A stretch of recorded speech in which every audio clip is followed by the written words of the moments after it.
high. Come on now, don't be shy.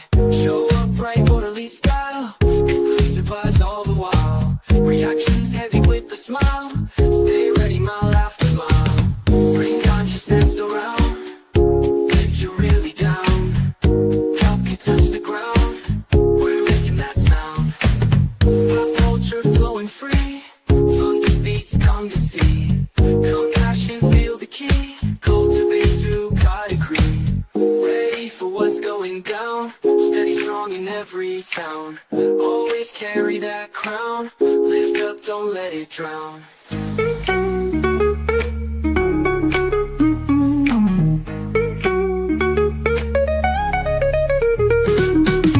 Bring consciousness around. If you're really down, help you touch the ground. We're making that sound.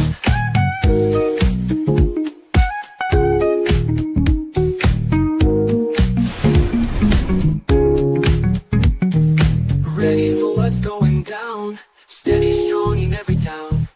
Always carry that crown. Lift up, don't let it drown. Bring consciousness around. If you're really down, help you touch the ground. We're making that sound.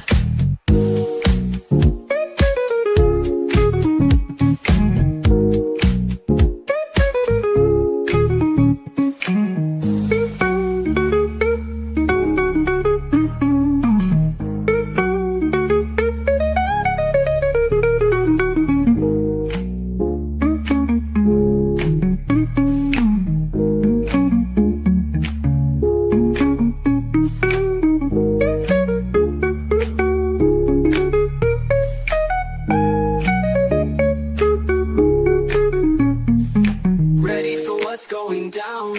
Steady, strong in every town. Always carry that crown. Lift up, don't let it drown. Bring consciousness around. If you're really down, help you touch the ground. We're making that sound.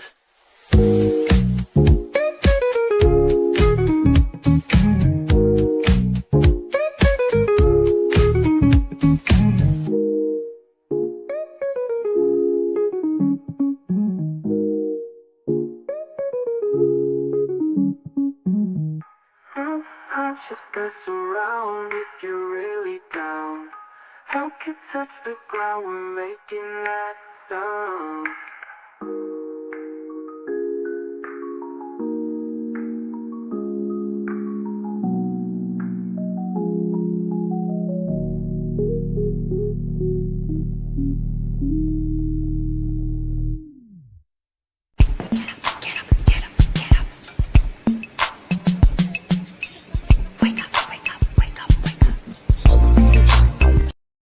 Hey, wake up, wake up, wake up, wake up. Get up. Hey, it's the Cultivator back with another show to cultivate your mind and here to let you know. Hey, what's going on? It's Cultivate with Kai back with another video here to cultivate clarity on all things unadulterated, unfiltered, and uncensored. Yes, indeed. Yes, sirree. You and me together forever. Yeah. My cultivators, how y'all feeling on this cold day, depending on where you are? I hope you are feeling warm and feeling in the spirit, because it ain't nothing like being in the spirit. Yes, indeed. Yes, indeed. Shout out to y'all. Come on in. We're going to be getting into a few things. It's a little bit of a somber note regarding Miss Shirley, my Shirley. Some people affectionately called her. But we're going to make it light and bright, and we're going to just keep it to what we got to keep it on. And then we're going to head up out of here. Or maybe we might move our way over there to the station head soirees that be going down.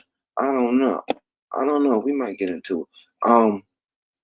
Tell a friend that the cultivator's back around. Yeah.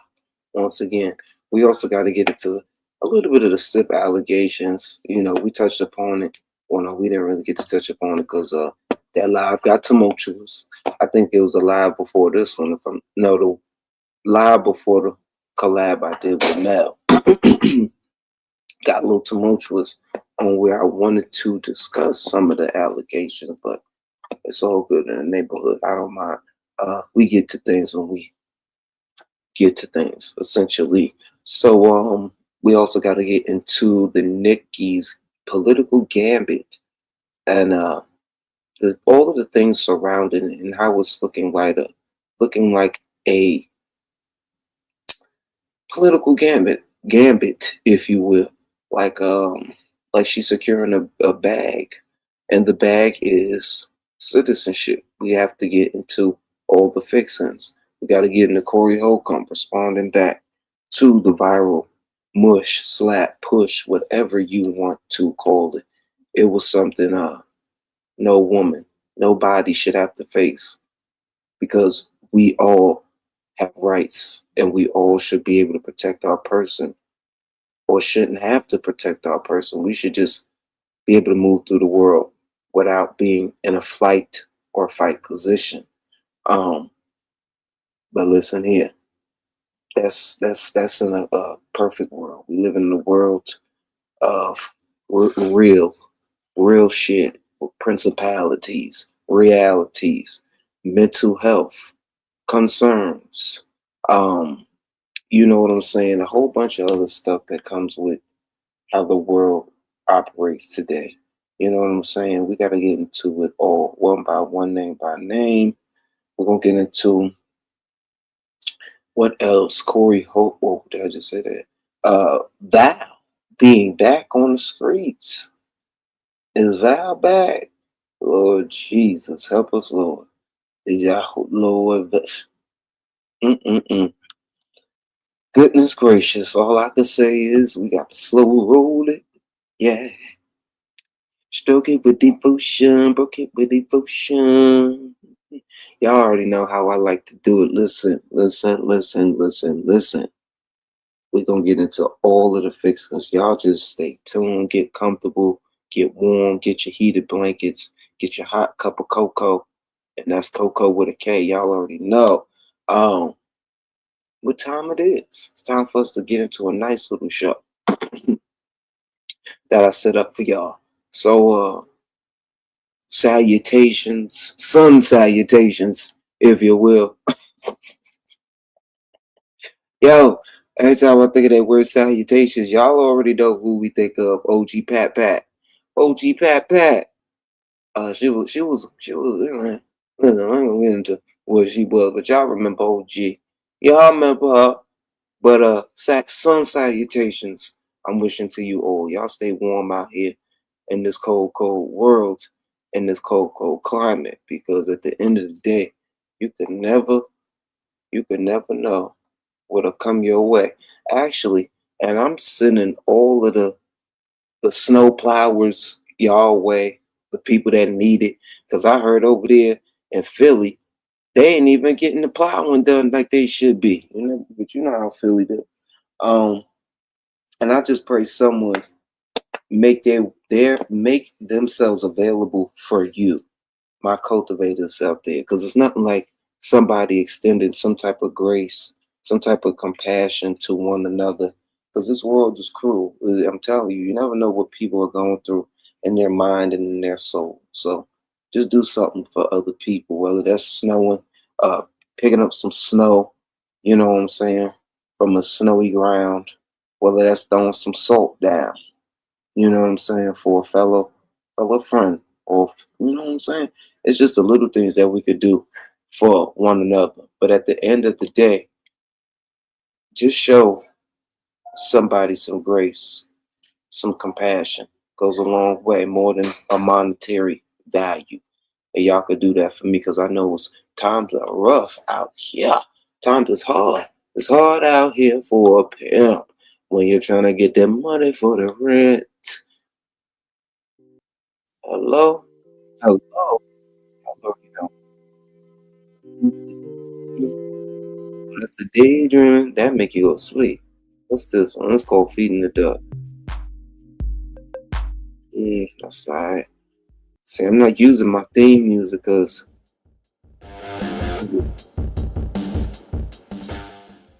oh, that's a rock music. Y'all like rock music? I think night driving is too good.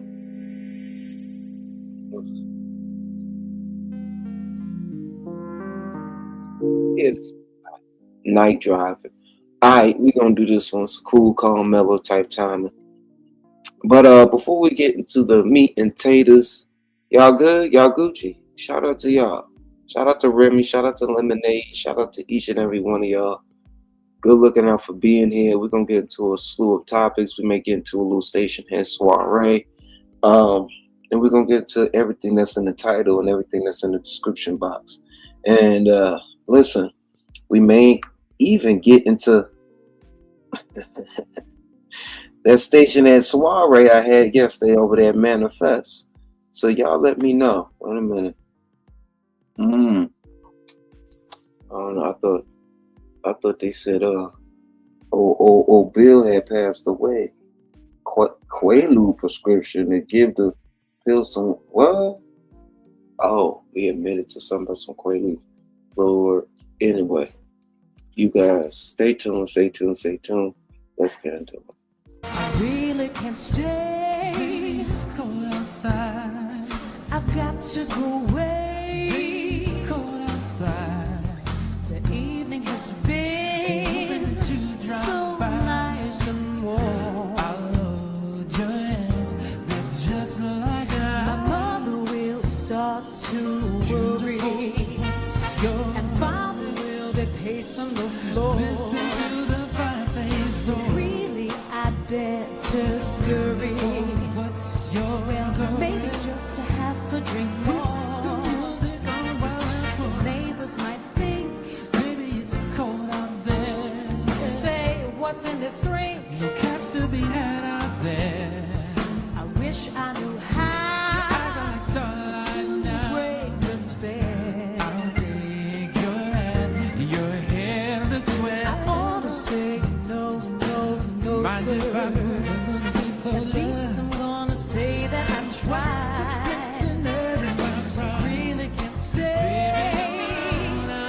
Oh, but it's cold outside.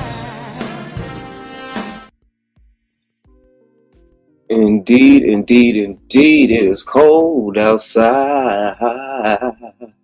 Stay warm, stay warm. Stay warm out here. Listen, and those who are in the warmth, y'all bask in that beautifulness. I'm jealous of you. I am jealous of you. But okay, appreciate you. We're gonna be getting into some things. Then we're gonna get into the messy consciousness. Because these people, you not AD. You not AD. But let's slow roll it. Now, Shirley Raines. She was a social activist, philanthropist, a woman of many attributes. She was a mother, she was a wife, and she documented her life. She did a lot of things by giving back. She said it was her ministry.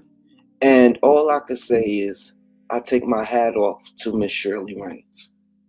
And she is the epitome of a class act. And salute to her. Salute to Miss Shirley Raines. She did a lot for her community that she did not have to do. And she tells why she did some of the things that she done in these videos that I'm going to show you guys today. So you guys stay tuned. Let me pull this one up. I don't want you guys to miss a second of her beautiful articulation, because like I said, I could have sworn I saved more than this. Dang it. Let me see. I think I saved it in the wrong file. I might have. Did I? No, it's all good. Let me see. I can't thank you guys enough. Good morning, guys. Forgive the background. Okay, hold on. Hey guys, These you want to break the fucking videos I saved. Come on, IG. Come on, man. This is just crazy. I'm gonna go to her page. It's the video that I say like it be irking me. Hold on, y'all. I'm about to pull it up.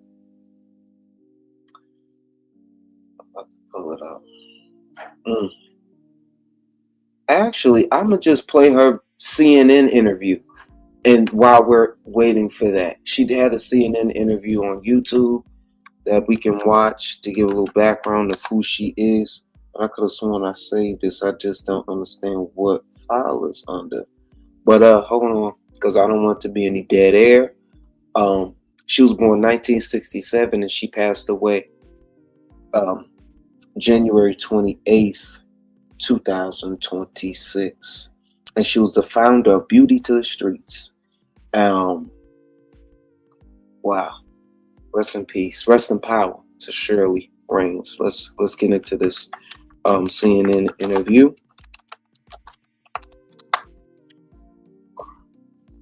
Wait a minute.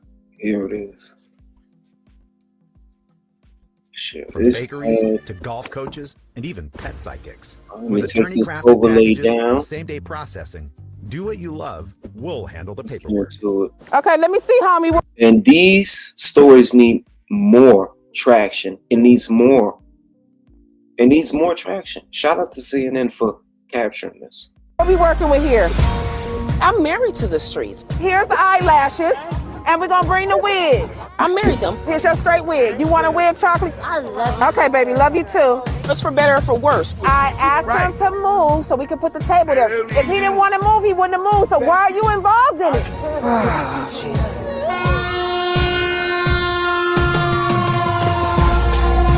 Skid Row is a 55-block radius in the heart of Los Angeles, California. Cigarette! We call it an unseen community. It's a community of broken people. Be safe, okay? That's probably why I connected so well with them. How you doing? We ain't started yet, girl. Go on and get in that line. My life was very toxic, tragic. I came from a family that had a lot of drug problems. I met my high school sweetheart. We had a baby. My son was an amazing kid. He is amazing in my heart. His name was Demetrius Stevens. His stepfather and me, we weren't financially responsible. We were living in and out of hotels, essentially homeless ourselves. So I sent him to my grandmother's house. She was careless with medication, and she left some laying around. And when I went to pick him up, he wasn't acting right. Took him to the hospital. My son passed away on September the 6th. It's the last birthday I had with him.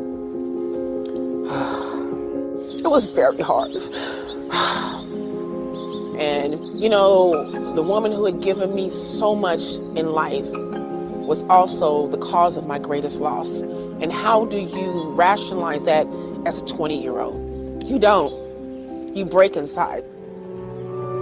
I blame myself for not having stability. I should have had a place to live. If only I'd had my own backyard. If only I'd had my stuff together. I felt like life was punishing me. I was pregnant with my oldest daughter, and I said, well, I can't kill myself while I'm pregnant. But when I have this baby... Brief intermission.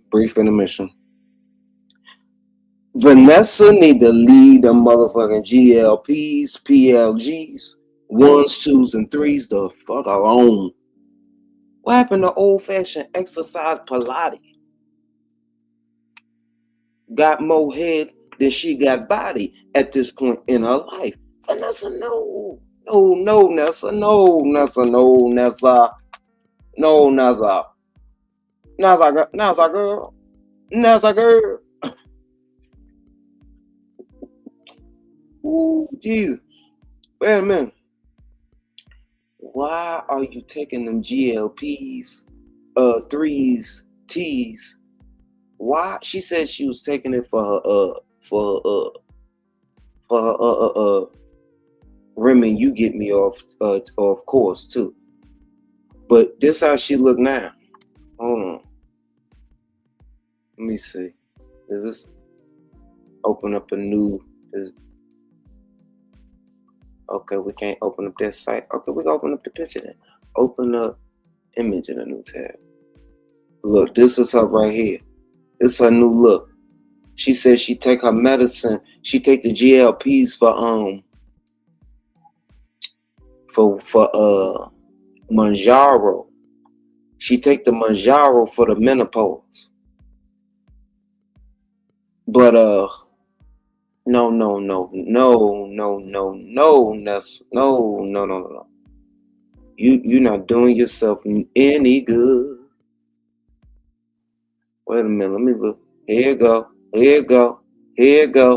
Blue. Here you go.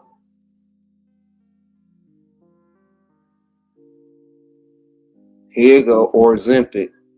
I know, I seen it. I said, no, that's a girl. I said, no, that's a girl. Why? But back to Shirley Raines. Let's get maybe it's over, you know? I fell apart. I was very self-sabotaging. I couldn't keep anything together. The world looked at me and thought probably the same thing they think about the homeless when they passing by. Nobody really knew what I'd been through, what I was going through. I think after my son died, I had no control over a lot of things, but I can control how long my eyelashes were. I can control the color of my hair. My Wonder Woman powers right here. And it became my adult game of make-believe. Make believe you're normal, Shirley. Make believe you're not falling apart on the inside, Shirley, you know? My sister kept on saying, you have to find a purpose for this pain, Shirley. You're still here. Your son would want you to do this. And then one day someone was like, you want to go to church? I'm like, well, I haven't been there in forever. When I went to church, someone was like, hey, you want to go feed the homeless with us?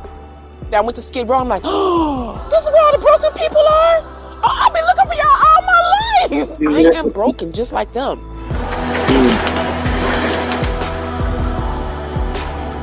I know that I've walked around many years, my body was fine, but my spirit was crushed. It was dead. That's makeup? That's hair. The women started saying, oh, we love your hair, we love your makeup. I thought, well, let me just start coming out here on my own, doing the hair, giving them eyelashes and doing makeup. This is pretty right here. Yeah, okay. Their body was still here, but their spirits were dead. I'm like, we gotta give this spirit some CPR. That's right. Yes, I have a lot of wigs. I'll save you one, Queen. They started calling me the makeup lady. I never wanted to leave. I love them because I am them. Good to see y'all. Happy Saturday, King. I address them as kings and queens because that is who they are. We want to make them feel beautiful. What you want? Hair? Haircut? Hair? Okay. Not all queens live in castles. I've met a lot of queens and kings on the street. I was just on the verge of going into a hospital and saying, you know, I can't take it anymore. I'm done. I give up. And that quick little hello and hug let me know there's hope and people care. Lay back on my hand. There you go. You know how many people are going to feel so hurt and discouraged by the loss of Miss Shirley? When I tell you she was a pillar for so many people in the community, shout out to Miss Shirley. You could see her picture under mine right here, the beautiful lady in the turquoise suit jacket under my image that's moving right now. But I think her story needs to be highlighted because not many people have this type of heart anymore. Depending on what her motivation was, don't matter. It matters to the degree that it should not be weaponized. But it's the point that she had the heart to go out here and risk her life because essentially she was drugged out here doing the good fight, and we're gonna get into it. It is just being seen, being touched, being cared for. You want a face mask? You want to put one on me? Yes. All right. It plants a little bit of self-esteem in them so they feel like, okay, maybe no one knows I'm homeless because I have a fresh cut. Maybe I can go do this job because I don't look like I used to look. It's misperceived, Skid Row. I have shoes, I have clothes, dignity, I have pride, motivation. I'm just unfortunate to not be able to afford rent. I come over here and when we're done, after eating, after my haircut, I feel just that much taller, that much better. This was a gift from Shirley. Me being maintained, staying sharp, allowed me to have a little 3-hour gig, and that's from Shirley's help. Some people from my team brought in the motorcycle club. They're like big brothers. For this young individual's one of their it was this young man's relative's funeral, and I said, wow. I said, you just don't get people on earth like this no more, and they're only here for a limited time. That's the thing about it. Let's get it. A lot of the homeless would get lost. They couldn't find us, but they learned to follow the sounds of the bikes. Whoa! Oh, that looks delicious. Woo! Saturday, we make 500 plates. We distributed toothpaste, toothbrushes, deodorant, socks, hand sanitizer. We're still passing out face masks. So we got the sleeping bags in here, and then we got the tents. The rats down there are really big, and they can bite through a tent. So we have tents and sleeping bags and blankets. Did you get a COVID vaccination already? She don't think she got it. She doesn't remember. We have health services giving COVID vaccinations. It's your choice. She have dose? What I let them know is, if you want this, this is available for you. How you doing, baby? You want a honey bun, cupcakes, donuts, or cookies? Tuesday is a treat day. Honey bun. Okay, my love. We bring burgers. I'll take some snacks. We'll see you Saturday, okay? Have a great day, baby. I'm not an angel, you know. I want my son back. There's nothing else I desire in this world other than that. So when they say they're broken, I am too. They're like, how did you get fixed? I'm not. I take Prozac 20 milligrams every day. What the heck? I ain't fixed, child. I ain't fixed at all. Come on, you guys. I need some energy. Energy, people, energy. I'm not gonna lie to you and tell you things are gonna be better now. But what I am gonna do is feed you while you're out here. What I am gonna do is do your hair. What I am gonna do is give you a hug. What I am gonna do is encourage you and speak life into you. And that's what I can do. That was Nicki on the mic, you guys. Give her a hand. Give her a hand. Give her a hand. Wow. Wait a minute. Wait a minute. Hold it. I like when you look at her. She was nice in that. Oh, okay. It was just a thumbnail.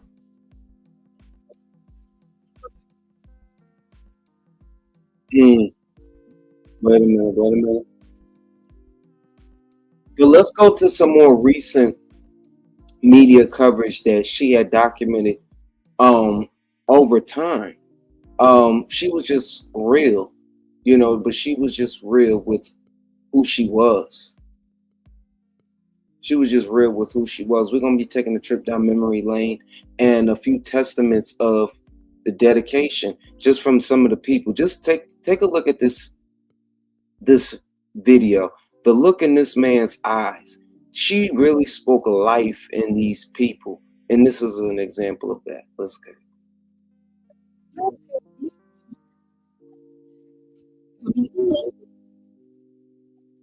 Smooth, job is smooth. I'm just waiting for the background to kick in for the second job, which is Rebels. Let me run it back. I said I'll be trying to get to the video. Listen, where are you coming from? Coming from work. Coming from work, and tell them how it's going. It's going cool. Everything's smooth. Job is smooth. I'm just waiting for the background to kick in for the second job, which is Rebels. Once Rebels kick in, everything going. Everything smoothly rolling. So I'm just trying to stay humble. And I asked him, do you need anything? What'd you just say? Nothing.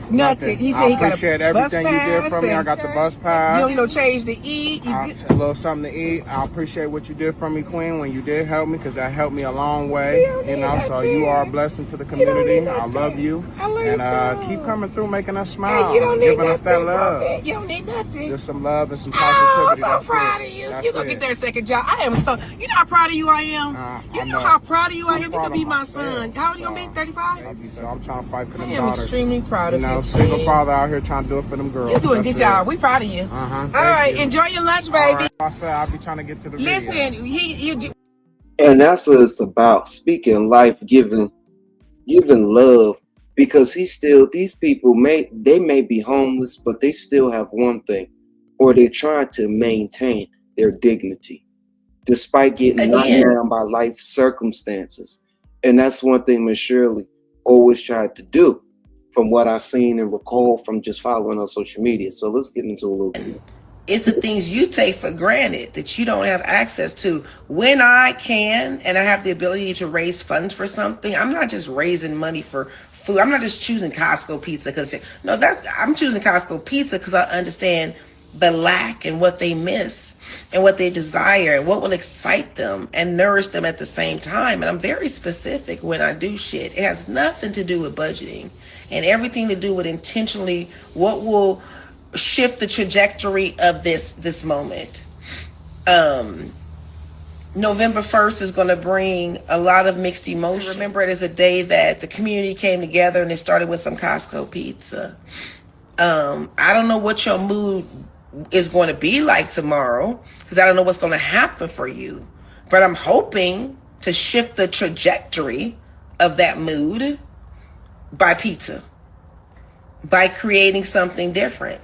You know what I'm saying? When the memories go back, you have something else to navigate from, to pull from. No matter what happens tomorrow, you have a choice. You have a choice of where you can pull from.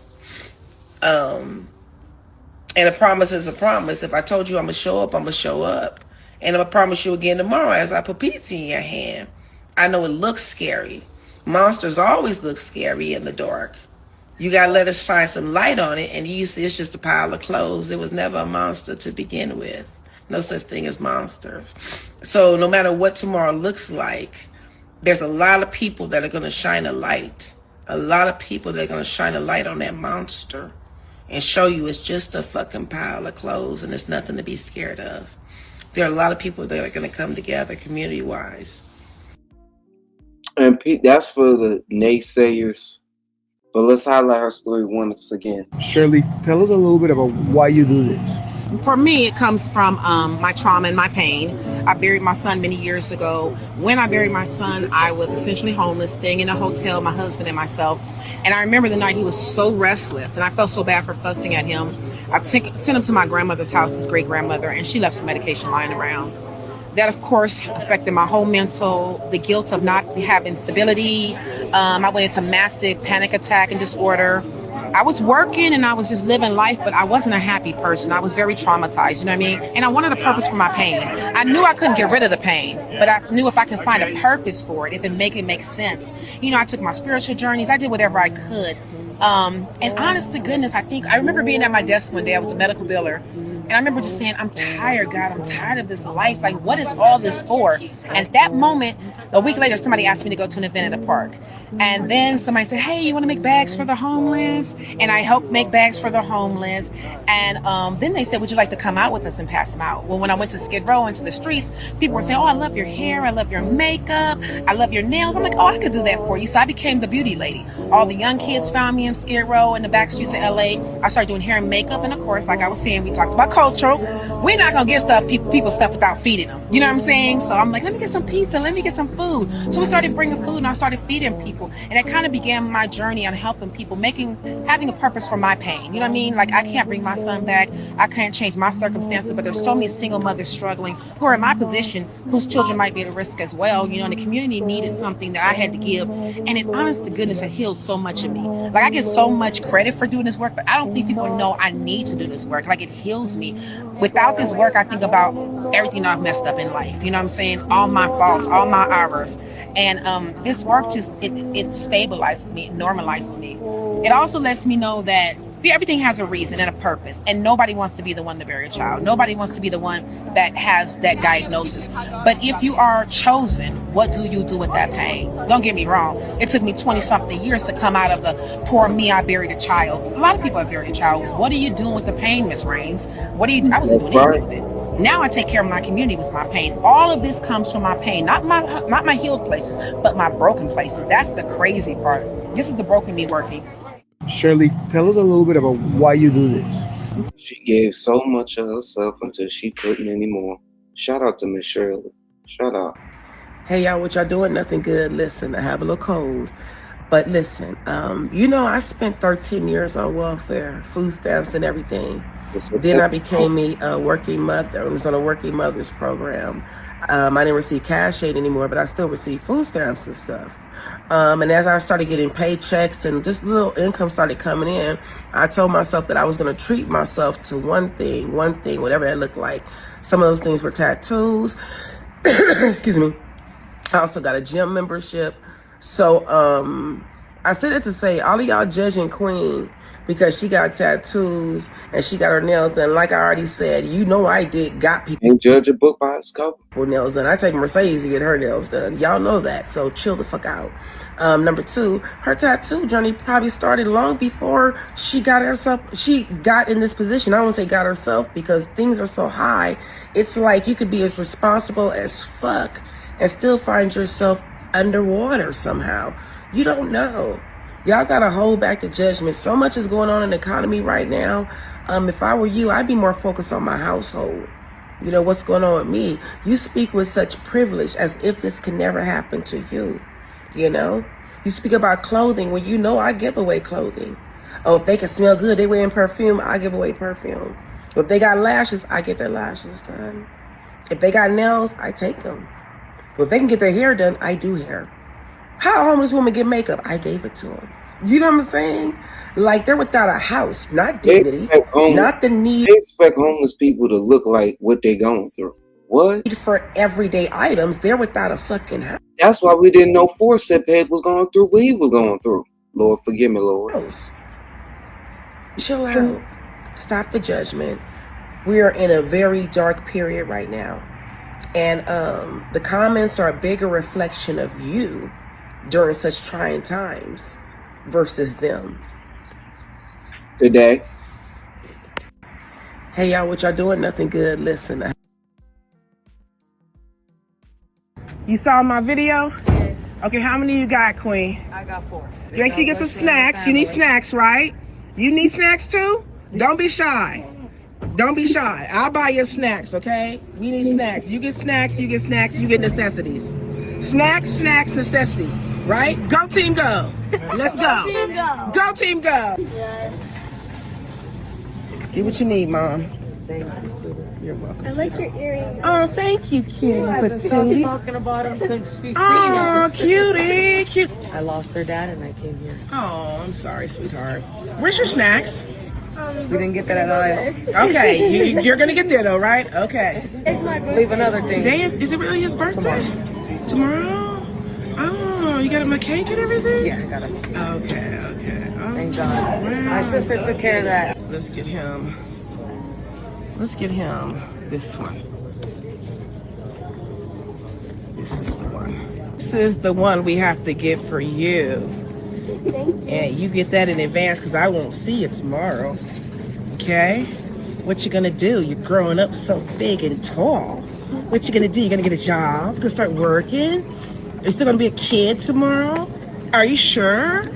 Okay, just making sure you don't grow up too fast on me there. With this family too, and then the one behind. I love the way you shop, Queen. Let me just say that. My sister's on TikTok. You are? Oh, you're gonna be on my TikTok with all this. Going a little bit heavier. 477 90. Okay, I'm gonna give you 400 in cash and do the rest on the card. All right, Kate. Thank you so much. All right, my love. You guys take care. I'm gonna take my last Exactly. You may get a hug, Queen. Thank you, Mama. You're very God bless you and your God family. I bless you. appreciate When it. we are Hopefully all I get to meet you next time. we are all a paycheck away. 2 paychecks away. And a paycheck or 2 paychecks away. If you're not planning accordingly. On good Of terms. course, my love. This is great terms already. Thank you. Yes. It's great terms. God bless you too. You saw my video. You know what? I know who you are. I want to get your groceries in. You know who I am. Shut up. I know who you are. So- You are such a good lady. We'll fill your basket. I'll meet you at the front. You can't miss me with the orange sweater. I'm gonna cover your groceries. Make sure you get stuff for breakfast. Okay. Grab some meat and stuff like that. Oh my God. Like, I cry all the time. Watch every video. Oh, I know SNAP benefits. The loss has been hard. We've raised a little bit of money. I don't want to hold it to the holidays when people have to eat today. Right. All right, y'all got everything y'all need? Okay, my love. Look, and they was Cutie. hard. That's They got right. you something too? Oh, look at the baby. They got you stuff? Apples? No, that's your receipt, my love. That's your receipt. Right. Well, hello. Hopefully things get better for y'all. Bye, Queen. Say thank you. Here, if you can get you some candy. Say thank you. Get you some candy later, okay? Okay. Ciao. You too, my love. You know Mm. what? See, that's how the people was when I grew up. When I tell you, they used to get the kids over $2 bills. They could get them candy. You know, I don't know. Just humanity is lacking. But I just, man. But it's people like this that leave little gems and to show you how to operate and how to maneuver in the world. Shout out to Miss Shirley Raines. Rest in peace, Shirley Raines. Let's talk about trauma bonding. It's a big word for Elmo. Trauma bond. Oh, George of the jungle. Where are you behind me? This took me out, Lord. This took me out. That's what she was telling the people. Hey, they was over there asking to hit a blunt, Lord. But actually, I think No, it got cut off too soon. She didn't get to go into her story. But hey guys. let's get into it. Just a quick little recap of why she does what she does. Guys, the amount of people that don't know my backstory, I am shocked. So I'll quickly tell it to you. You can find it on CNN. When I won CNN Hero many years ago, they did a story on me and they have the most accurate story. But what happened was I was in my 20s and I was married for a couple of years. I was pregnant with my oldest daughter at this time.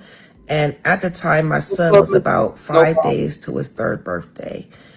He was restless. We were living in and out of hotels. I was making choices for my man, my relationship, following my husband. He quit the military. He didn't have a job and we ended up homeless. We tried to live with his family. They wouldn't accept me. We just were drug around states, living in and out of hotels, going from Arkansas to California. And we ended up back home in California where my father tried to help me. But, you know, my husband wanted to leave the show, even though he was leaving us down the road of destruction. And foolishly, as a young woman, I followed my husband. I did what I thought I was supposed to do. So we ended up in hotels, living out of hotels. And my son got very restless. He needed to stretch his legs. And I sent him to my grandmother's house, which is his great-grandmother. Unfortunately, she left some medication lying around. We don't know how it happened. All I know is I went to pick up my son the next day.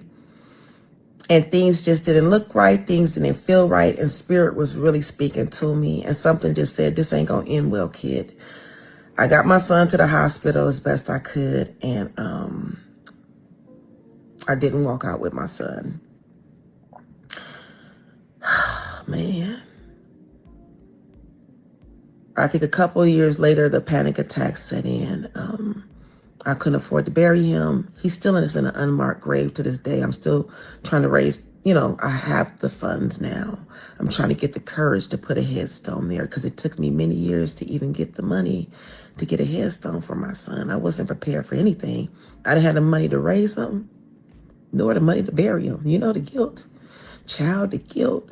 I have done so much work on myself to try to understand why me. But anyway, beyond that, I do the work that I do in the streets because I see a lot of these young women making the same choices I did for following behind some man, following behind some life that's only going to lead to destruction for you and those kids.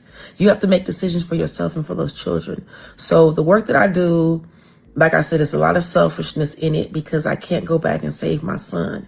But I see a lot of young little Shirleys out there in the street, and I can go back and try to help those situations. So that's pretty much my story. I still live a panic disorder every day. I do the work that it takes to forgive myself for that because my choice didn't just affect me. It affected my son. Years later, I found out that that same man I made those decisions for was a rapist. I divorced him. Hey guys, the amount of people that... My God, trigger warning, trigger warning, trigger warning, trigger warning.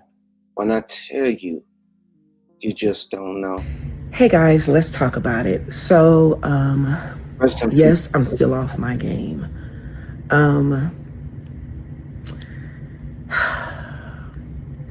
I've had so much trauma in my life. I've done bouts of Prozac, lots of therapy to get over the death of my child. And I was in a better place, you know, off of Prozac. My mental had healed. The experience of being drugged 2 weeks ago, waking up 3 days later in a house alone, covered in sweat, vomit everywhere. I don't think I realized how much that was going to affect my mental. I've absolutely been thrown back into the worst panic attacks I've had in my life. My thoughts don't feel real. My brain is convoluted. I did not realize the toll this would take on my mental. I've worked on my mental my whole life.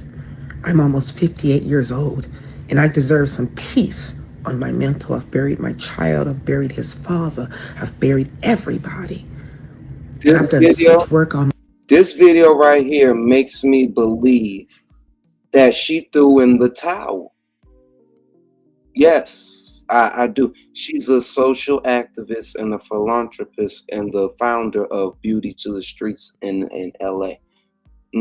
But hold on. Let me go back to the original video of how she explained how she got drugged. Hold on, brief intermission.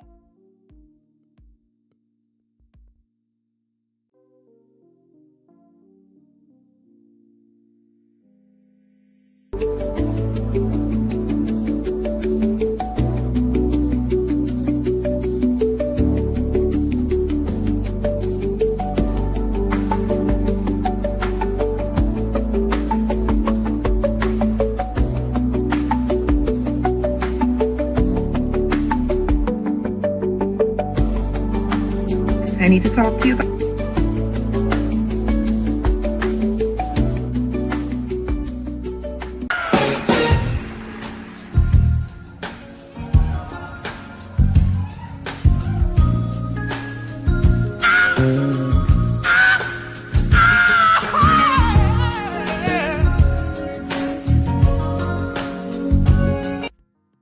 It has not been disclosed as of yet, Mel. And I don't think it will be disclosed because they're asking for privacy and, you know, at this time. And I don't know. We'll never know. But we may never know. But keep hope alive on it. Let's get into it. About something a little bit serious.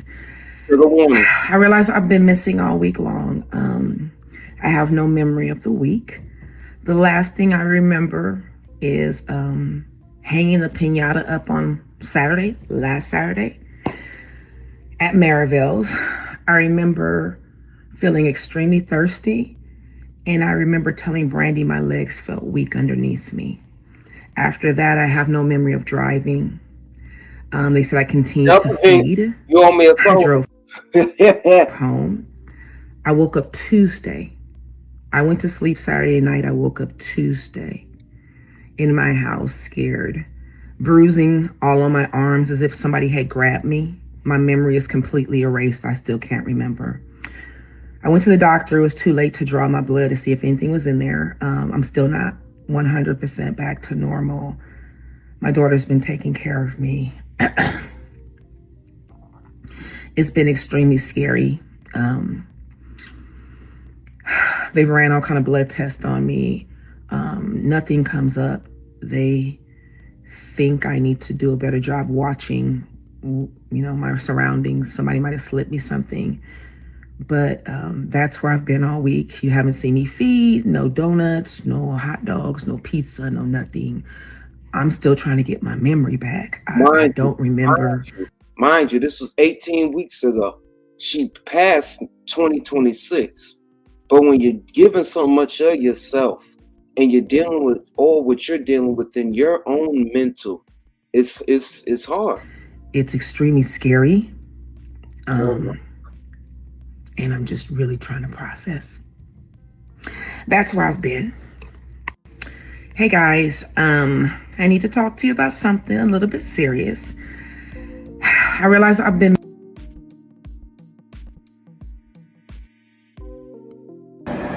Good morning, guys. Forgive the background noise. I'm at the hotel. 13 hours in Long Beach Memorial Medical Center. As you can see, most of my face piercings have been cut out. After seeing 2 doctors, 2 nurses, CAT scan, metabolic panel, EKG, all the testing and questions. They can only deduce that somehow I was drugged. What was it? We'll never know. The body absorbs it quickly, they said. By the time I woke up, it was no longer detectable.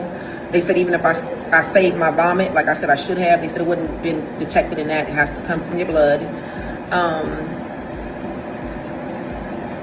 My memory will come back over time. I went yesterday because I couldn't figure out where Costco was. I forgot how to pay a company bill, and I'm concerned about my memory. You know, I still have my daughter driving me around, but they told me just to relax and it will come back. Every day, I don't know if you can tell by the videos I'm doing, but I feel like I'm getting better. Like every day, I feel like I'm more and more myself. I'm coming into this. For me, it's just the unanswered questions: who, what, when, where, why. But I praise God for his protection. I'm grateful that I was able to vomit and get that all out of there. After waking up for 3 days, my sliding door for my garage was wide open, which means day and night for 3 days it had been open. Anybody could have come in the house, come and gone. And they want me to do an R kit today just based upon those factors. I don't think anything happened down there. I did self-check, but I'm going to finish this out and do the rape kit.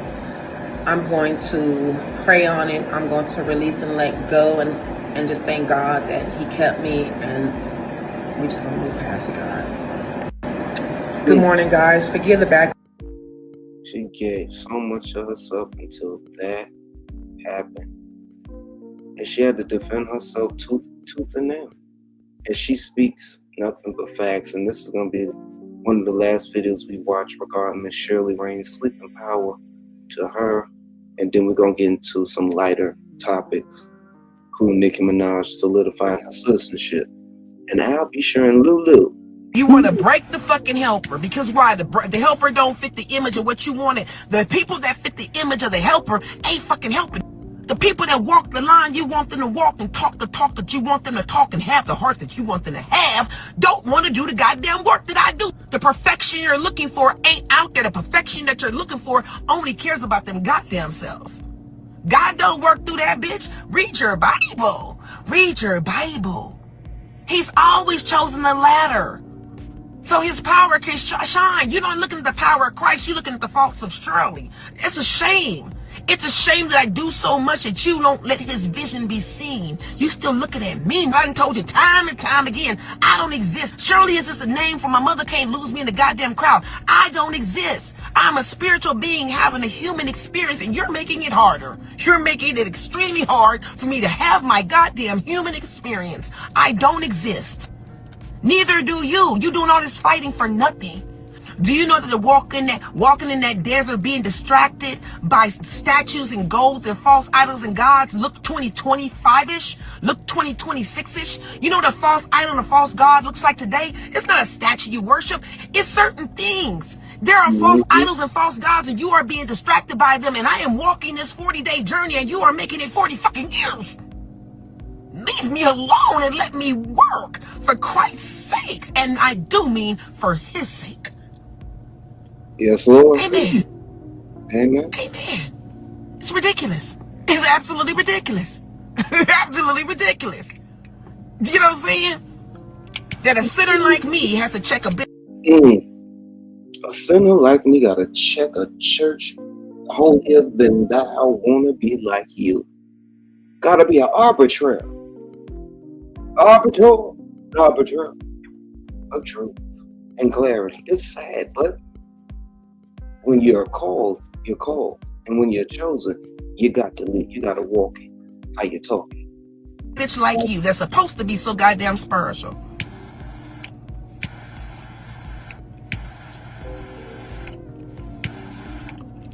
If he hadn't put me through so much before he put me in this position, I might have tapped out a long time ago. My child died. My baby daddy died. My grandmama died. Everybody died. I'm still here. I'm fighting the good fight, bitch. You're not gonna win. You're annoying. You're like a fly. You're like a gnat. You're in my space and you annoy me so much. Mind you, she said her baby father died, not the man that she divorced. There's the difference, because I know people start picking apart words. Oh, wait a minute, she's still talking about the man she said was a... Oh, God. No. The man that she had a baby by, her high school sweetheart. That's what she was referring to. Not the man that she got remarried by. You know, she ain't cranium capping this bitch. Sometimes I have to leave my room because that buzzing won't stop. But I'm still gonna live in the goddamn house. You're just like a gnat. One day I'm gonna open the window and you're gonna fly the fuck out. You're just annoying, that's all. All because of the way I cook. Or the language that I use. I reserve my feelings for things that count. Homelessness, child illnesses, childhood hunger. I reserve, my emotions and my feelings for shit like that matters. You know what I'm saying? That part. I can't waste energy. You know what I'm saying? That's wasted energy. Then you win. You get my energy, you win. You know what I'm saying? You want to break the fucking helper because why? The helper don't fit the image of what you want. Happy hump day, Soraya. Thank you for that. The people that fit the image of the helper ain't fucking helping. The people that walk the line you want them to walk and talk the talk that you want them to talk and have the heart that you want them to have don't want to do the goddamn work that I do. The perfection you're looking for ain't out there. No, they just don't want to do it. Because people don't have the heart to do it anymore. This world is coming to a plumb end. They said the generation get weaker and wiser, but we talking about the climate of the world. But shout out to Lulu, and I'll be sure. Let's get into it. They recently went public, but she says she still can't believe it her dang self. She feels so special, and Lord, she done went in the closet. She said, I got a little lavish. On me in Vegas a couple of times. He's popped up on me in Texas. He popped up on me in Oakland, and every time he does that. And I'll tell you it like this. See, people want to look at it like for the aesthetic. Men look at it like this. We go for the woman that feeds our gut and that feeds our spirit. You know what I'm saying? Meaning, when he was in that coma, Lulu, I bet you Lulu was coming down into that hospital, bringing him food, kissing him on his forehead, reading him Bible passages, and being a friend, being someone who has a heart. And he probably got turned on by that. Lord, he said, let me make your liver quiver right quick. Let me see what I can do for you. I'm almost ready. Every time I think about you, it's nothing new. And we ain't talk about, Lord, let me hold it there. Have a heart attack. I'm like, what? And he popped up on me at the Lulu put it on it. I couldn't even get up and hug him. I'm like, what is going? What? Put that thundercat. Wait a minute. Hold it. I can't get no.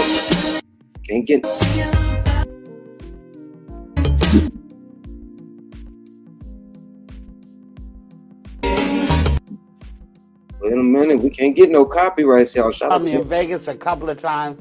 He popped up on me in Texas. He popped up on me in Oakland. And every time he does that, I'm almost ready to have a heart attack. I'm like, what? And he popped up on me at the Paramount. I couldn't even get up and hug him. I'm like, what is going? What?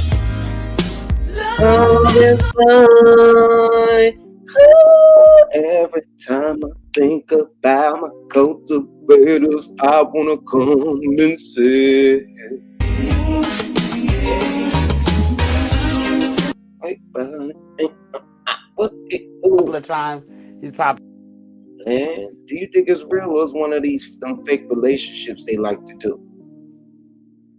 I don't know. But let's get into the Nicki Minaj situation. I am probably the president's #1 fan. And that's not going to change. I don't know what to say, but I will say that I am probably the president's #1 fan. and that's not going to change.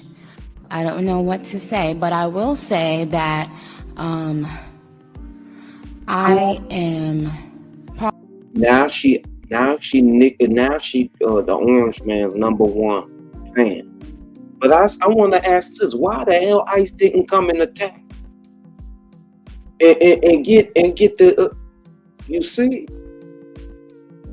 this is all one big old game. One big old game.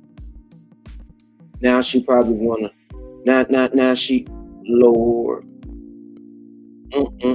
Let's get into it. This is the clip where she holding hands with. Let's get into the whole clip. Get into the whole clip. Hello. Well, I don't know what to say, but I will say that I am probably the president's #1 fan. And that's not going to change. And that's not going to change. Of course, until you solidify that motherfucking citizenship. Ain't nobody slow.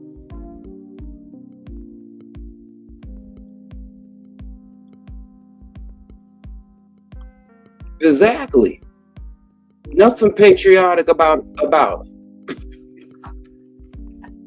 Why Ice didn't adult nap her? I'm sure Ice was in the building. Why are you saying ill? Oh,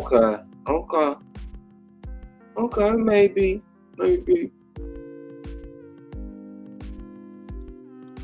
But I think, with that whole situation, you would always want to know what was done to me while I was unconscious. I think it's a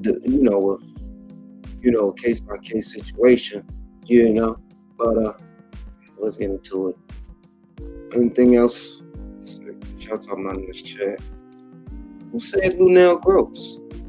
She was fine back in the day. She just seasoned now. You know what I'm saying? She, of course, Skeeter DD head ass. I never liked Nicki. I'm telling you, she trying to solidify her citizenship. And then they talking about trying to get a pardon for her husband. Can you even get a pardon when you on the registry? I don't think that's how that works. the hate or what people have to say, it does not affect me at all. It actually motivates me to support him more. And it's going to motivate all of us to support him more. We're not going to let them get away with bullying him and, the smear campaigns. It's not going to work, okay? He has a lot of force behind him, and God is protecting him. Amen.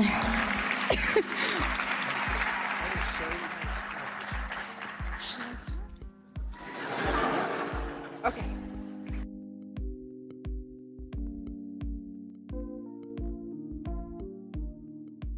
God is behind him, and she has force. Get this broad up out of here. Get him up out of her. Exactly. Get her, Barbs. Get her. She's out here crashing out. She crashing out. Get y'all leader. Cause ain't no way. Lord, y'all need to come get this in. And then this is just next level. Are you serious? Photo op, fake laugh, hand holding. This is all. What's up, Jay Bliss? Yeah, this is just cooning out. I'm a coon for citizenship type time. Political Gambit 101. And you can miss me with it. You could miss me with it. Cause it ain't hell no. Oh, y'all, pray for your girl. Pray for your girl Nicki. Pray for the Nicki Manana. Pray for the Nicki Manana, cause she need help. She need help.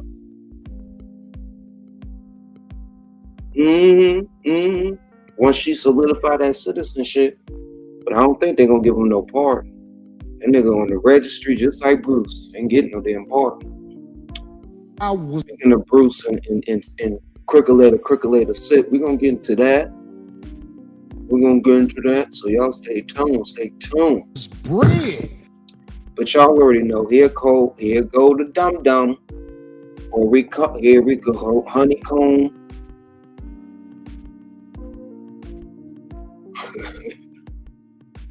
The dum dum. Let's get into it. Now hold on, wait a minute. Y'all peep his hat.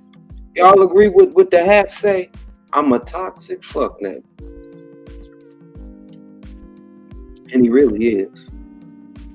Ain't no way in hell. Ain't no way in hell you justifying you mushing a woman, but you didn't have that same energy for Anton. That's why I gotta say it was a setup. It had to be fake. I am here to keep the peace, but if you bring war, war will come. That's right. Don't be talking about why you do that, because you brought war. This is 5150, bitch! That's how I was brought. Nicki spoke, was candid about her insane in the membrane activities. But listen, and I hate to put it like that because that was a little bit stigmatizing, but I know she can't be all the way well in doing what she doing. It's just wild to me. What you talking about? I'm trying to get you angry tonight. No, I ain't trying to get you angry. I want to cultivate some clarity with you. What? Shoot. Should say I was pissed too. Exactly. Then she gonna be trying to circle back, come to the cookout. Then she ain't gonna be invited. Really? I am here to keep the peace, but if you bring war, war will come. That's right. Don't be talking about why you do that, because you brought war. This is 5150, bitch! That's how I was bred.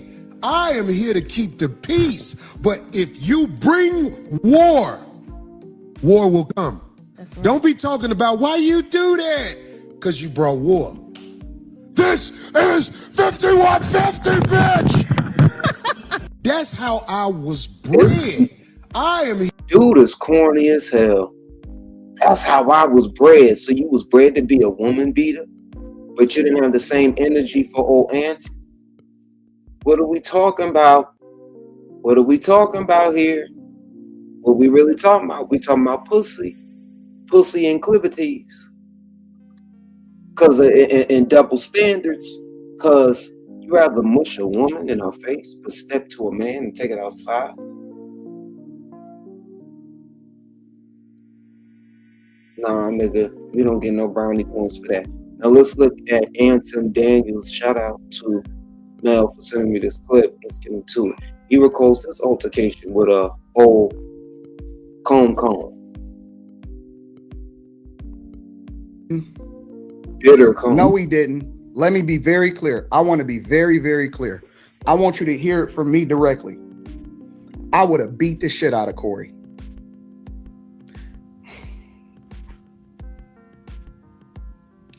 These niggas in real life is frauds. Nigga, who Corey done beat up? Corey would have got the shit beat out of me. I would have beat the shit out of Corey. And I'm not, listen, I'm telling you, it is what it is.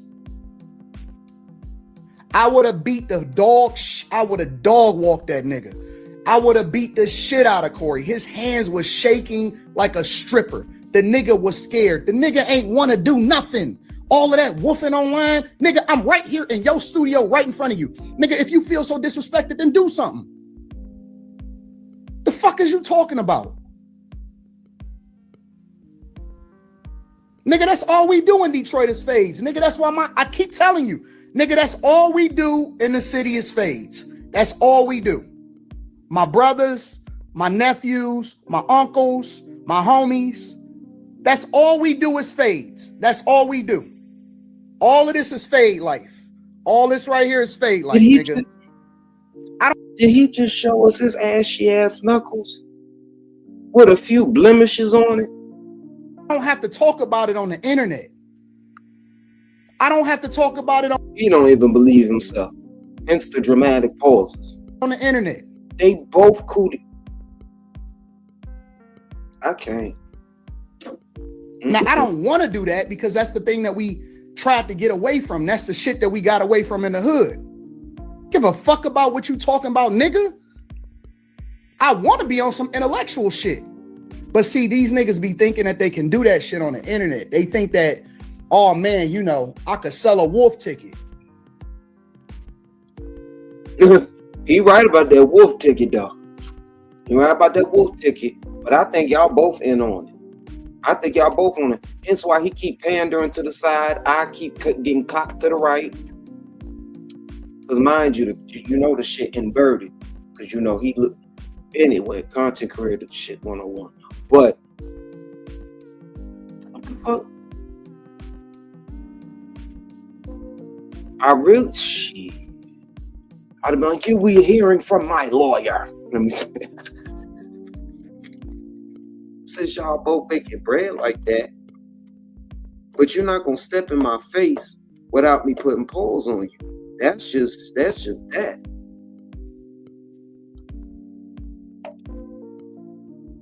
Think so? Yeah, he is a little. Yeah, he always got his panties in a bunch. I ain't even gonna hold you. Half of his catalog to be shit that he all complaining about and shit. But I don't put nothing past them as it relates to content creating for viewership and shit. Like y'all too old to be acting like that anyway. Too damn old.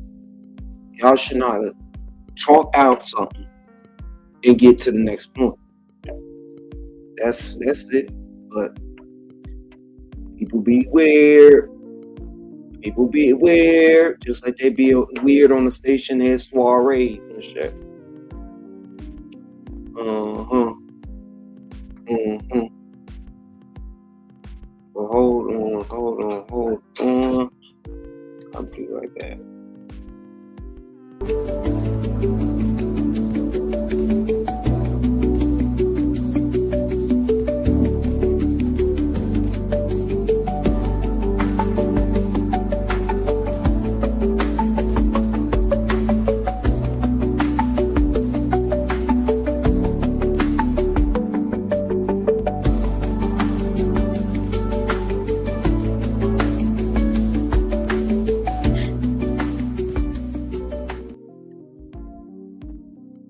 Defending Brian McKnight.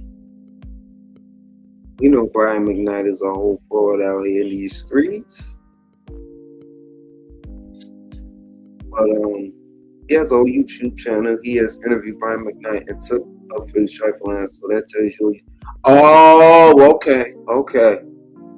Yeah, that's weird.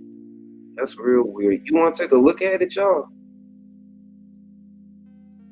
Fair use.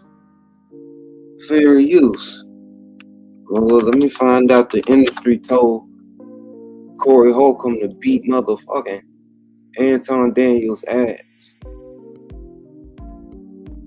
Lord, I'm weak. They got him looking like Pinocchio.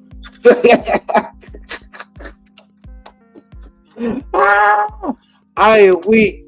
I'm weak. You see that? Oh, Lord. Wait a minute. Oh, I didn't even pull it up. Hold on. Look, they got him looking like Pinocchio. I am weak. Let me go ahead. Let me look at this Brian McKnight interview.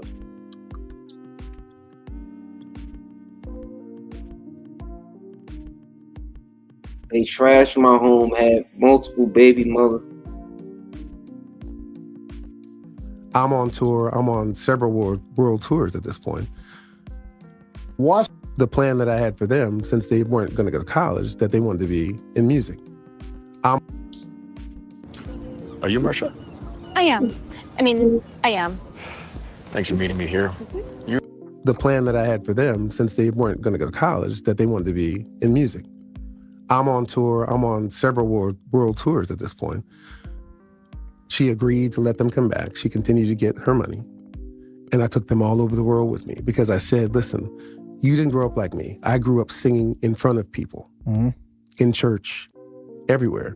You guys have learned in the studio, and you're great, but you need to know what it's like to be out here on stage, to know the grind of having to have He lobby really calls. kicked his kids out for having a wild party. Listen, I know this dude. He is a fraud, a fraud, a fraud, a fraud. This is crazy. And be on time. The grind of having to do sound checks and be there and perform and do so. Come out with me. I'll have a section of my show where you guys can come out. I can introduce you. You can start to feel what it's like. And we did that for a while, a good while. Right up until, there's so much going on at this point. They're back with me. They, every day I have about 20 kids in my house. Just on the floor, there's weed, there's all this other kind of stuff going on. So wait a minute. So they're with you. They're with me. But now they're starting to get out of control in a sense. In the midst of all of this, I got these jokers in my house who will show up, come in and not even speak to me. Like, hell, Miss McKnight, thank you for having us or anything like that. It's like, it's crazy. Yeah. The things that are going on. Both of their girlfriends are living at the house, along with all these other people who are just, sleeping on the floor, sleeping, So they're living like rock stars. Oh, yeah. Completely. Because when I'm gone, my cars are there. My bikes are there. Everything, because you're on tour. I got to lock everything down. I got to remember, because but they all have their own cars. That's the other thing. We'll get into that in a minute. But things just started getting out of control. So we did a tour where it's my brother from Take Six, my two boys, and myself. It's sort of like a McKnight. Fuck that. I already know that you trifling, you mishandle your damn kids. No, fuck that. What's going on is Anton from Anton Daniels. I appreciate you guys. Justifications for all the shit that he done wrong. I got married when I was 20. I got married with the thing. I did this wrong to Julie, but Julie did this and plucked my eye out.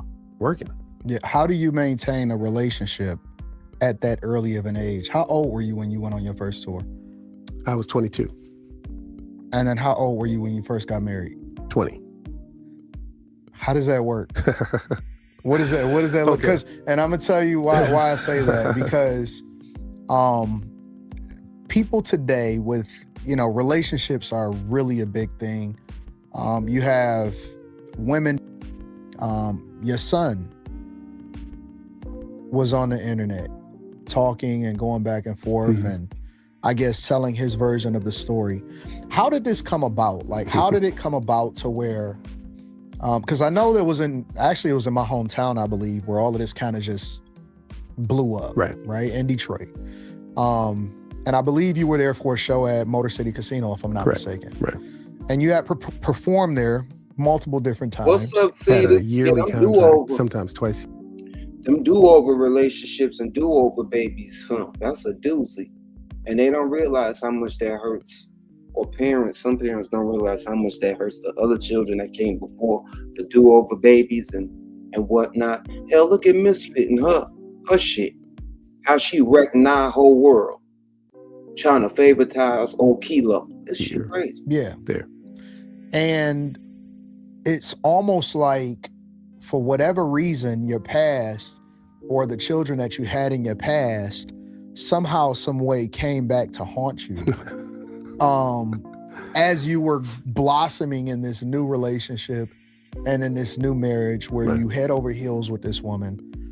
How did that come about? Because I did research, but I can't quite pinpoint you slow where the turn happened and how that you good for nothing, black, big, fucking dumb, fucking tartar shit looking ass motherfucker.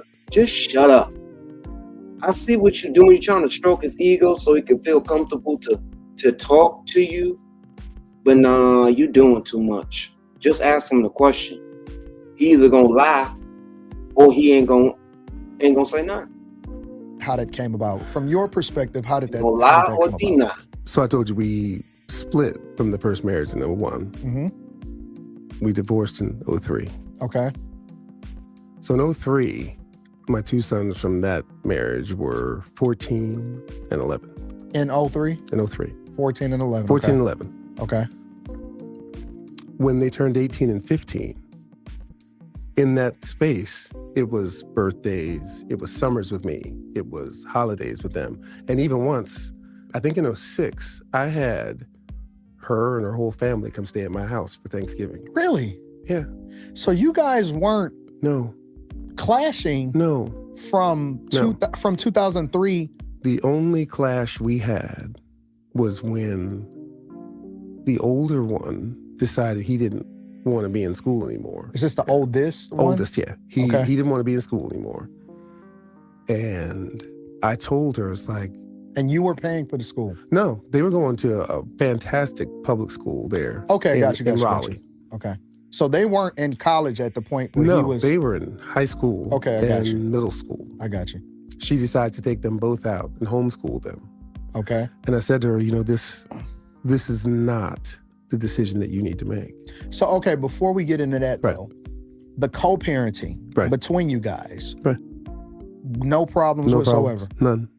Because it was quiet on all fronts. None. Up until recently. None. Okay, so No you guys issues. were co-parenting. Yep. She had moved on with her life. Right. You had moved on with your life. Correct. And then now, the oldest no longer wants to go to school. Doesn't want to go to school. Because And then remember, she took them from LA with all their Correct. friends, took them to North Carolina. Was that against your will or? No, I didn't want to cause any problems. I understood that, you're getting $18,000 a month. It's going to go way. Wait, I'm sorry. How much? Oh, I didn't tell you how much? How much were you paying? $18,000. Is that- You see how you tried to slide that in? $10,000 spousal.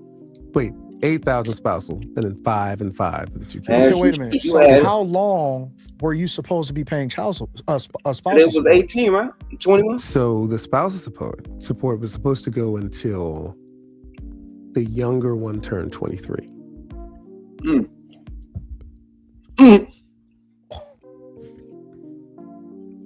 $8,000 a month until the youngest. Brian was up here talking about some flag on the play. But that's also including his child support. So it would have been $13,000 until he turns 23. Wait. But I thought that child support would end when they turn 18. No. I agreed to that because I had a lot more going on at the time. That's highway robbery. I'm sorry. It was, but it was nothing compared to what it would have been. So it I'm made sorry. sense. That's highway robbery. Oh, that was just on paper. But listen, it gets Yeah, even better other than that. ass So That's more than $200,000 a year. He had it, so yeah, he had it. it's right up there. Are you It's right talking around that. money? This So man had it. when they turn, so that's going on from 14 and 11 till 18 and 15. So the oldest turns 18. He wants to come back to California. Mm-hmm. So I say to her, listen, I don't want them to be separated. They want to be in music. They're getting good. I'll take them both back. But I'll continue to pay the child support if you're worried about not getting that extra. Wait. So you were willing to continue to pay the child support, even. Why are you acting like that's such a far-fetched thing? As a father should who got it. See, your bummish fucking Mr. Potato fucking bronzer wearing motherfucking ass. You would do some shit by trying to be slick and not pay the fucking shit and try to take the kids from your fucking ex-wife. This is what weirdoism look like. This is just what confusion looks like. Nigga look like Joe.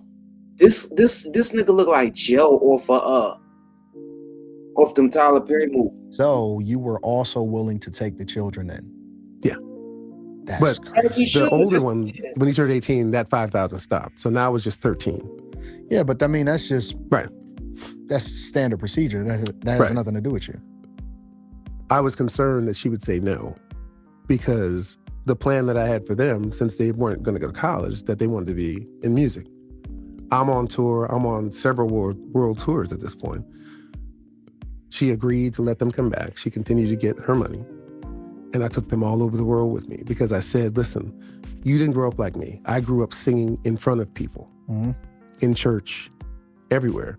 You guys have learned in the studio, and you're great, but you need to know what it's like to be out here on stage, to know the grind of having to have lobby call and be on time, the grind of having to do sound checks and be there and perform and do. So come out with me. I'll have a section of my show where you guys can come out. I can introduce you. You can start to feel what it's like. And we did that for a while, a good while.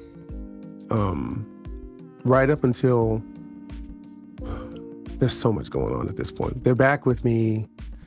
They, every day I have about 20 kids in my house, just on the floor. There's weed, there's all this other kind of stuff going on. So wait a minute. So they're with you. They're with me. But now they're starting to get out of control in a sense. In the midst of all of this, I got these jokers in my house who will show up, come in and not even speak to me. Like, hell, Miss McKnight, thank you for having us, or anything like that. It's like, it's crazy, the things that are going on. Both of their girlfriends are living at the house, along with all these other people who just, sleeping on the floor, sleeping, So they're living like rock stars. Oh, yeah, completely. Because when I'm gone, my cars are there, my bikes are there, everything, because you're on tour. I got to lock everything down. I got to remember, because but they all have their own cars. That's the other thing. We'll get into that in a minute, but things just started getting out of control. So we did a tour.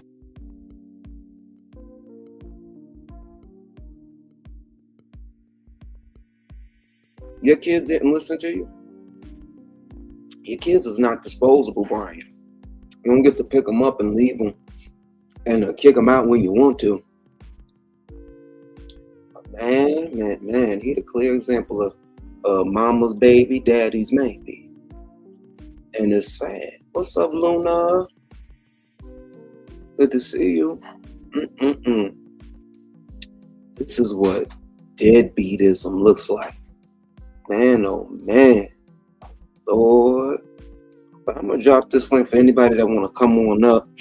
Before we got rudely interrupted yesterday, Rose T was going to tell me some things or give me the breakdown with this whole situation regarding old Sister Dion and Sipp.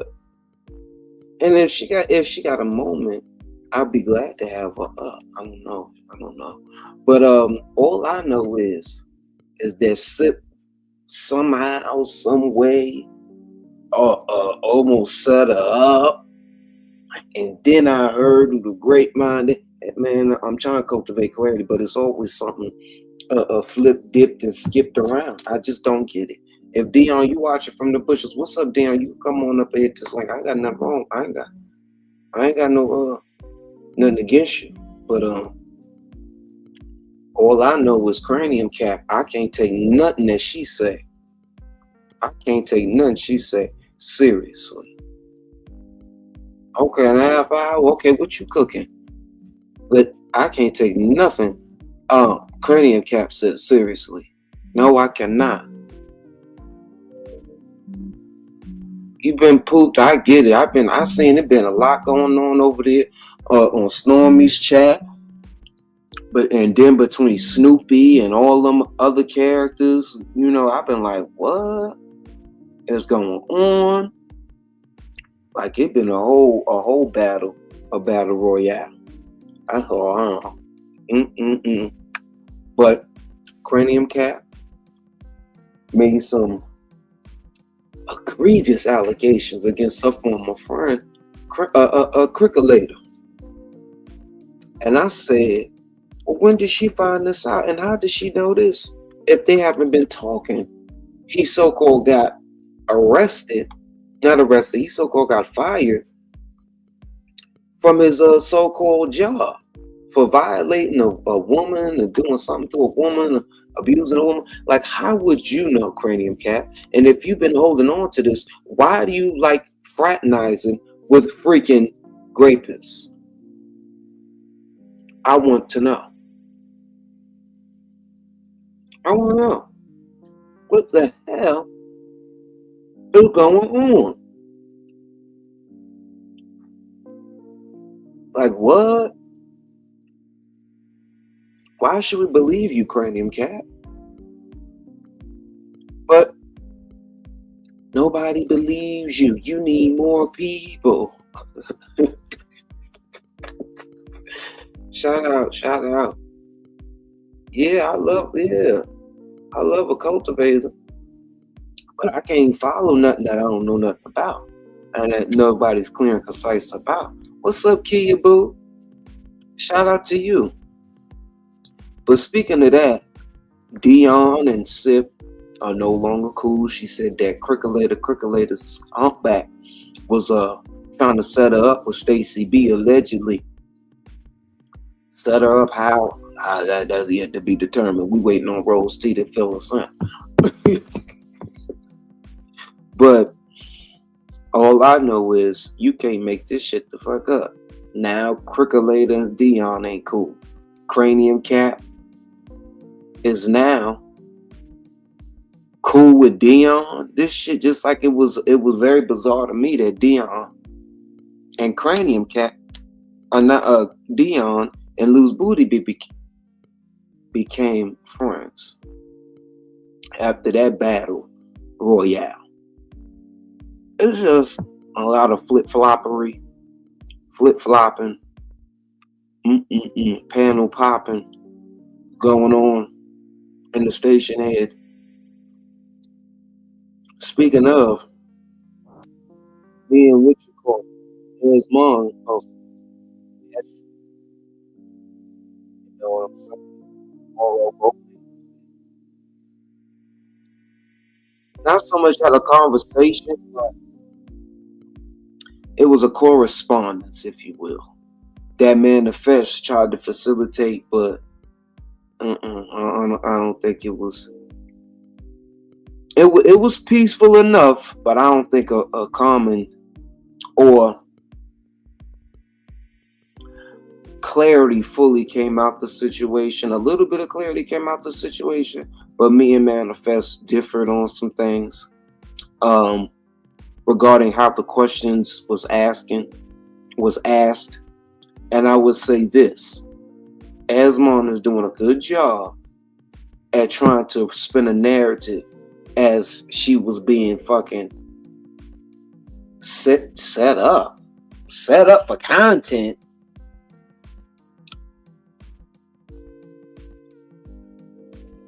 They fell out because allegedly,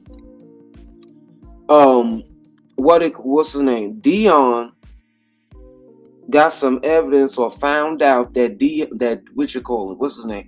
Crickolator Sipp was trying to set her up, i.e. recording her. He was recording her on the sly, and he was setting her up with Stacey B to do what? I don't know what the setup was, but all I know was he was recording Dion on the sly, and she didn't take too kindly to that. Well, she said that I don't really know. All I can say is what she was saying. Actually, you want to review the interaction before I came up? Because first she went to Misfit Muslima's bedbug echo chamber, right? And Misfit wasn't really stunting her like that. She gave her a little 1-2-1-2, I guess, whatever the fuck. I guess she had to speak life in her or stroke her ego right quick. Or do what she had to. I don't know what the fuck she needed. But then she went over there to Manifest shit, because Manifest was going to give her more attention or whatever. Turns out Manifest was over there chastising her ass. Yelled at her and shit. I said, get her, Manifest. That's right, get her. I said, yes. Because she acting like a damn victim, a professional victim. Wake it the fuck up. Sound the motherfucking alarm. Woo, woo, woo. that she is not no motherfucking victim. And she go around asking fucking rhetorical motherfucking questions. Yes. You know, yeah. Especially as a laxative, you stupid. You is stupid. We'll get into it.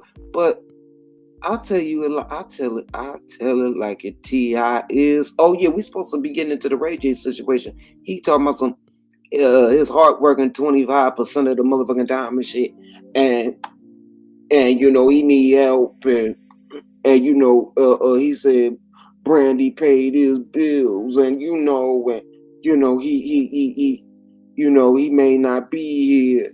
He may be out of here in 2027 because his heart is only working 25%. Do you know they got devices to help with your heart? So I ain't even stunting RayJ, a special need having that. If you don't pay for one of them pacemakers, dude, the hell you talking about some? They ain't gonna want to give a PSA talking about some, oh, don't do drugs and don't do this and don't do that and that. I'm gonna tell you how Esmond tried to spin this motherfucking narrative. That's what I will do. She ain't right. Esmond ain't right. Oh, they're trying to be a material gal and shit. You know, materialism is so 1980s. Esmond.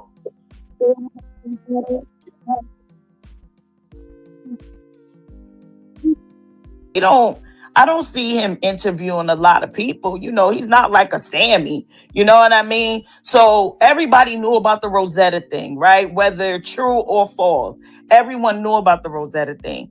So I just thought you were using that.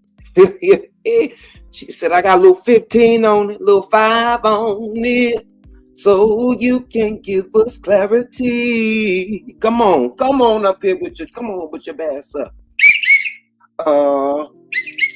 Yeah, we got old Rose T in the building. Shout out to Rose T. What's up with you, beloved? Hey, my love, can you hear me okay? Yeah, it's a little muffled, but I hear you all right. Hold on 1 second. Let me unmuffle. Sorry for the noise. Is that better? Say that again. Is that better? Yeah, that's slightly better. Mm-hmm. Oh, slightly better. Damn. All right, well, if it sounds too unclear, let me know. It's probably my headset. Okay. You good though? Right. We hear you. How you feeling? You staying? I'm doing great. Hey, chat. Hey, mods. Hey, Kai. How are you, honey? I'm blessed. Yes, and highly favored. Absolutely, and highly favored. It could have been me. Yes. Go ahead, sing it. You know we gotta do us a duet. We do. My jam is Endless Love. Oh, I like that. You know, I'm good. Hello. You know, I could do that. We're gonna set that up one day. But speaking of something totally different, are you staying warm? Did you get snowed in? We did, and let me tell you, I haven't left my house in probably about 5 days. Oh my God. Now that's by choice though. I'm not going out in the cold. I don't even blame you. Sure, and forget them them manual shovels. I need one of them snow plows. Okay, so that's what I told my hubby to buy, and we knew the snow was coming, so I told him to get it, but he couldn't get it in time, so they had to do some manual stuff. And listen, I'm happy to be a girl. You hear me? As you should. You feel me?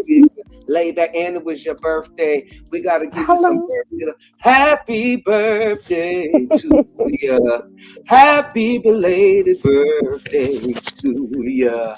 It was your special day, and we give you the clarity of the day. Hey, happy birthday, Rose T. And we love you sincerely. Yes, indeed.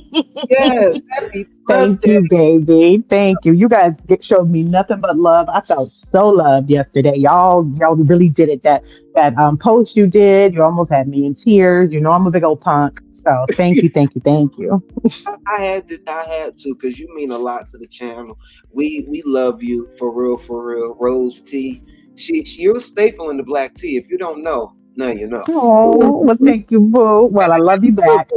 And a good I one. love you back. Look, many people wouldn't have loved on you, okay, if you wasn't a staple. But despite the people trying to throw, hate on you and stuff, and we look mighty good in this picture. We look good. We look good. And you captured the purple hair just right. Yeah. Look, you made me a little thick. Next time, can we slim me down just a little? Okay. I didn't want to have you looking like the ones that be on them GLPs have looking like Vanessa Williams and shit. I didn't want to have the lollipop head. Yeah, I'm looking sick now. Ain't nothing wrong with it being a little full and be a little plump now. Right, a little thickum. I know you're healthy. I know you still can drop kick a mother lover with that army kick. Stop playing. First of all, it's Air Force. Don't do that. It's Air Force. Credit when credit is Air Force. Thank you, Bo. Thank you. And listen, I'm non-violent. However, I ain't a killer, but don't push me. Lila, I ain't a killer, but don't push me. All right, let's gossip. Listen, that's my only sin. If I can get rid of the gossip, then I'll be good. Consciousness and clarity. I don't do the G all word. That. Go ahead, tell me all that. Something good. All right, what you want to hear first? What the hell is going on with Dion and Crooked Humpback's relationship? Tell us. Clarify. I peeked in on that, and let me tell you, I did not see when we switched, right? Because at one moment he was on panel hanging out with her and the other girl. I think her name was Fifi. Say it again. That one-on-one lady, Dion's sister. Right.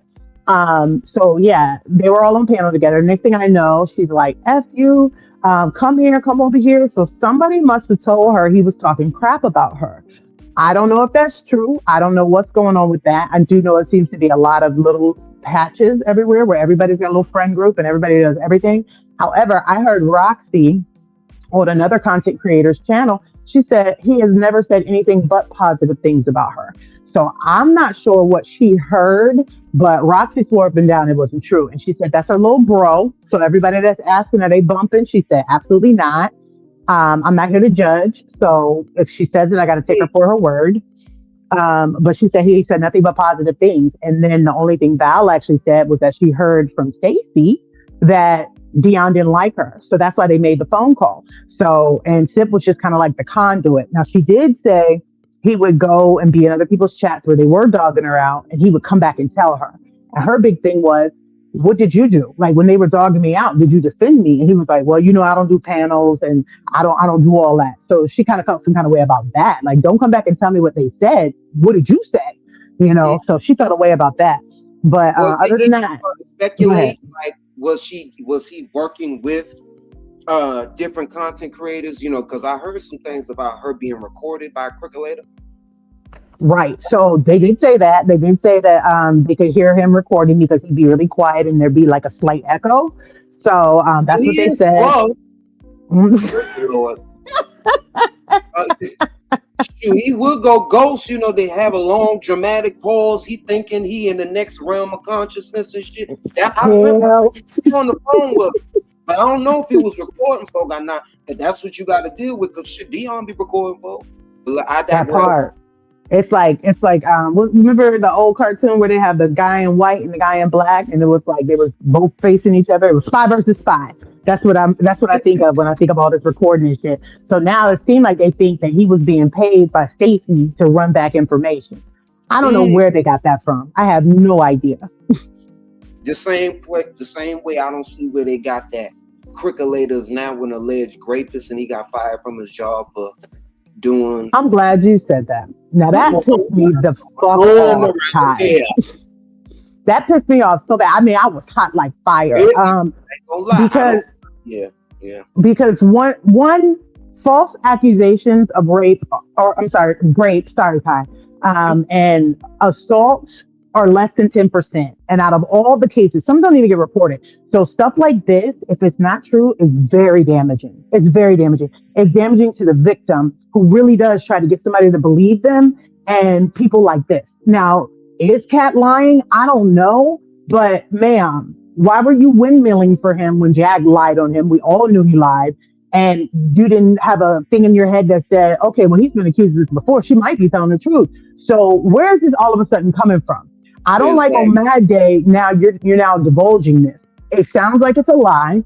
I don't fucking like it. It pisses me off because, like I said, real victims are out there. So if the shit is not true, that karma is gonna hit you, cat. And you really need to wake the fuck up. See, in the same way, but we gotta look at it like this. She had a baby by a man who was on the registry. She's a sympathizer of these type of actions. And it's a testament to these people's character. Ain't no way. And then how she operated or treated the situation when her son was accused of these same said actions.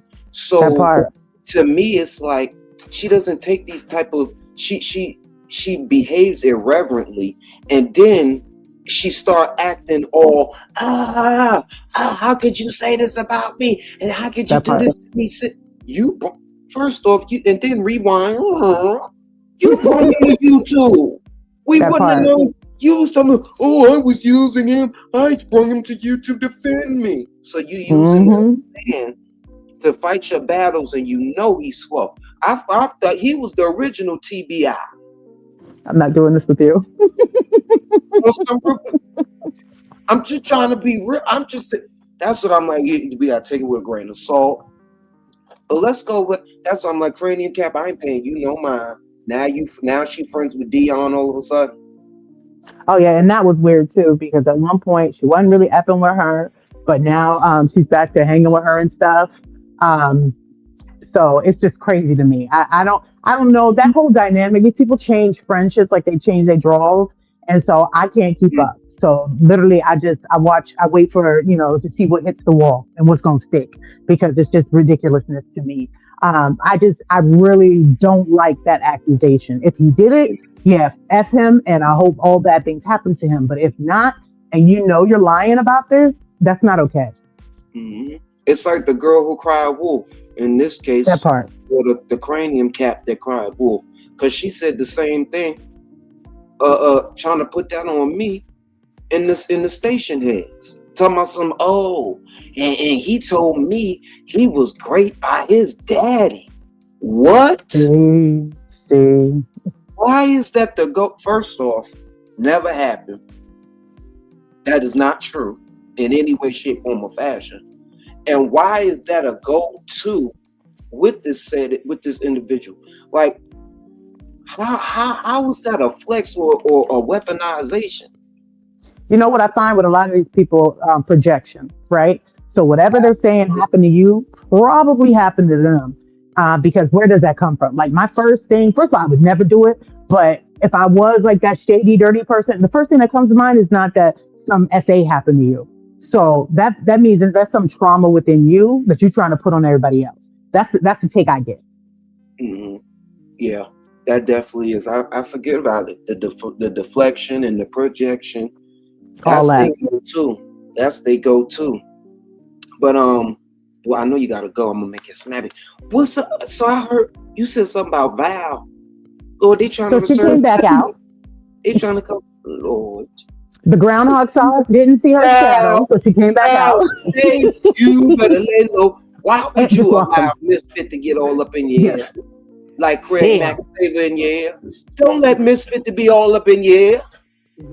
Hold on, let me mute real quick. My husband's about to make a lot of noise. I'm sorry. Okay, no problem. Well, why the heck would you have this individual calling you up? You just made a post on YouTube talking about you don't want nobody calling you, don't bother you, some other stuff, this, that, and the third. They just always fucking with Val. Okay, I'm back. Oh, welcome back.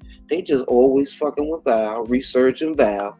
Val knows she be wanting to come back. She be right there on the edge of her seat, sitting on ready to come back and get researched for all this petty stuff. I don't get why we were researching Bedbug Gate while we're going back in time with that anyway. Let's deal with the now. Let's deal with the present. And I'm gonna have to say this. Well, first, what was Val over there talking about? So they were asking her questions about what were they asking her? They were asking her basically what had happened with the whole Dion thing, and then just Stacey stuff. And she was saying she's finding that Stacey had her own like things going on. So when everybody was pointing out how dirty Val was like everybody didn't notice what Stacey was doing. And so she said she would talk about Dion a lot, and it was just it was a whole mess. So Val came to station head as per request of Trees. And so I'm pretty sure we're about to get a live here soon. Look, we might have talked her up. Yeah. And you know she loved to drag us in post. On the spot. Listen. Hello. Well, shoot, not the slap of me. She said my whole government name. I'm like, so we just gossiping each other, huh? That's what we do? Oh, after she sought out your advice on Stacey B. In the first place, can you touch upon that right quick? I can. So, right after me and Stacey had our big old argument and shit, then as a side result, me and Val had an argument, but we like made peace in that same spot. I think it was actually on Manifest's panel. And so we were cool. So we started like messaging each other in IG, just random stuff, right? Next thing I know, she calls me out of the blue on IG. And I'm like, what? What? I said, it must be raining in hell right now that you're calling me. And so she had asked me if I thought she could trust Stacey. And I said, well, you know what just happened to me, and she did me dirty. I said, but I'm not sure if she's doing that to you. I was like, you got to trust your gut. And so I had told her to go speak to someone else to kind of get insight as to whether she could trust her or not, because I just know what she did to me. But they have a different relationship, so it may be a little more trust there, right? But she told me Roxy was in the chat of another content creators along with Stacey, and basically Stacey was talking about Eric, Val's husband, like that was her man. And so Val had basically she woke her up. Val came in there to kind of see what was going on, and she thought that was a little shady. Like, why are you talking about my husband like that? So that happened, and then I was just like, okay, girl, we'll go talk to so-and-so and figure it out. And then all hell broke loose maybe about a month later with the whole Stacey gate. And I basically just told her, well, remember what I said, trust your gut, and I really think your best ally is Roxy. But then it seemed like they always trying to put everything on Roxy. That's when I proudly backed myself the fuck out that situation, because somehow she was trying to drag me into it, I guess, to deflect. And I was just like, no, bitch, you came to me. I never came to you. So it was gross, and it kind of pissed me off because I really liked her. She's likable. But what you're not going to do is drag me into your fuck shit, because I don't have nothing to do with it.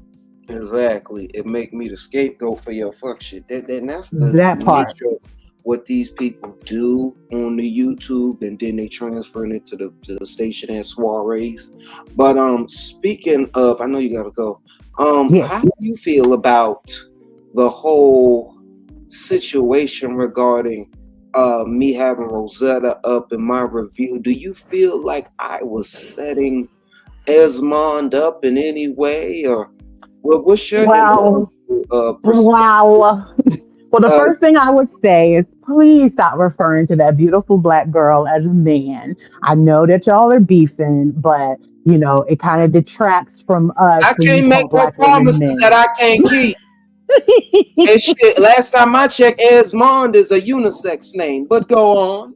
I've never heard of that ever. However, listen, all I can do is tell you what I think. You can always tell me to fuck off because you're going to do what you want to do. You're a grown ass man. But I think she's a beautiful woman. And no, I don't think you set her up. I've re-listened to the station head and how it kind of all went down.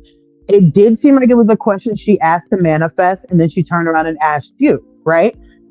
The first thing, in a totally different manner, to my understanding, in my opinion. Well, it seemed like it was like if there was something you guys were talking about, and then the next day you find out it's untrue, would you set the record straight or something like that? That's my take on it. And but I did bring up Rosetta, which I could have refrained from doing that. You did, and like I said, I feel like it was just a little bit of both. I think it was kind of like that question did lead you to where you were, because what explosive interview or conversation have you had that didn't have like a lot of repercussions? You know what I'm saying? A lot of ripples. Like you haven't had that was a big one where after that you got into it with Rich. Same thing with Manifest. She got into it heavy with Trees and Rich because it was more, they were trying to say y'all were letting somebody on your panel who lied. So when she said something to the effect of, if you find out the next day that they were lying, that seems natural that would be your first thought. Now, did you have to bring up Rosetta? Absolutely not. Right. So, it was very sincere. It was only as a reference, a point of reference. You know what I'm saying? That's why I really wanted to fast forward that part, which I did in my live. But Esmond, excuse me, because I'm gonna respect my guests. SC wouldn't let it go in the chat, and she kept asking me to play it, even after I was trying to protect Rosetta's feelings.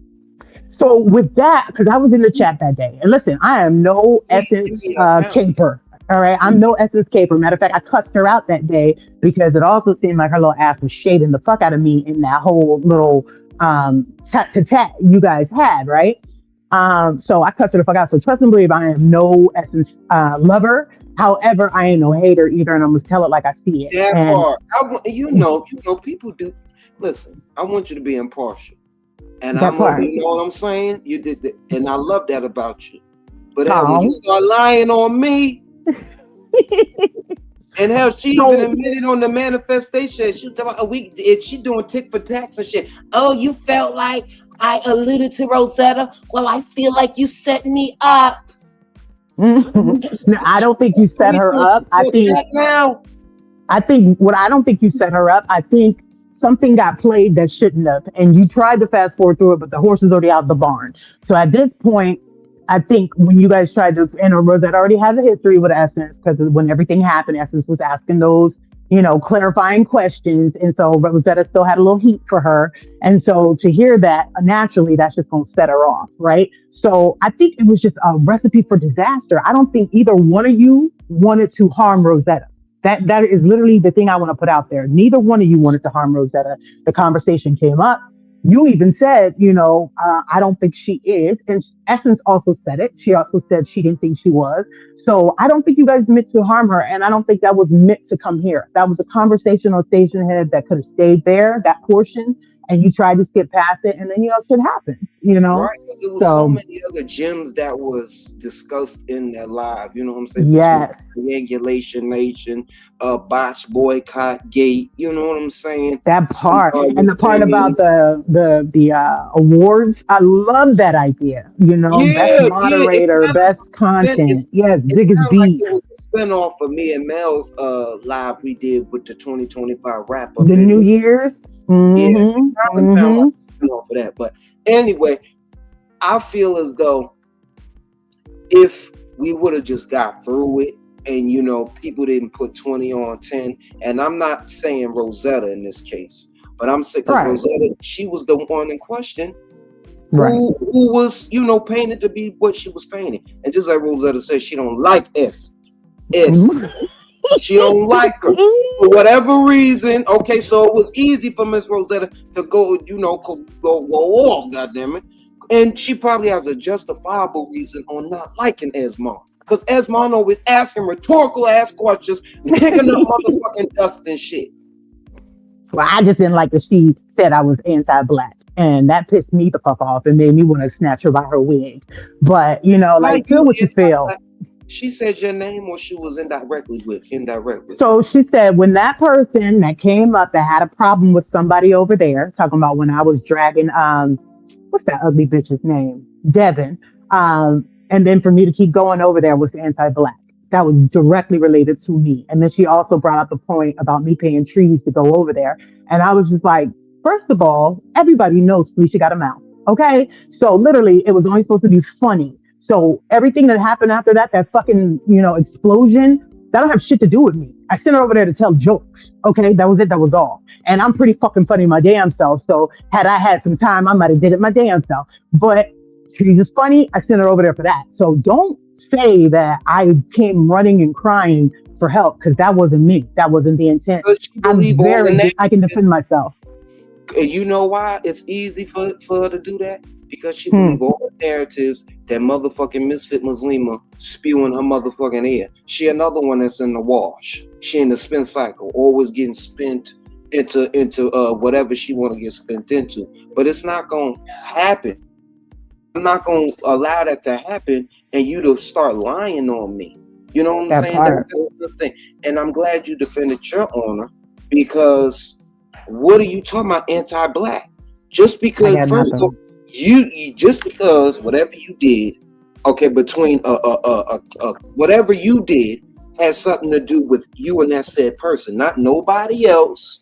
That Okay, part. and you one thing about it, you're not afraid to say what the hell you sent the cash app for. She And ducking will. and dodging. Oh, I rather refrain from saying what I sent the cash app for when the whole time you supposed to be buddy Ace Boon Coons with old man effects. Ooh, You think yeah. about that? I want your impartial opinion on that. God, you trying to get me in trouble. No, I'm not. No, I'm not. Please. Last question if you gotta go. But for Okay, real, I do gotta go. You got 10 extra minutes off of me. Okay. How So you got the question or you want me to reiterate? no. I know what you're saying. Okay, so I'm gonna put it this way, right? Please. I think that is wonderful that Manifest can see past that and be cool I do and too. understand That's maturity. But let me that's maturity. I'm not that mature. If you're my girl and I'm in a all-out beef, no, it's not just I don't fuck with them. I'm beefing actively with them. And you go and pay them money for God, I don't give a fuck why. I'm fucking done with you. That is Talisha. Maybe I'm not mature enough, and maybe I ain't never gonna be that mature. I respect the fuck out of Manifest for being able to separate the two. That's kind of like when, you got a monster in music, but you still like the music, so you separate the art from the man. I can't do that. I like how you I like how you use that analogy. Thank you very much. I still am gonna put it like this. That's like your bestie Westie cash apping your arch nemesis. Whether it's for a pair of shoes, whether it's for a new pair of shoes, because they walking out with no shoes on. I know you didn't give my arch nemesis no new pair of shoes. After I got through I'm going through what I'm going through. That's just how that is. Now, she Manifests is mature enough to believe Esmond when she said, "Oh, I didn't cash app her for nothing regarding you." But how are we supposed to know that? The same way Esmond's supposed to say, "How am I supposed to know you didn't set me up and it was a play for you to come at me and make me content?" Well, what I heard Essence say for the Cash App, which it's a good, noble reason. So, I think she has good intentions. I just think she just does stupid shit, right? So when she did it, it was because the whole essay allegation came up between Kat and Denise and everything, and Trees decided she wasn't going to touch it. And so Essence basically sent her that saying, "Hey, good on you for not, trying to, benefit off a tragedy." So it was for that. And so I think it was a great intent, but back to you, my homie, and I'm actively beefing with this person. It's not just I don't fuck with them. I am literally fighting for my life, and you cash at them. I don't know if I can get past that, but we are two different people. Manifest, like I said, is able to separate the two situations. So good on her. Yeah, it's good on her, and I applaud her. And I'm not here to hold nobody's feet to the fire. You know what I'm saying? That ain't my friendship. But all I know is that you got to watch these motherfucking virtual procurers like a whole, these panel poppers and whole trotters. Listen, they go around here lying and spinning narratives. That's all I know. And listen, and can I say something to Ibiza real quick? And Ibiza, you're right. They were friends first, or they were cool first. Essence was always a treetop and in Trees' chats and everything like that. So you're right, and I guess that is kind of a hard position to be in. Now, if I'm cool with both of y'all, and then y'all in all-out war, you're right. That's a whole different situation. But to my knowledge, Essence. Excuse me, I'm sorry. I ain't mean to cut No, you're you fine. off. But she the one that took a 4-month hiatus for whatever reason. I was about to say that. And Misfit noticed it because, you know, I guess some cash apps, that money was looking funny. But I don't. Okay, I don't hear you anymore. Oh, okay, I hear you again. Can you hear me? Gotta pay. Yeah, I do. Yeah, I do. I'm just saying these people got to pay with how much they weigh. You know what I'm saying? The witness protection program ain't free. That part. I guess. Or as Trees would say, the Bitches Protection Program. I closed mine. Mine's been shut down. My case was set on fire. So I don't windmill for nobody anymore. I got tired of getting beat the fuck up with my own cake. So it's gone. But anywho, that's it. That's all I got, Ty. I gotta go. I love you so much. Keep doing the great work that you do. You are not just here to cultivate. You also give us real world events. And so I'm so proud of you. Oh, real quick, if I can, free Palestine. That's always the thing. And then pray for Minnesota, because I don't know what the hell is going on in our country. And I promise I'm going live this week to talk about it. But they're murdering citizens. And I'm not cool with them murdering immigrants either, but they're murdering citizens. And so we really need to pray, because I don't know what's going on and I don't know how we can fix it. So I think nothing but God at this point. Exactly. That's all. And I love you, and I gotta go. Thank you so much for having me. Love you, chat. I'll be back in the chat. Thank you for stopping by and leaving us with that great word. Your presence is always appreciated. And a happy belated birthday to T. We love you. Thank you, baby. I love you. Bye-bye. Bye-bye. Have a great night. How about that clarity for tonight? Man, oh man, oh man. Rosie always brings the clarity. Now, do we need to listen to what? I think we'll listen to a little bit of the exchange over there on the station there between me and Etsy and My Destiny. Shout out to her. Let's get into just a little bit. We're gonna be here for a little bit more longer, and then we exit in stage left. Cause yeah, I got to go. I got to go. I got to go. All right, let's get it. Confused and thought that she was alluding that it was about Rosetta. What's up, you baby? Get what I'm saying? Baby Bubba. Yes, I do, because that's what it seemed like to me. It was a lot of rhetorical questions asked. First off, the whole scenario with the song situation. Not so much confused, but I thought that was what she was alluding to. But let's get into it. I was not playing that song to taunt her in any way. And for her to sit up here and say, oh, you kept playing the song and I was trying to get you to stop playing the song. That was not true. That was not true either. She flipped the whole thing in my chat.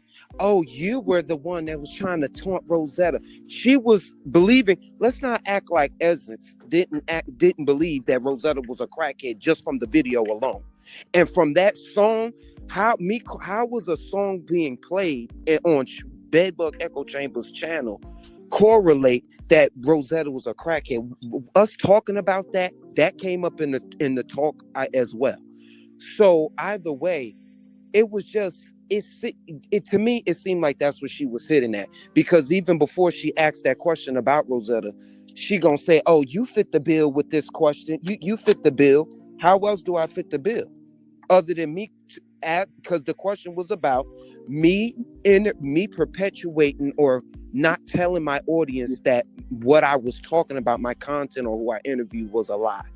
So who else would you be talking about? The context of this conversation was Manifest asked me to come on up and express how was I confused, or express whatever the fuck what was going on. What you want? Actually, let me run it back. Basically, she just asked me to come up and say that was absolutely wrong, because I'm gonna say this, and I had a conversation with Melanie, right? Non-confrontational, but yet a conversation. And Melanie, and mind you, Essence coming in my chat bringing up me playing a video or playing a song does not even, that's like her trying to flip the script, blame it on me, like I'm saying, while she not acknowledging her bringing up a can in that conversation. She brung up the can, smoking out of a can and all this other shit. I played the song to show just because I play a song doesn't mean, just because I'm dancing to a song doesn't mean that I'm high.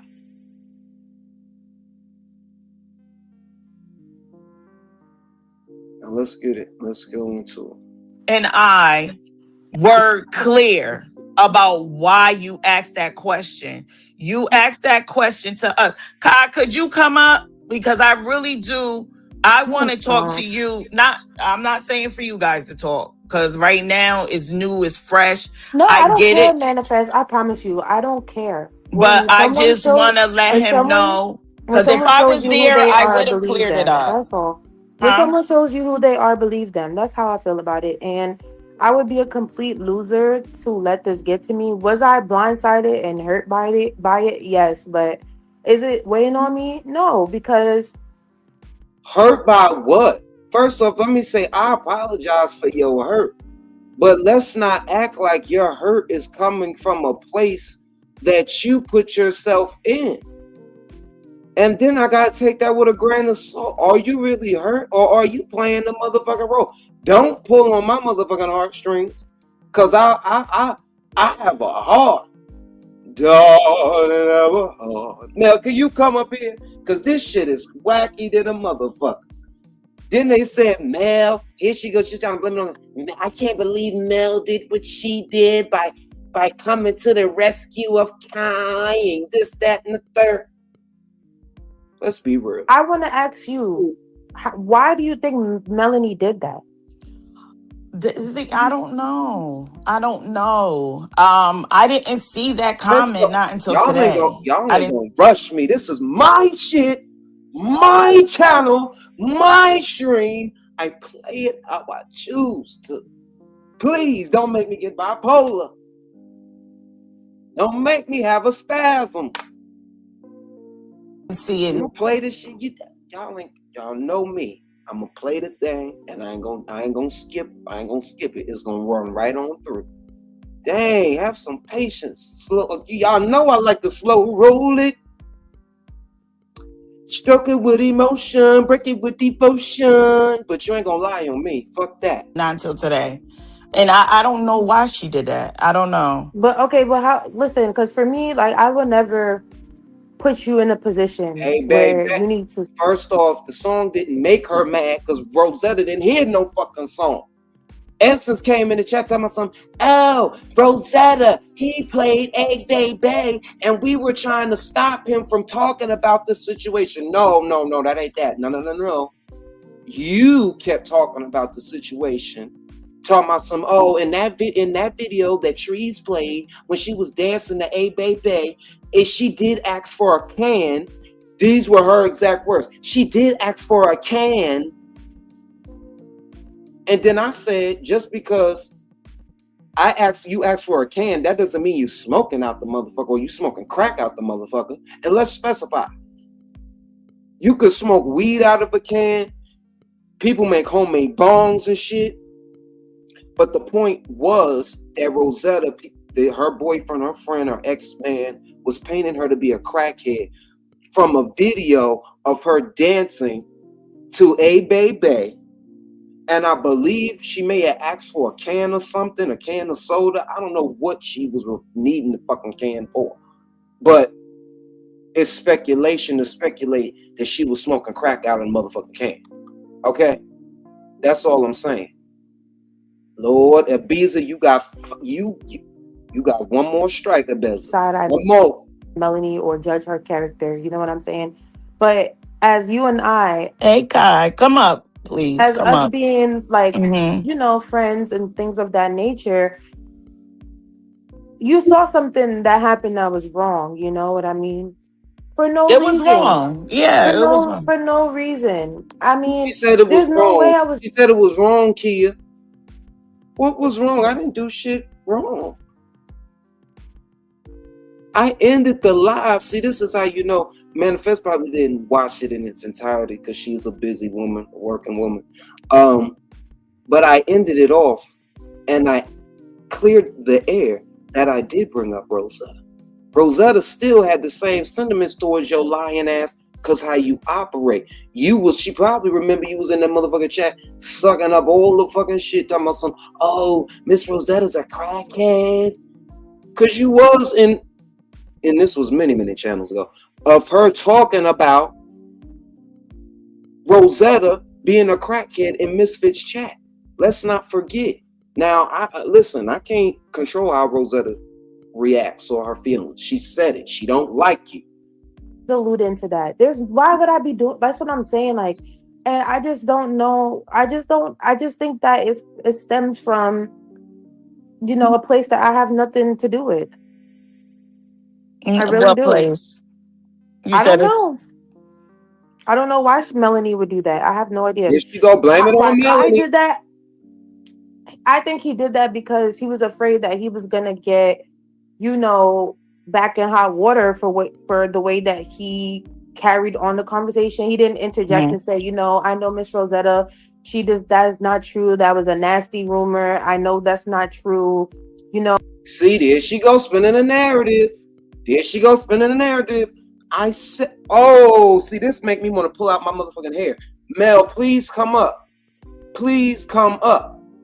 Please come up. Because this about to, woo! You see? Then this is gonna force me to have to pull out my motherfucking other device to play when I said I don't think that Rosetta's a crackhead. You see how she fucking lying? You see how Esmond lying? Hurricane Chris? Who the fuck is Hurricane Chris? Ooh, that's the spinning of the narrative. Let's play it. Oh, I feel like he didn't protect her either. And even when it was like, all right, that was a good little laugh. Like, you played the song connected to that shaming. So my thing is, were you protecting her at all? And I want to know, where was I at? First off, it's not my job to protect Rosetta. Two, I mentioned that my feelings, I don't believe Rosetta's a crackhead. I expressed that. And what's understood, damn sure don't need to be explained. Rolling. It's fine. It doesn't matter. He played it. And no, it matters to me because how the hell didn't I hear it? I'm just like, wait, what the hell? Go ahead. I swear I didn't hear the song, y'all. I did not hear it. I was so confused. I played it to cut this Esmond.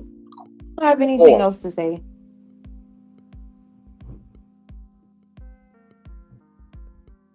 Hey, Kai. At the moment. Huh? Oh, at the moment. Okay.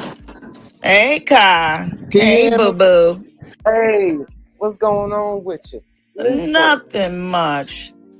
Well, first off, I want to clarify some things. I'm out in the doubt. Excuse me. First off, what did Mel do? Exactly that now Mel is getting blamed for now, and I don't have to listen. You ask me what you want to ask me, but first off, we're gonna slow roll it. What did Mel do specifically? Last time I checked, she was just clarifying the smoke and mirror attempt. But wait, clarify what smoke and mirror attempt? That she over here trying to flip the script, making it seem like I tried to blame it on her, and I did not play the video to prove that I was the one that brung up Rosetta. We already clarified that. But I brung up Rosetta in response to her rhetorical question that she was alluding to me having Rosetta on my platform. Now, she could deny all she wants, what she thinks, what she was referring to in the question that she was asking. But that's neither here nor there because we already here. But what did Mel do? Why is it a problem? Why we keep regurgitating? I can't believe Mel did that. I can't believe Mel did. Can we believe that you keep going back to places talking about the situation? So this is what I'm gonna say. She did not. She didn't. I made a video yesterday because I was actually able to finish it, right? So I had wanted to make it very clear that when that question was asked to you, she had already asked me and Mel that same question. So that's why she said, I'm going to ask you too. You're a content creator, as in addition to, like also. So me and Mel, I was under the impression that Mel knew where that question came from because we had just spoke about IO. And I asked a question and in essence was clearing it up. So I didn't ask her why they didn't get along years ago, nothing like that. She said, let me ask you something. You're a content creator, Mel, and Manifest, you're a content creator. If you had somebody on the panel and they told you a story, later on you find out that it was true or not true, what would you do? Same question she asked you. So that question was asked to both of us. And Rosetta wasn't even a thought, right? And from when you had added Rosetta, I was just under the impression that you were just using that as an example. Now pause. I didn't take it as. Now pause. Let's go back to the original. This is the original.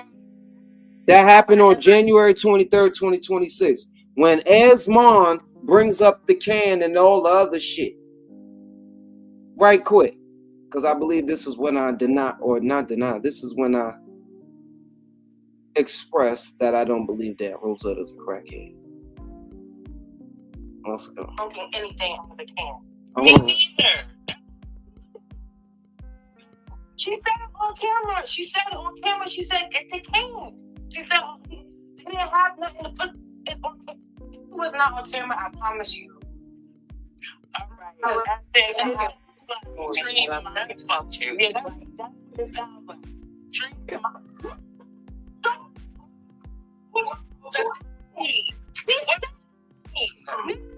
Y'all not about to tell me. Y'all not about to tell me it's not abnormal to say all the things you could smoke weed out of. Bob Marley, Leaf, freaking grabber, water bottle bombs, anything. You mean to tell me it's not abnormal for somebody to say, "Yo, cut the can open"? But is she cutting it short? People can smoke weed from cans, I'm sure. I'm just saying, it just, Can open and do what? That's what she said in the video. No, she didn't. No, she didn't. No, she didn't. It was crack. That I don't part. know if it was crack. I just said she was smoking out of the can. I didn't say it was crack now. But that's what Trees is saying. Exactly. Trees ain't saying it's weed. Trees is saying it's crack. I never had to resort to a can either. So we from different generations. So maybe back in the day, smoking through a can was the last resort back in the day. Come on now. Everybody's got that content. You know what I'm saying? Smoke that shit. Ain't no way where I've never seen it again. Okay. Yeah, baby. When Miss Rosetta goes off on me tomorrow, you better have the same energy because you played it back. Shit, that's a damn shit. We all bop to it. Shit, fuck that. Right. Anyway, wait a minute.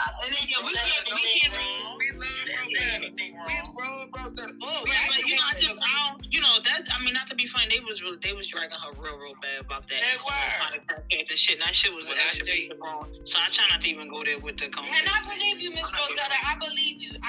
It just took me aback when it just took me aback. But I believe. Now she believe Miss Rosetta. I don't think you on that stuff. At all. She got all her teeth. You know what I'm saying? She's healthy.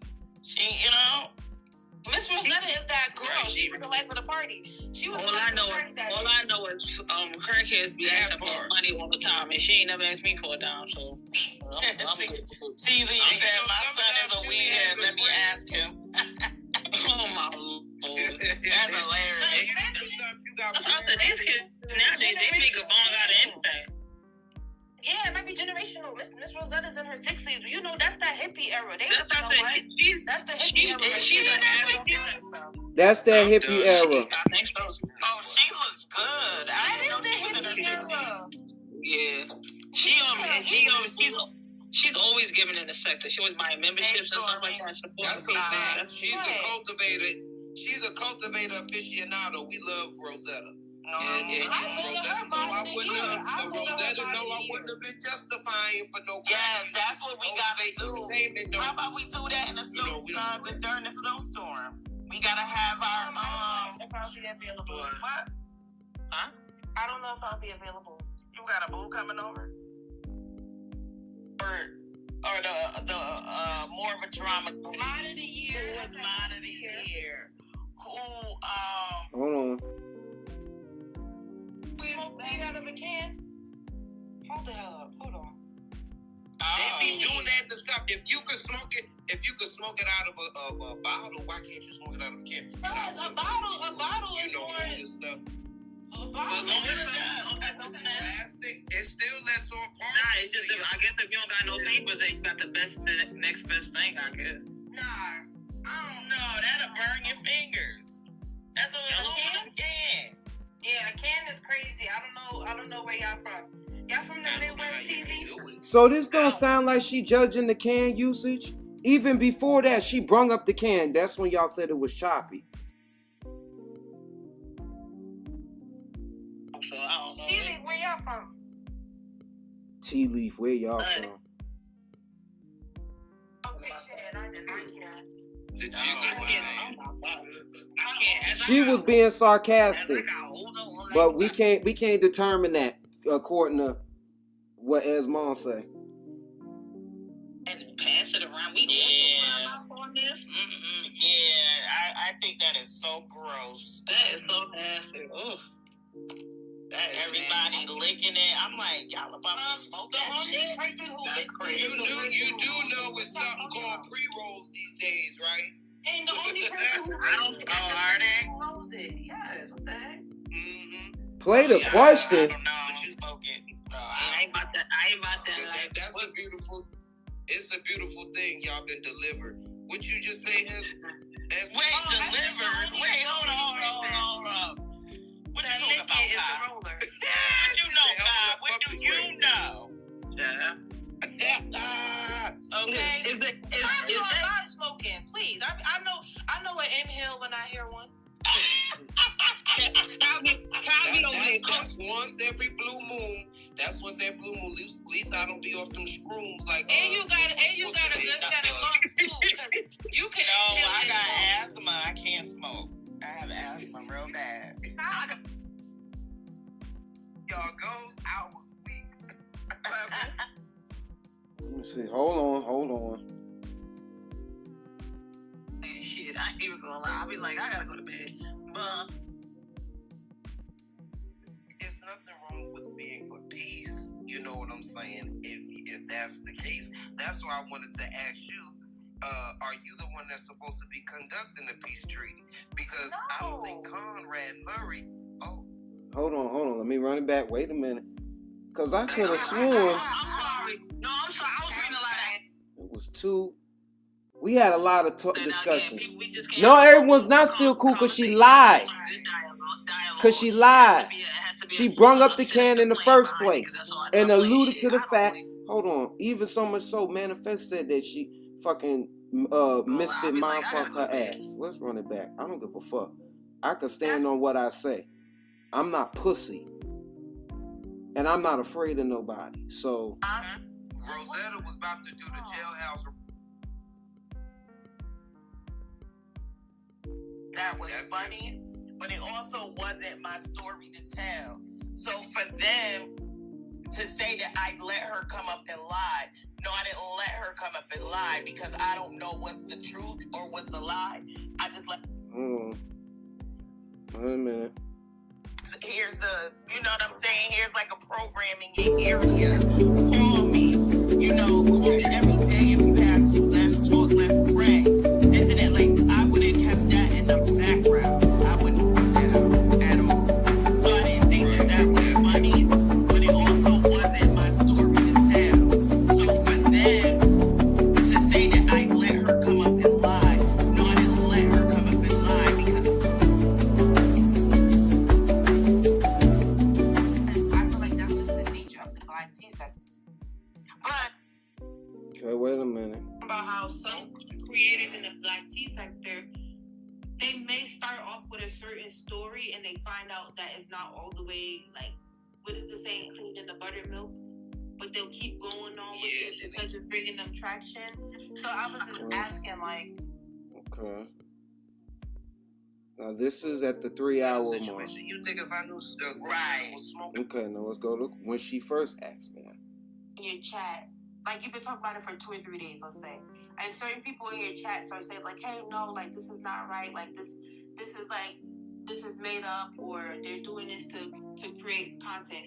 As a content creator, would you stop your regular programming, or would you keep going on with it?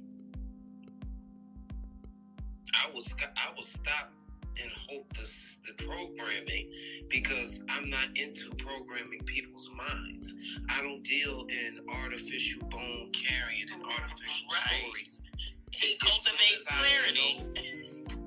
Yeah, as soon as I know, just like with the Rosetta situation, you think if I knew right was smoking through cans and shit and fucking lying and all that stuff, I would have really hosted a show about it. That was another reason why. Right. Would you have called it out though the next day? Breakdown. Would you, like, let's just say... If I knew the facts, yes. Absolutely. Oh, wow. That's my right to do it because I have a platform. Do you feel that I did? No, I'm not. I don't feel like we do this at all, but I was just asking.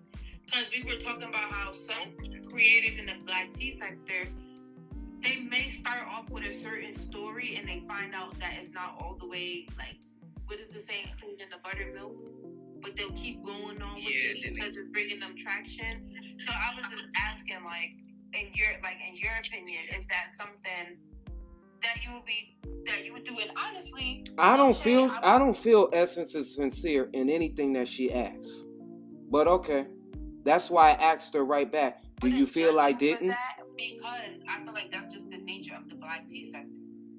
But I would have handled it differently. I respect Kaz. That's his answer. He's sticking to it. However, when it comes to that situation, I would definitely say, because I don't want to have false narratives out there, I would definitely say that the stories that, I release are not correct. There's been discrepancies and stuff like that. But that's talking to Rosetta in the background, like, girl, you need to get your life, because me talking about it does nothing for her. Right. You know what I mean? It's like me talking to her in the background saying, listen, sis, I got you. Here's a, you know what I'm saying? Here's like a program in your area. Call me. Call me every day if you have to. Let's talk. Let's pray. This and that. Like, I would have kept that let me in the ask background. I wouldn't have brought that out at all. So I didn't think that was funny. But it also wasn't my story to tell. So for them to say that I let her come up and lie, no, I didn't let her come up and lie because I don't know what's the truth or what's a lie. I just let her tell her story. And that was her story. They said that about you too? Yes. Yeah. That was her story. Like, who am I? Right. And again, because all they wanted to do was take it and exploit it and manipulate it.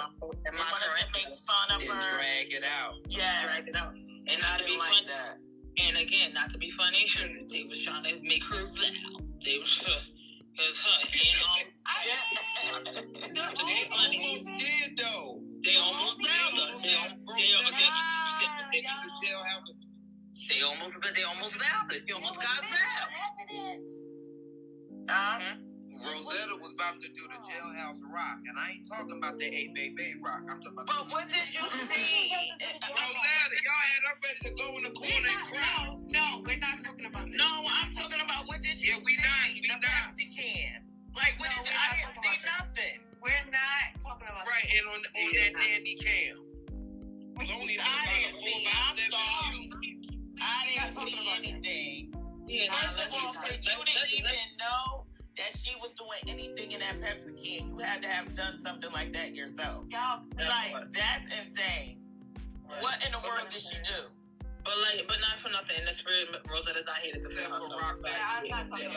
Yeah, let's not kind of like that. That's all they had was her rocking back and forth to Hey Baby and they drug that motherfucker out. And all I'm saying is that this is all right. Listen, what we're saying, she don't need to defend herself because we defended her.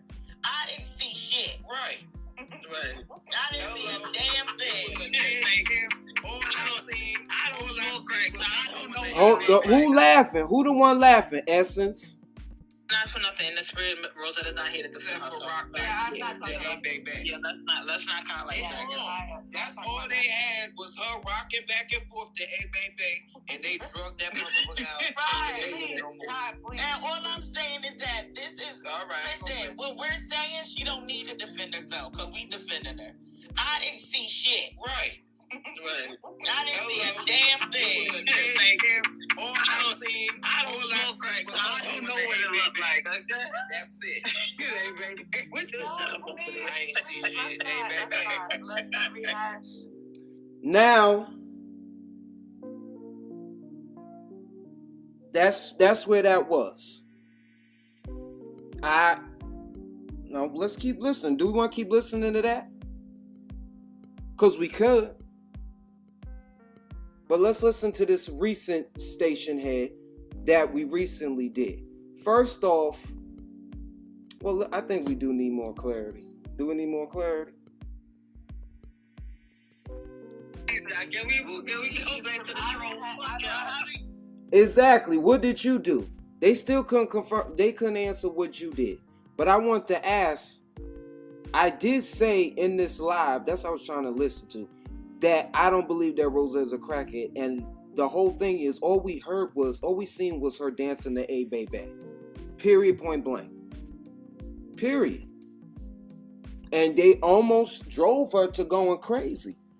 That's why I say that. I may have sound comedic in how I talk, but for real, the shit people put you through on Black Tea Sector, it will subject you to having a motherfucking mental health crisis on some real shit.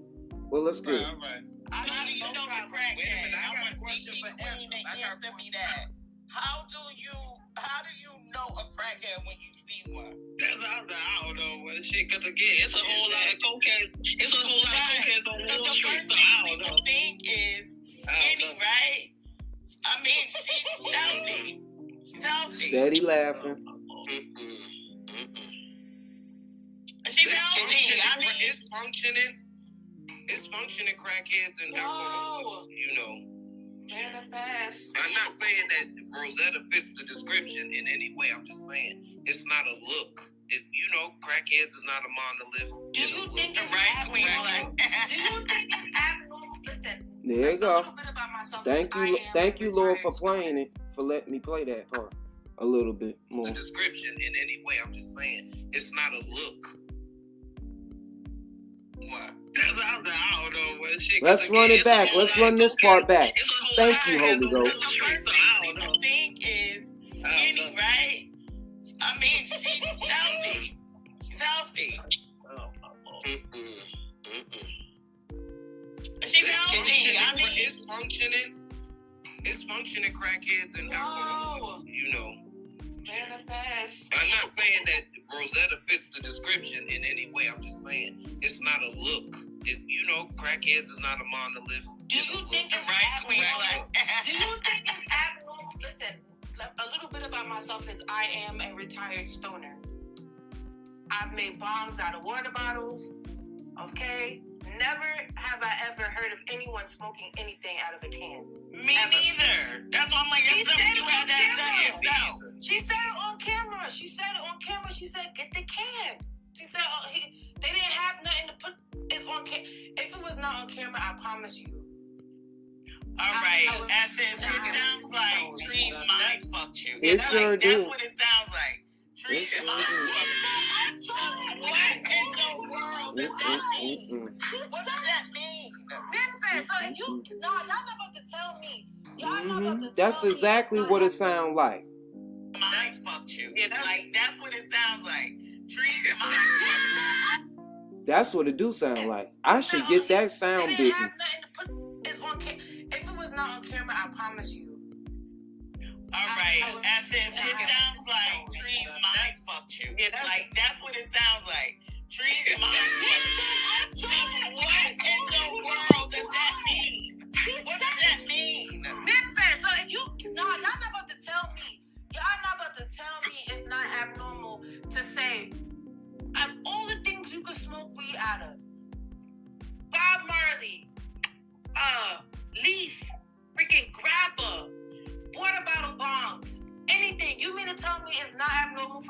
said, yo, cut the can open. What? But yet and still, if she was dancing to A Baby, how the hell, Esmond, did you hear motherfucking Rosetta ask them to cut open the can? See, this is what I mean. But let's roll that beautiful beam footage of the most recent exchange on how we got here. How did we get here?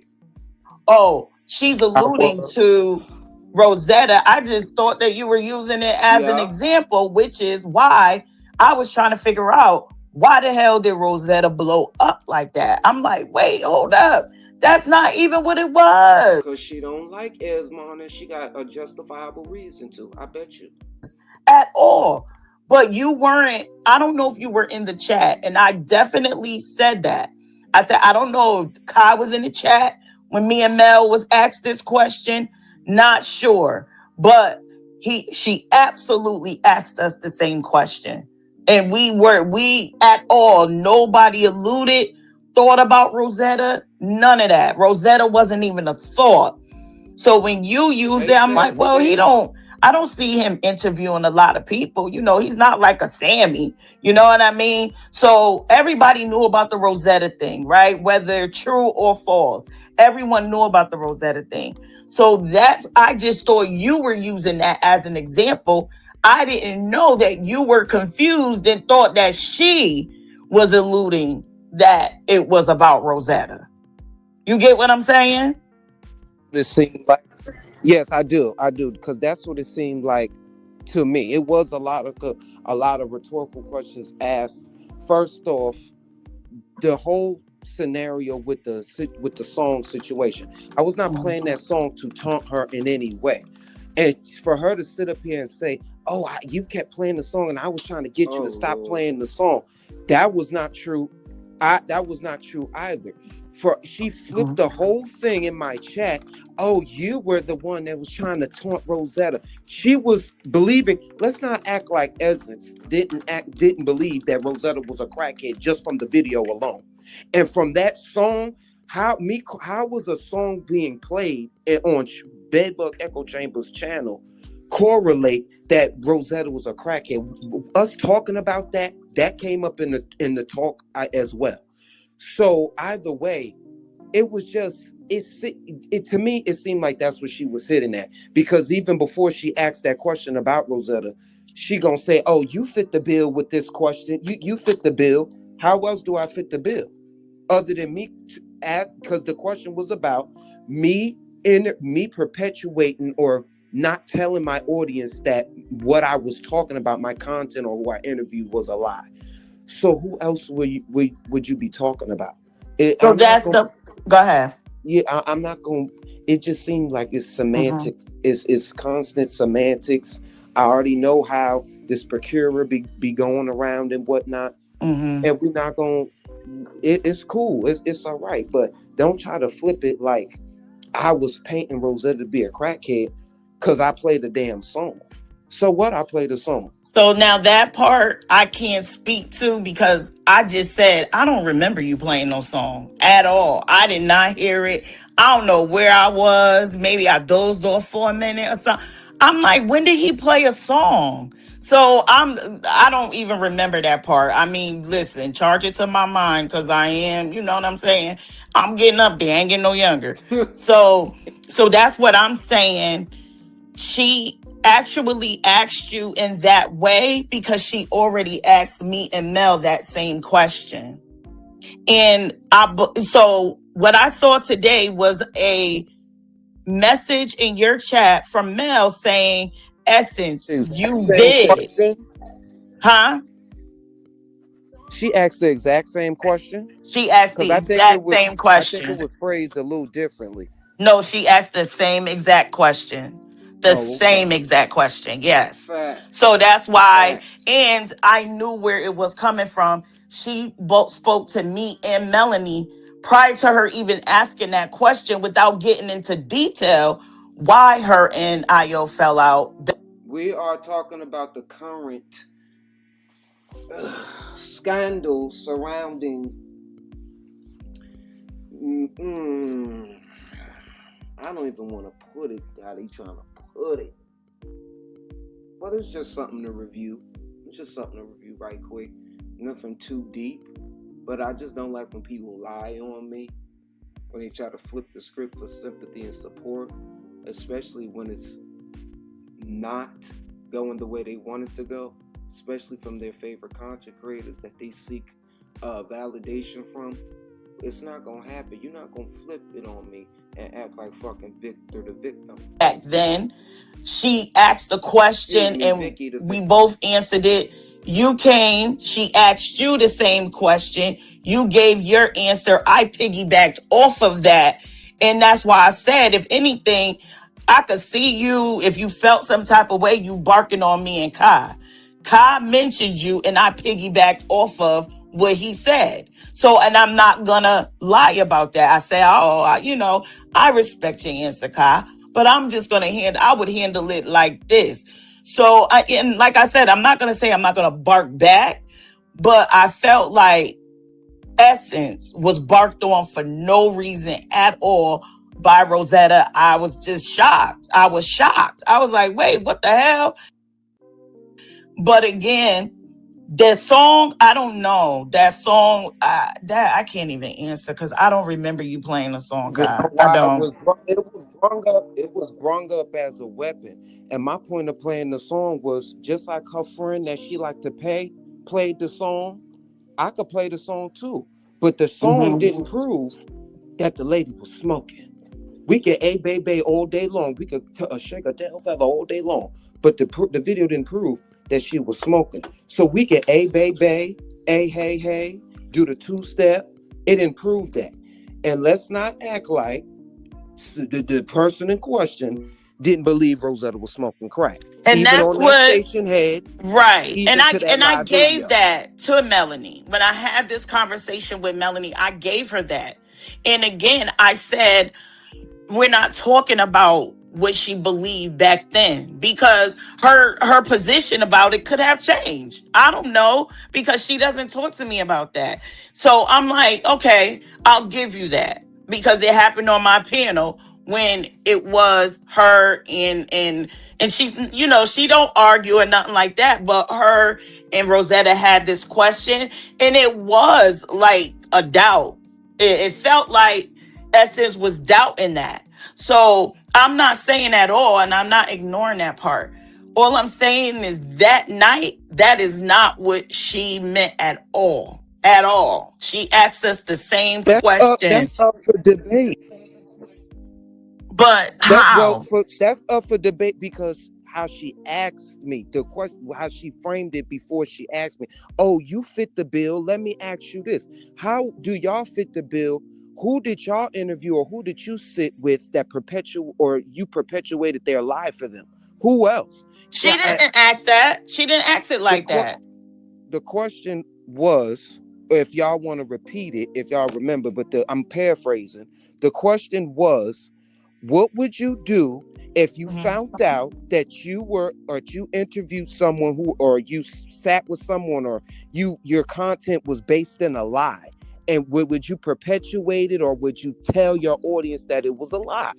How did y'all ever do that? How? But I'm telling you, she asked me and Mel the same question, the same exact way. I know, but that don't mean it ain't rhetorical, that she don't know the answer to the shit and that she don't know what she answered, she don't know the answer to the question she asked. And you get what I'm saying? It could have been that's maybe I'm looking at it a little too deep, but I'll say this. Her coming in the chat and talking about the situation, saying, oh, you were playing the song and we had to beg you to stop. Why is that even that? Here you go. Wait a minute. So maybe back in the day, this is for this is for back in the day. Come on now, everybody got this that is for I'm jealous. She asked me, do you have the clip? That smoke that shit. Ain't nowhere in the world I never seen again. Okay. Thank you, Cecilia. Here you go, listen. Nah, Kyrie. And when Miss Rosetta going off on me tomorrow, you better have the same energy because you playing A-Bay. Shit, that's a damn shit. We all bop to it. Shit, fuck that. But anyway, wait a minute. And then, We love Rosetta. We love Rosetta. Oh, you know that. I mean, not to be funny, they was dragging her real bad about that. See, there you go. That's it. I really want them to change the subject. Well, I didn't really want to hear no more of essence, but I want to ask the question. But either way, it wasn't to how she tried to plan. And mind you, she said, "Oh, I had to beg you to stop playing it." Where did you hear beg me to stop playing it? That's the day. Hey, baby. Nah, Kai. And when Miss Rosetta goes off on me tomorrow, you better have the same energy because you playing A Baby. See, she wanted me to protect her. I can't protect you as mom. See, Rosetta know I'm sincere. She don't know you sincere. Mind you, that shit is a bop. Hey, baby. Hey, baby. But mind you, that clip they kept showing, it didn't prove she was smoking crack. So we can, hey, baby. Oh, hey, baby. But where's the part when she's sniffing, snorting, or lighting some krills up? Absolutely. Exactly. Come on, that shit is a bop. Hey, baby. What? Like, what? Now let's keep reading. Keep listening. Necessary. You're trying to flip. Wait a minute. I need a couple dollars, y'all. Come on, hit that cash. But I'll say this. $781. Her coming in the chat and talking about the situation, saying, "Oh, you were playing the song and we had to beg you to stop." What? Why is that even necessary? You're trying to flip the script and make it seem like I was doing something to Rosetta, or like it was just weird. That goes into you telling me I allowed or I should have went. I don't know what you expected me to do. With my audience. I don't consider them. I didn't consider them doing anything to her. That she's not used to or subjected to in a public space. If you're on a public forum and you're being a panelist and this, that, and the third, they're gonna comment. People are gonna comment on stuff. Now Rosetta, she felt triggered. Now she came up there to defend herself, so I can't do too much about that. About Rosetta's stance and how she felt. I even clarified it on numerous of times. I even played the audio again. That's why I didn't like her lying to these different people, these different panel hoppings that she's doing. Talking about when I asked him to play it and he wouldn't play it. That's false. But now you say panel hoppings. Whose panel was she on? Bedbug Echo Chamber. She came to yours. This is I don't know. This is the second or third one. No, this is her first time coming to me. Oh, okay. It's her first. So okay. I didn't hear Treese's like what are they gonna do? Oh, you was right. Do you want to answer that, Essence? Do you want to touch upon you going to Trees and? No, I think this is a conversation for you and Kai. No, because I don't know why you went to Trees. As soon as I left, she was all up in the chat talking to me. All up in the chat interacting. What? I don't know. My answer is no. Oh. Okay, so she doesn't want to. No, it's cold outside. Like the chip on her shoulder. So, okay, you seen it and you didn't like it. Kai. Whatever she went over there to Trees and said is something that you feel like she went over there, she's panel hopping, she's talking about it. But are you more upset at the fact that she said that you were playing the A Baby in reference to Rosetta? Are you more upset about that? No, I'm not even upset about the situation. I just didn't like how she tried to. Why would I be afraid of anything that she said that? But don't try to weaponize it against me to try to use it towards your point and your credit, thinking that Rosetta was gonna flip on me when you're the one that stirred a pot on everything. Hence why you went over to the Misfits and was like, I got some tea. Why is it some tea? Why is it tea when you talking about they making me content? Is it tea or being made into content? Which one is it? Tea or content? Tea or content? And you were playing the A Baby in reference to Rosetta. Are you more upset about that? No, I'm not even upset about the situation. I just didn't like how she tried to play victim like she always tries to do in the chat and throw rocks and hide her hand like she doesn't feel the way she feels. She could say what she want to say, but she know how she feel about the whole situation surrounding that. She knows how she feels, and the questionings, they were a little suspect to me. Now, I have every right to have the opinion on what the questioning was about. Now, that's me. Now, what Rosetta felt like, I already clarified that. I said I brung it up. But I brung it up after I was asked a question that I felt was in correlation to that. So I can't do no more. Right. No, and I just thought that I can shed light on it because Melanie and myself, we were here and talking with Essence, and she asked us the same question. And when she said, however she came out and said it, it was just, okay, I can ask you too. You're a content creator. In addition to, that means she already asked us that same question. And when I tell you that Rosetta was not even a thought, she wasn't. And let's be clear, we know Essence doesn't beat around the bush. When she is talking about someone or she references someone, she says their name. So I do believe that question would have been asked differently if this was about Rosetta. She would have asked that question differently. But again, she don't want to talk about it, so I don't know. But that's just my thought about it. I'm just sorry that it happened like that. And I would, like I said, I wish I was there because I would have cleared it up, because it was not at all. She asked us the same. How she asked you is how she asked us. And even when she asked you, I didn't even think of Rosetta then. You know what I'm saying? It was just far from my mind, because you know what I'm saying? Like, that's not what she was asking. She wasn't asking about Rosetta. So that's why, I just wish I could have shed a little light on it. That's all. But again, I just thought that you were just using Rosetta as an example. And I didn't even feel nothing was wrong with that. Like, it's just an example. I didn't feel anything was wrong with that.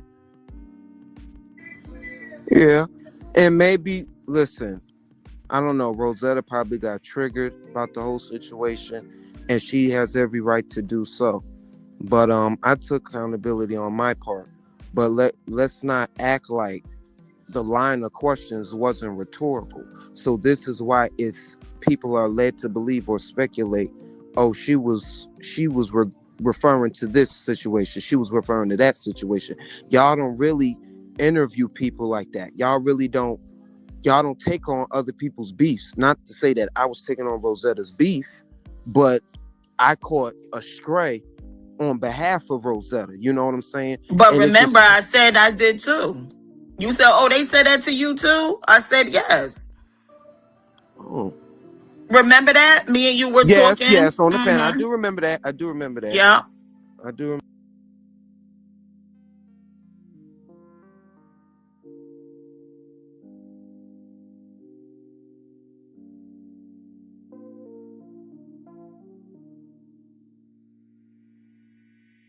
remember that.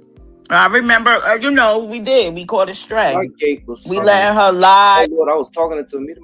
I said Strike Gate was something. I will say this. I feel like it was a motherfucking campaign against your boy. I feel like the way they came at Manifest was kind of different the way they came at me. Motherfucking Strike Gate was something the fuck else. Sound the motherfucking alarm. When you able to rise above motherfucking Strike Gate, I tell you one thing, you a bad mama, shut your mouth. Cause they like fucking weaponizing the motherfucking automated system. But we rebuked it and we rise above. Hell you talking about? But going to the point, I feel as though they was on my ass a little bit worse than Manifest. But that's my opinion. And all this other stuff. It's not letting her lie. Oh, and you did this. Especially he gonna lose booty. Oh, and he lied on me and he told me this, that, and that. I called him up. He's the biggest fucking cross-dressing fucking liar I ever heard. Wanting to come up there. I protected Rosetta. For real. They want to ambush Rosetta, because mind you, this was the time they were sanctioning motherfucking Lexi. Soon after that, they told her to jump off a motherfucking cliff and do us all a fucking favor. But at the time, they was riding for Lexi, and at the time, Kaka was extending his platform for Rosetta. Period, point blank. And Kaka caught a couple of strays. The campaign was campaigning. You heard me? Telling her story. Right. Nobody was there but her. How in the world we gonna say she lying? And do I really care at this point? She can do whatever she wants. She's grown. Who am I to tell her what she can and can't do? So that right there didn't make any sense. But that's just the type of stuff that they do over there. But I did, like I said, I didn't know that, you know, and it's not surprising that Trees stuck her nose in it, of course. But I just thought I could shed some light on it. Just kind of like this light. Friend went and got her. Because if you don't know, she in that damn group feeding all the fucking information that she need. But you ain't hear from me. In the air a little bit. The air is thick. That's all. We stuck in the loop. I know this is not another Melanie Bash channel. I would never bash Melanie. It won't happen on my channel. Not at all. I'm just saying that Melanie was here. And Melanie and I were asked that question both together. And there was no thought about Rosetta. And that question... Melanie, let me ask you this. You can answer in the chat. Do you feel like the line of questionings do you think the line of question was the same? Came after... Just answer me that then. After I asked the question, or I mentioned that Io and Essence are just, you know, recently getting into a beef. And she said, no, we've been had this problem. And then that's when she asked the question about it. So I just was like, I was so confused at what happened. But sorry that I couldn't shed more light on it. I can't tell you how to think or whatever, but just trust me and know that it wasn't about Rosetta at all. It wasn't. Happen when people go places for validation. But I love y'all. I'm out. Peace, Manifest. I gotta go. Oh, okay.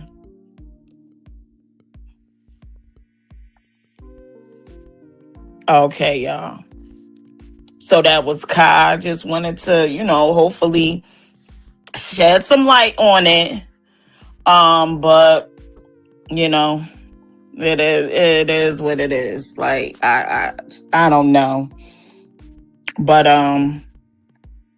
yeah, y'all, I'm about to go make my chicken parm. I just, wanted to see if, my girl has something to say about it. And, she's upset right now. And rightfully so. But I'm not upset. Disappointed, maybe? I don't feel any type of way. I felt all the feelings. And it is what it is. Like, it is what it is. I think you make your own formed opinion. If you decide to revisit your live, then revisit Kai's live, and then ask yourself, how would I feel if it was me? Do you feel if I'm being over dramatic? You do that if you'd like. As far as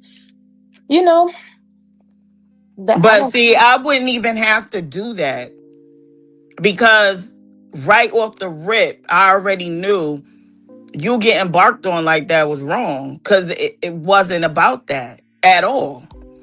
My thing is Manifest. My only thing is for somebody to say with certainty that they know I was alluding to something, is really crazy because you can never prove that.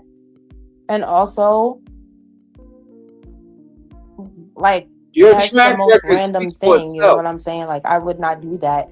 So for it to be framed in that way is fine. Like, that's completely fine. I just have to accept what happened.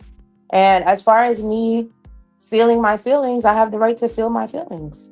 And I didn't say you did, and I made that very clear. I didn't say you. I'm not saying you did. I'm just saying I had the right to feel my feelings. And I do feel like that the same way he feels like I was insinuating about Rosetta is the same way I feel like he purposefully set up his life the way that he did. And we just can't, neither one of us can prove that each other did anything. So that's fine. That's completely fine. I was already said that I was a little bruised by it, you know, and then for me to be a man again, I'm like, come on, like, and that's what I'm saying. It does kind of, for me, prove a point for me, but I'm not gonna sit here and rehash and put you in a position to where you have to do all these mathematical problems. And I just wanted to know why you think that happened, but you know what? It's fine. It's Professional completely fucking fine. victim. Professional, but it got light towards the middle of it because she started getting lighten up once Manifest chastised her ass. I wish I could find them motherfucking part. Yeah, and I'm not in their minds, so I don't know. You know what I'm saying? I can't answer that. I don't know why it was done like that. I don't know why Melanie said that. I don't know. Do you think it's problematic that she said that? If it were me, I would definitely have a problem. If it was me. I mean, I can't. Said what? You know, I can't sugarcoat it. Do you think? And I'm not in their minds, so I don't know. You know what I'm saying? I can't answer that. I don't know. The line of questioning, how I perceived it, everyone's perception and interpretation is different. What the fuck are we talking about here? Why it was done like that? Yeah, I don't know why Melanie said that. I don't know. Do you think it's problematic that she said that? If it were me, I would definitely have a problem. If it was me. I mean, I can't, you know, I can't sugarcoat it. I would definitely have a problem. If that was me and I know that that's not how I meant it, yeah, I would have a problem. Absolutely. Okay. Well, that's fine. Even you ain't the only one that picked that up, but hey, who are we? We ain't got no say so in this motherfucker. That's they dying there. But shit, once I heard motherfucker Manny chastise the fuck out of hell, boy, I was like, get ass. I was like, get ass. Like, hey, I'm fine. I'm not keeping it going. They like, oh, you pineapple. No, Manifest was talking about it and she asked me to come up here. So Essence, I did not ask you to come up here. girl, you just said you did. You was talking, somebody was asking you questions about it, and I was just like, you know what, like, let's. Yeah, someone was asking questions, and then, or you said Manifest, please, and then I saw the invite. Because you didn't, you said you didn't want to talk about it. You were asking questions about it, so. Cause fucking Misfit didn't do her how she wanted to be done.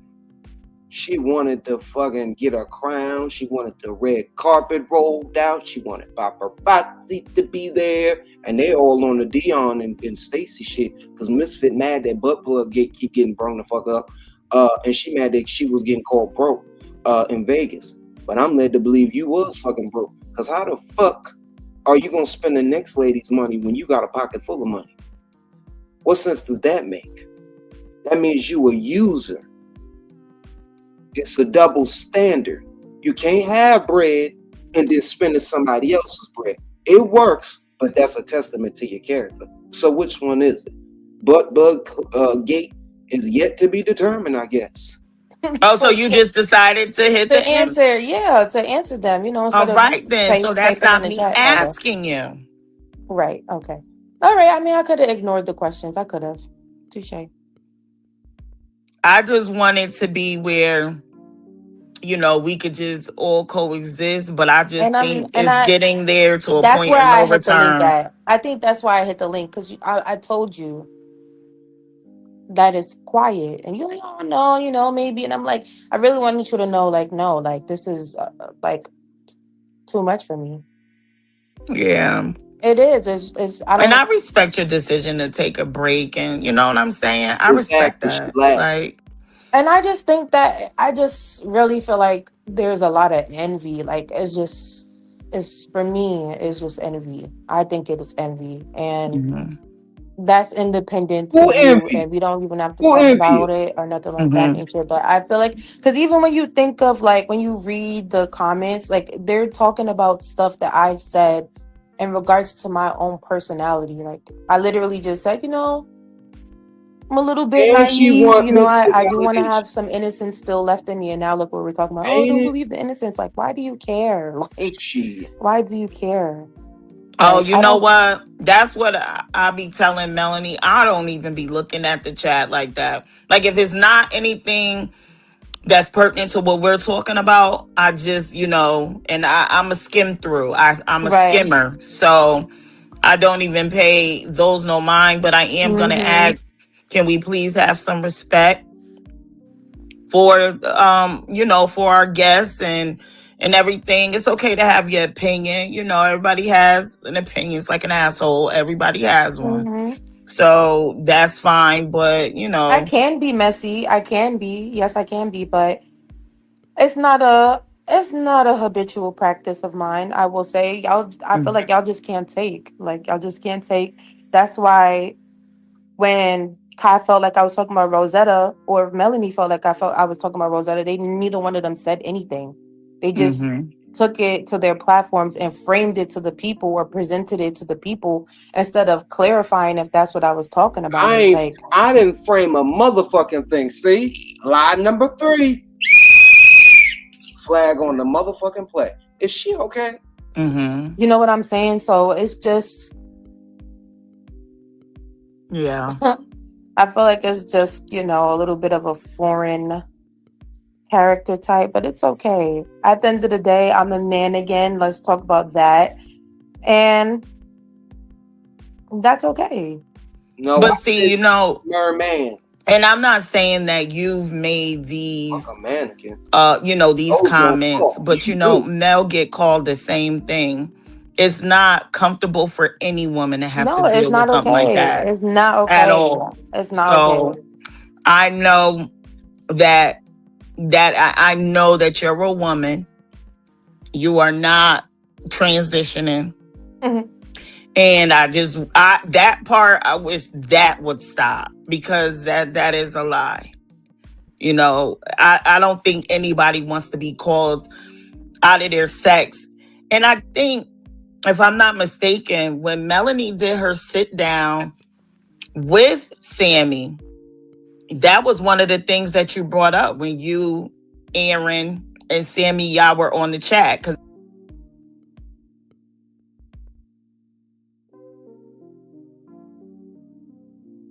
Now, Mel, I don't want to get you caught up in any way. But you could come on up. You're always welcome. Man. after the whole thing ended, that's when Sammy let people on the panel, and you and Aaron were one of the first ones. Thank you.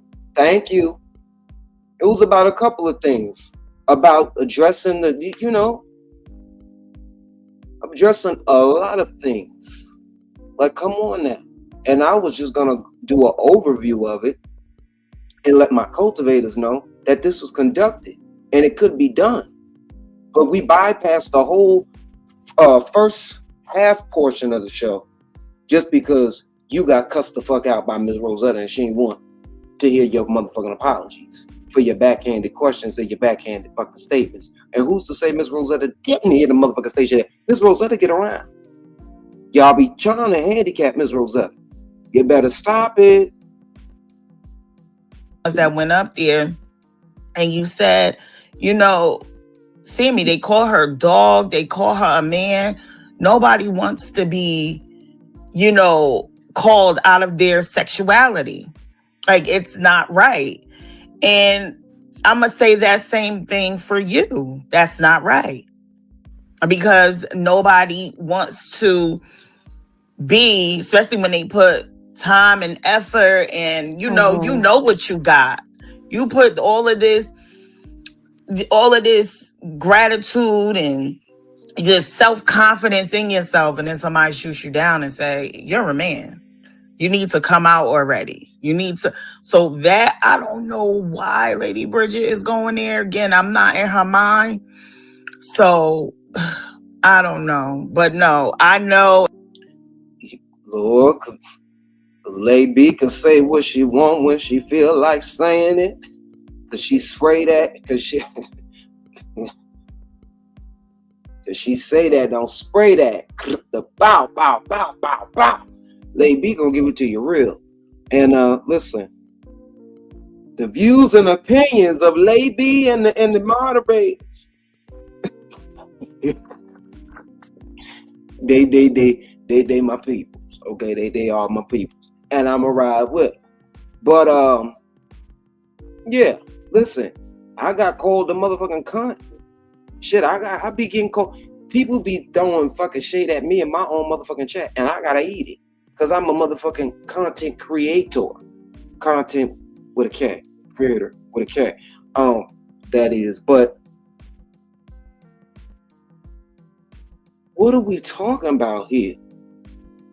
What are we really talking about here? Let's be frank. And I'm gonna back that up. Yeah. Let's be when we go into toe to toe, blow for blow. Was definitely a lie. She's not That's a man. okay. It's okay. And I think and I gotta say this, manifest, you ain't seen that you ain't seen no genitalia. in certain situations it's best to be a lady of few words. I'm not upset. I was, and I've expressed that vulnerability that hurt, and no, it was not on Manifest's platform, and it didn't have to be. It didn't have to be. Because at the end of the day, I feel like, part of the reason why I'm being treated this way is because something that her friend did. And in order to not be, rude about it or to put you in an awkward situation, I told my truth somewhere else, and I have the right to do that. And I'm going to keep going where I want to go, or where I feel safe, where I feel like there's community. That's where I'm going to go. So no matter what. This ain't no witness protection program or no Alcohol Anonymous or no battered broad group. Oh my God. Hold on 1 second. Queen Black. I have said the same thing to Essence. They're trolls. When trolls say something. I mean, but you guys are not even trolls. So let me see. Oh, welcome to the stage. Welcome to the stage. A good friend of the show, family of the show, if you will. Our good girl and our good friend, Nels World 25. How you feeling? How you living? Hey, guys, what's going on? Shout out to the cultivators in the building. Shout out to the mods. What's popping, y'all? What's going on? Chilling like the villain they paint us to be. Yeah. I'm just try to help you cultivate clarity. I'm gonna say my piece and then I'm gonna drop down because you know what I'm saying, I don't want it to grow legs or be able to be manipulated or spun a different way. Absolutely, because I respect you and Manifest relationship for what it is, and I just don't appreciate the people who are trying to infringe upon that, despite the projection that they say that you're trying to do that. But we're gonna slow roll it. At first, do you want to sound off on anything before I ask you any questions? I would like to. I just wanted to respond to I saw a couple of comments or questions in the chat, like what did Mel say? At the top, okay. Well, I just wanted for Kia and shout out to you, Kia. What's poppin'?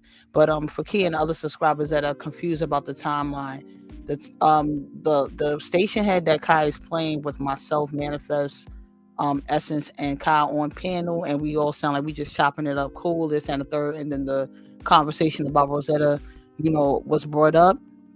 That happened prior to Kai going live when Rosetta came up on panel. That is why Rosetta responded the way she did, because she heard the conversation. She heard that audio. So that happened maybe a day or two prior. I'm not too sure, but that happened prior to Kai going live and Rosetta and Talisha coming up on panel. So we're gonna start there. When she starts saying, I guess she went. She said on Manifestation Head recently, something like that. I said something that was problematic or seemingly problematic. Is that what she said? I believe so, yeah. Okay. And people are asking in the chat now, like, what did Mel say? What did Mel say? The only thing I said in Kai's chat at the time when Rosetta came up on panel, and Rosetta was, understandably upset. With the situation with the audio, I'm saying, with the conversation in and of itself. Her being brung up. Because again, that was her main statement. That was her. And I had acknowledged that, I believe, with her being on the panel. So I don't get why. Yeah, but let me hush. Okay. Well, yeah. I just want to say. No, I'm just saying. I understand why Rosetta is understandably upset, because she had, again, the topic of conversation was not about her. However, her name was brought up. Totally understand it. That's why I was like, all right. After a while, I was right. So after a while, I was just like, come on, y'all. Let's just move on from that. Let's go. But the part with the question that you guys have, like, what did Mel say? What did Mel say? When Essence typed in the chat, it was a lot of back and forth. Talisha came up first on Kai's panel, and then Rosetta came off and sounded off. But then Essence came back in the chat, and I'm not sure what she said beforehand. Y'all can go back and check the chat replay. But she did say either she was on panel. I'm not too sure if she said it in the chat or she said it on panel. But I did either see her or hear her say, we all begged Kai not to play that song. And I said, wait a minute now. I said, time out. I said, I didn't even know the reference of the song, because I did not watch Streetz live when she was doing that with Rosetta. I did not engage in that at all. I didn't even catch the replay. Manifest clearly said on the audio, which I just heard, she just said she didn't even hear the song. So it wasn't, for me, that song wasn't a big of deal, because I didn't get the reference, what it was, alluding to, or what it was in reference to or associated with. The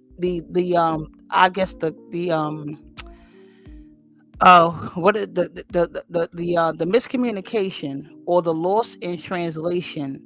What's for me, in my perspective, what's happening is, and I don't understand what she thinks I did or what I said. Now, that's neither here nor there. But I guess the loss in translation for me was when she initially asked Manifest and myself.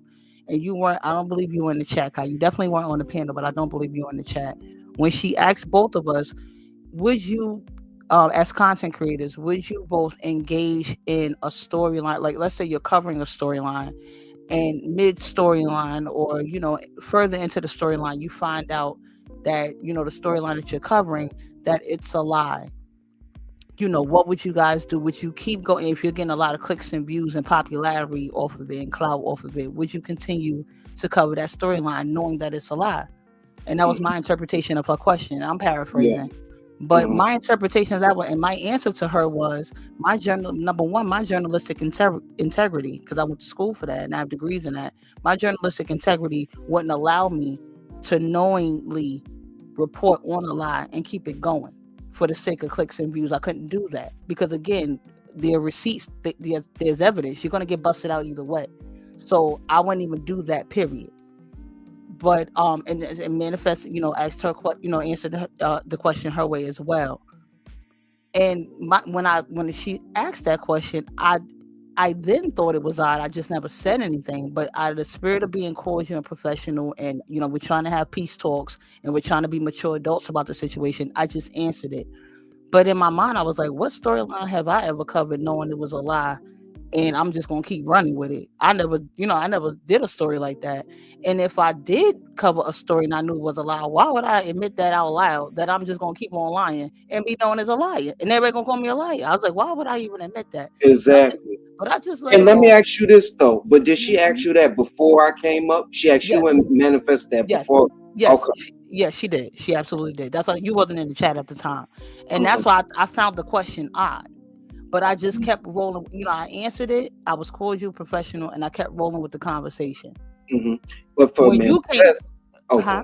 No, I was just gonna say when you came up and when she asked you that question, oh, you fit the bill. Oh, this question is for you. In my mind started moving, and my brain started braining, and I said, oh, wait a minute, she's going back to the Rosetta stuff. And I only, in my mind, I didn't say it out loud on panel, but in my mind, I assumed that or alluded to that because that was one of Kai's most controversial panelists that he's had up. And not to say Rosetta is controversial or combative, but the storyline, you know, they were trying to push so much of the crackhead narrative. And again, Kai just provided her a platform to tell her story. So did Manifest. Kai got a lot of pushback about it. It manifested as well, but Kai got a lot of pushback about it. Y'all let her come up there and lie. Y'all let her come up there and say anything. Y'all coddling her. Y'all babying her. So that's where my mind went. And I already knew prior to that, Essence already was in doubt of Rosetta's story because she kept saying, I saw it live. I saw the video. I saw Trees played it. I saw it. And at this point, we already know everything Trees says to her is Bible. So I get it. I understood it at the time. But this is my thing. I'm not in Kai's mind. I can't speak for him. I can only say what I thought or what I assumed. What she should have done was communicated who specifically she was talking about. You asking a general question, somebody's going to make a general assumption. So you can't get mad at the one assumption somebody makes. Now, whether Kai was messy or not on his behalf, that's up for debate. That's up to interpretation. Whoever don't really bang with him gonna say yeah he was. Or if you really want to be neutral about it, like, all right, you know, you ain't have to say her name, that or whatever. You could say it like that. But my thing is, I wasn't really. I was confused by the question because I was like, in my mind, I'm like, what storyline have I ever carried around that was fake? And I kept going, and knowing it was a lie, I kept it moving. I really mostly do like celebrity news, celebrity tea. You know what I'm saying? I'll do allegedly if it's any allegations against celebrities, or I'll tell real life stories, New York City content and things like that. I've never really interviewed somebody within this sector to go, oh, for real? That's what she said? I've never really had, you know, content like that. So when she asked that, I was initially confused by it. So I don't know what her thought pattern or her thought process was, where she was going with that.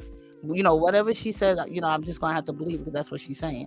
But my thing is, that's what I assumed because she asked a general question. She did ask Manifest and myself before Kai came in the chat and came up on panel. But when she specifically asked him, when she said, oh, you fit the bill for this, my mind immediately went to Rosetta with that storyline. And I'm not going to lie. And that's what it was. So I don't, and again, the only when I don't know what she's saying. I'm being problematic or whatever I said.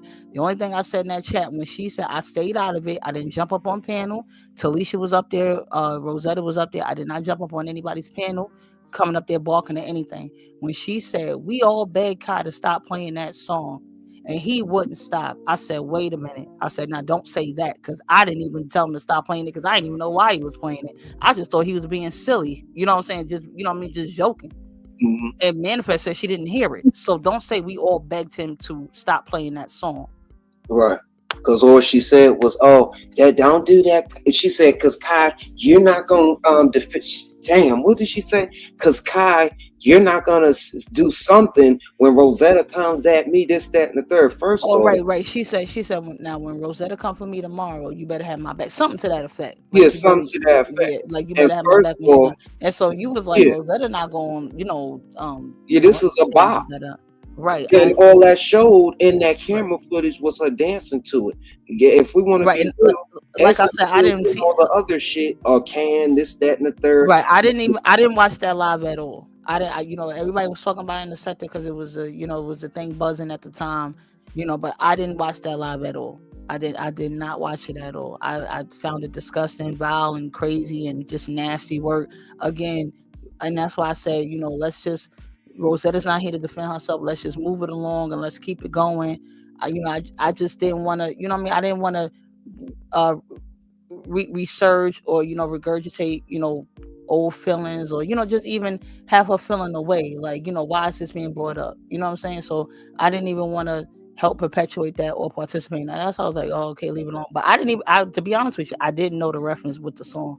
I just said, Kai, I said, they go crazy. I said, Kai doing crazy work. I said, he just playing random songs and just singing and shit. Because you always singing in random songs. So I just thought you was just singing randomly. I'm not even gonna lie to you. Right. So I didn't like really, how I didn't think Rosetta barked on her. And listen, right. And maybe initially Rosetta felt like Essence, or jumped to the conclusion that Essence brought it up. I brought it up to use a point of reference and not to be, disingenuous or nothing, right. but it was to prove the point or to answer the question. And I wouldn't have if I wasn't asked that question. And everything is up to perception and how you interpret things. Right. And that's my thing. My interpretation of it was, again, that was my interpretation, because again, I've never conducted, and who did I speak to in this sector on the panel conducting an interview where they like, now Mel know this girl lying, or Mel know this dude lying, and she just gonna keep up the storyline. I don't have content like that. Right. So and maybe she asked you that question just because she didn't want to ask Manifest a question and not ask you the question. Right. That's right. And again, that's what I don't know her reasoning behind asking it, but when she asked it, I was confused. But I was like, well, whose storyline would I be carrying knowing it's a lie and keep on going with it for clicks and views? You know what I mean? Again, people lie on me for clicks and views. And that's why I was like, why are you asking me? I don't do that. They do that to me. So I really didn't understand the line of question. I didn't understand who she was referring to. She didn't put a name or anything. So again, it's up to individual interpretation. However, when she said, oh, you fit the bill. Oh, I got a question for you. I was like, uh-oh. And I already knew in my head, like, I was like, oh, here we go. Here we go. And that's why I didn't chime in on it. You know what I mean? I didn't chime in on it heavy. And I was just like, okay, let's just, let's kind of like, let's move on, y'all, from this. But again, me being, and again, it's not that I'm being chummy to her. We're best friends. Actually, when we ended that conversation with all of us on panel, I don't know if Manifest asked or if Essence asked, she said, well, how do your, have your feelings changed about me? Or how have your feelings changed about Essence? And I told her straight out, I said, my antennas are still up with you. Being from Brooklyn, New York, being a New Yorker, our antennas are always up. Being, having gone through what I've been through on this app, my antennas are up with you. I said, you're not completely out of the woods, but out of respect for manifesting our friendship, I won't disrespect you. You don't disrespect me, I won't disrespect you. And we just keep it amicable to that degree. All this, what Mel said is problematic, and what did Mel do? Everybody got to learn how to kind of get a storyline of their own and not use Mel as a crutch. The Mel did this, the Mel did that, the Mel is the bad guy crutch. That crutch is kind of is off on its own now. The crutch is the crutch is gone. Because Mel's into different content now. Mel's into different things. I'm not mentioning this girl. I'm not bothering this girl. I don't understand what you think. What Mel said was terrible. What did I say? Just say it verbatim. Quote me on it. Play the clip. Do it. Get all the receipts like everybody does. But that part of it I don't get. But I'm really, really loving like this new bag that I'm in, like this creative bag with the comics and the music. So I'm really kind of zoned in and focused on that. So I really don't know what she got going on, but you know what I'm saying? Yeah, I definitely. But again, not to be funny again, I'm not gonna lie for somebody, but I'm not going. Just the Mel in me is just like, we didn't beg Kai to stop playing anything. Like, don't say that now. You know what I'm saying? That's why I came in there. I said, whoa. And don't forget all the shit that she fed. Why try to throw me under the bus? That's what I said. Because Rosetta is on your ass. Right. And that's my thing. And my thing is, Talisha, I'm not trying to throw you under the bus, but it's clearly evident on it. You can play you can play it back on the replay. Talisha voiced her opinion. She had an issue, or she stated her issue. Rosetta stated her issue. How does Mel's name come in that? I didn't go up on that panel. I didn't participate in yelling at the girl. So what in the hell? Out of all of that conversation, out of all that back and forth, out of all that verbal exchange, you got Mel said something that was terrible. That can't fly no more. That's not gonna fly no more. It's expired. It's outdated. That whole rhetoric of Mel's behind it all. That rhetoric is over with. That rhetoric is over with. You can't play that card no more because I wasn't up on that panel. I didn't say anything to you. All I said was when she said, we all begged him to stop playing that song. I said, wait a minute. No, we did not. I didn't even know why he was playing the song. So how can I beg him to stop? Mm-hmm. To show just because dancing and singing or that song was being played, that don't mean she was smoking crack. And I want to revive her memory. Because you always in places where people are getting maligned and all this other shit, but you so much oblivious and you don't know what the fuck be going on. See, she a professional fucking victim. And she was sarcastic and facetious in everything she said, in almost everything she said. And that corresponded, especially when it came to Rosetta. We just listened to it. Absolutely. Even the talking about some you could smoke out of anything and right. That's like she just kept trying to break it down on the break, and I was like, okay, but not even to be funny. If you were even stating a general question, and let's say for argument's sake, Kyle was being messy, and you know what I'm saying, and mentioned Rosetta with it, you followed up on it and doubled down on it. But that's not even what she's saying. She's saying that she was set up for content. Oh, for whose content? Because I know for my content, like she was in Kaka's cultivation program. Is you all right? Oh, listen here, Kyle. Let me find out you give me like YouTube stimulus packages to Cultivate University. I could come learn something. Let me start kikiing and Kaka too loud. They say I'm grooming you too. But listen, they said to you, but the man bad Kaka, bad. They trying to say I was trying to get with Ez's mom. All I was trying to say is, do she cook other than in that air fryer? I mean, damn. He need a home cooked meal. That's what he's trying to say. No, not from Ez's mom. She'll try to give me put a laxative in. I can't trust these people. But that's she and her fifis, and she going to the wrong.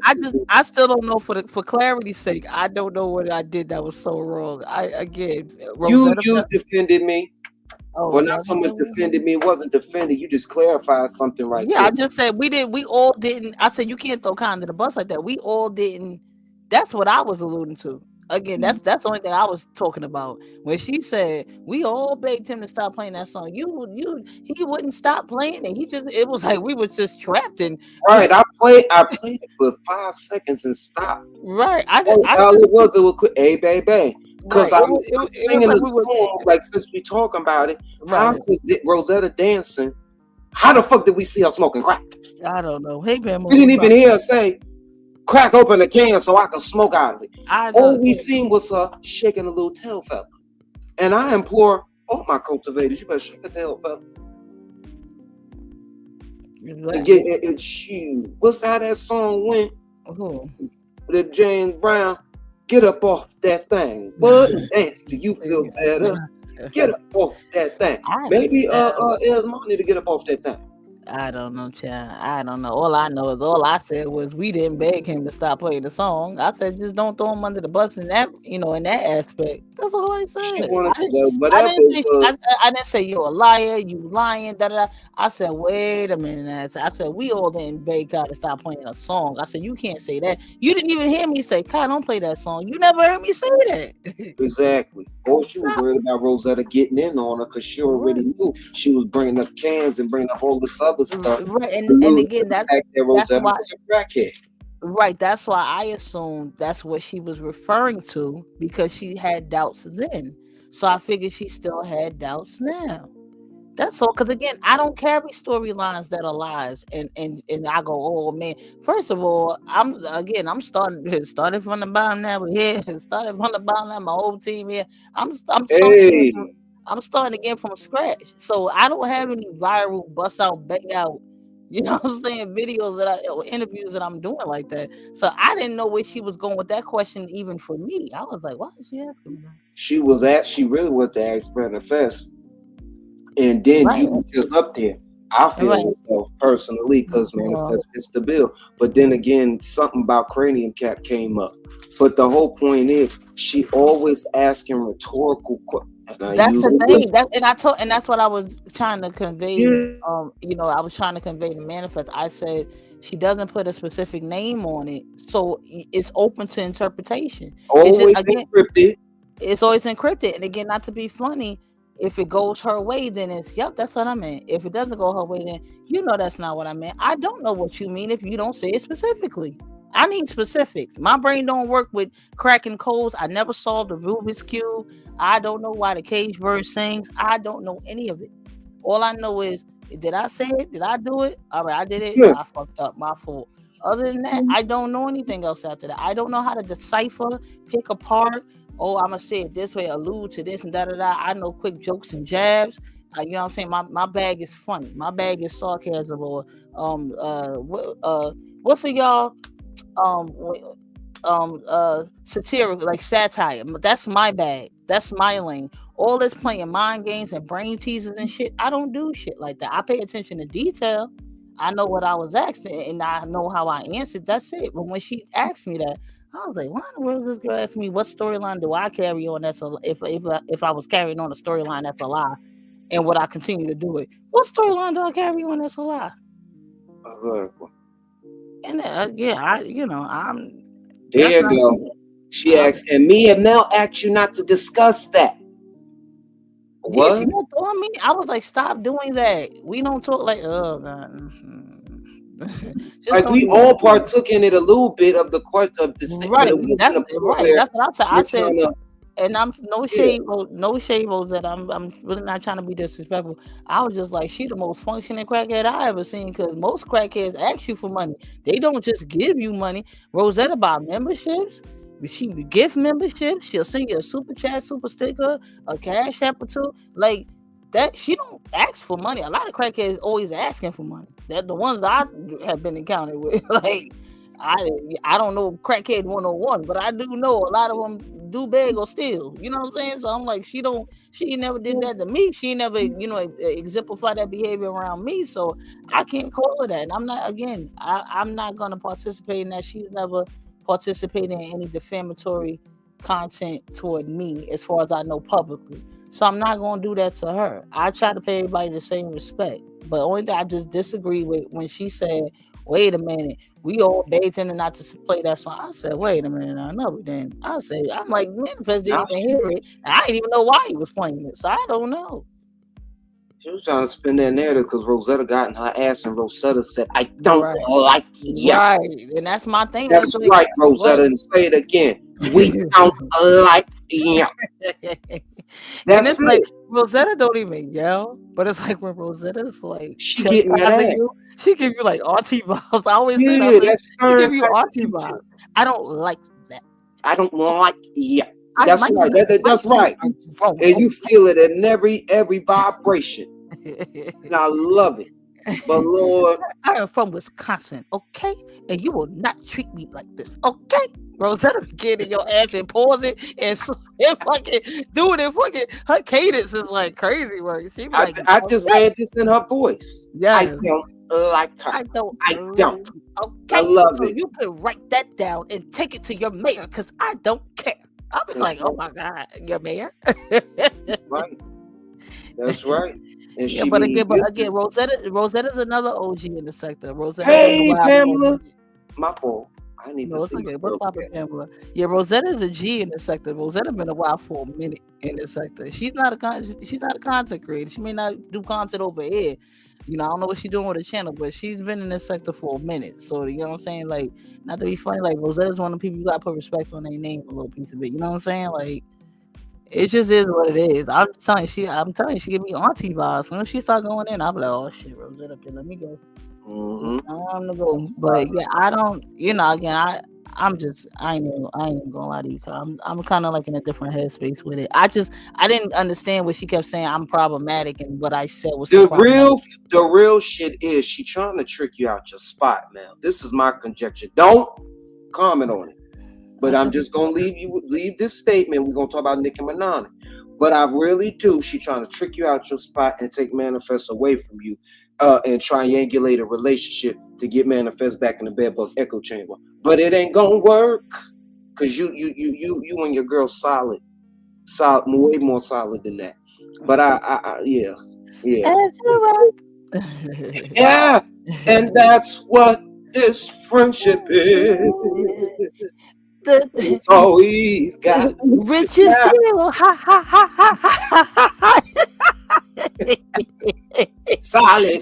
You lost. Every rock you lost. And that's what this is. I'm telling you, try to triangulate. Yeah, that's what when she's doing all that. I'm like, out of all, not to be. And again, I'm not trying to throw Rosetta under no bus. I'm not trying to throw Rose T under a bus. But out of all that exchange, you got Mel did me dirty. Really? Okay. Exactly. And do you believe that? I'm like, why? It'd be the validation and the stroking of the ego attempt for me. Kai, guess what I won't do? Guess what I won't get? What? I won't get Val. That's right. You know they trying to resurge Val back in his life. Yeah. No, because listen. Guess who they got out the spot? Guess who they got at the spot? They tricked her out her spot. Samuel jackass. Oh, now she over there with now a you back. Oh my gosh, I felt bad for my boy Chance over there. She had him over there with them BDBs in his hair with limp balls. I said, I'm done. I should. I ain't gonna talk about the baby. I ain't talking about the baby. I'm talking about what the fuck Sammy got that subjected my nephew, my little cousin to. Child, she like again. Are we really expecting Sammy to be into hair care? Come on now. Well, shit. Well, get her edges in order. Well, her kitchen hair care styles and shit, I would expect her to tell her motherfucking felonious motherfucking BD to take them to get a haircut before they go travel. That's what I would just expect. But I'll give her grace. Sammy over there mixing mayonnaise and hot sauce, talking about this is Worcestershire sauce. Come on now, let's cut it out. No. I felt bad, Rose T. She had that boy with lip balls in his head. Yeah, it went against my whole motherfucking. I said, I'll never have my motherfucking nephew out here. And my brother he know how to do hair. He launch you, he'll taper you the fuck up. But the point is, Lord, forgive me, Lord. You know what, Lord? Hold my mule. Hold my mule. Let's get on Lord. Let's leave the baby. He's talking about the baby. Hold it, Lord. No, I'm talking about her motherfucking parenting. But let's get into Nicki Minaj. By the time they get through with Sammy's political views, she ain't gonna have to worry about that parenting. That's why she up there making shorts talking about something. I making subliminal posts with the short stuff. She the most. Listen, I'm done. Nope, I ain't doing it. But I really enjoyed our exchange about the Corey Holcomb situation. Did you hear him? That was super dope. Going back to him out, that's how he was brought up and shit like that. And yeah, he really is a wild boy. I tell you that nigga. Yeah, he need to get zapped. Child, listen. Again, I told you, Chicago and Florida, they on my list for the crazy work. Because they can't talk about New York, because I don't know what Chicago be on, because I don't get it. He just straight up just put his hands in that oil in that lady face and then really did not boss up to a dude. And you still think him that Anton Daniels, that was a whole setup, that was a play type situation. Mm-hmm. Yeah, that's what I said. I don't, either way, he's still a sucker for it. Period. If it is a play, if it is a play, or if it's not a play, you still did not step to that man. And again, not to be funny, some setups you break character. People violate your space and violate your situation. You break character. He didn't break character, so you broke character with that lady. I don't like that. He a sucker for that. But what's Nicki doing? She's trying to get that husband off the registry. Poor thing. Well, I don't think. Oh no. She secured her motherfucking gold card. I said this some new 2026 type shit. This some 21st century. I said last time I heard, I thought it was a green card. Yeah, but do you notice though, Kyle? Watch the play. Mm-hmm. Now she said some homophobic, anti-LGBTQ plus community slurs or slander towards Don Lemon, right? Well, it was a cocksucker. Well, where I come from, we call you that in a minute. It ain't. But yes, I'm following. Right, I'm but following. in this climate, Oh yeah, yeah. anything you say is, oh, you're ageist, you're a racist, you're a colorist, blah blah blah. You Anything you could add homophobic. anything you could add a ist to, that's what you are. But you see, but peep the play though.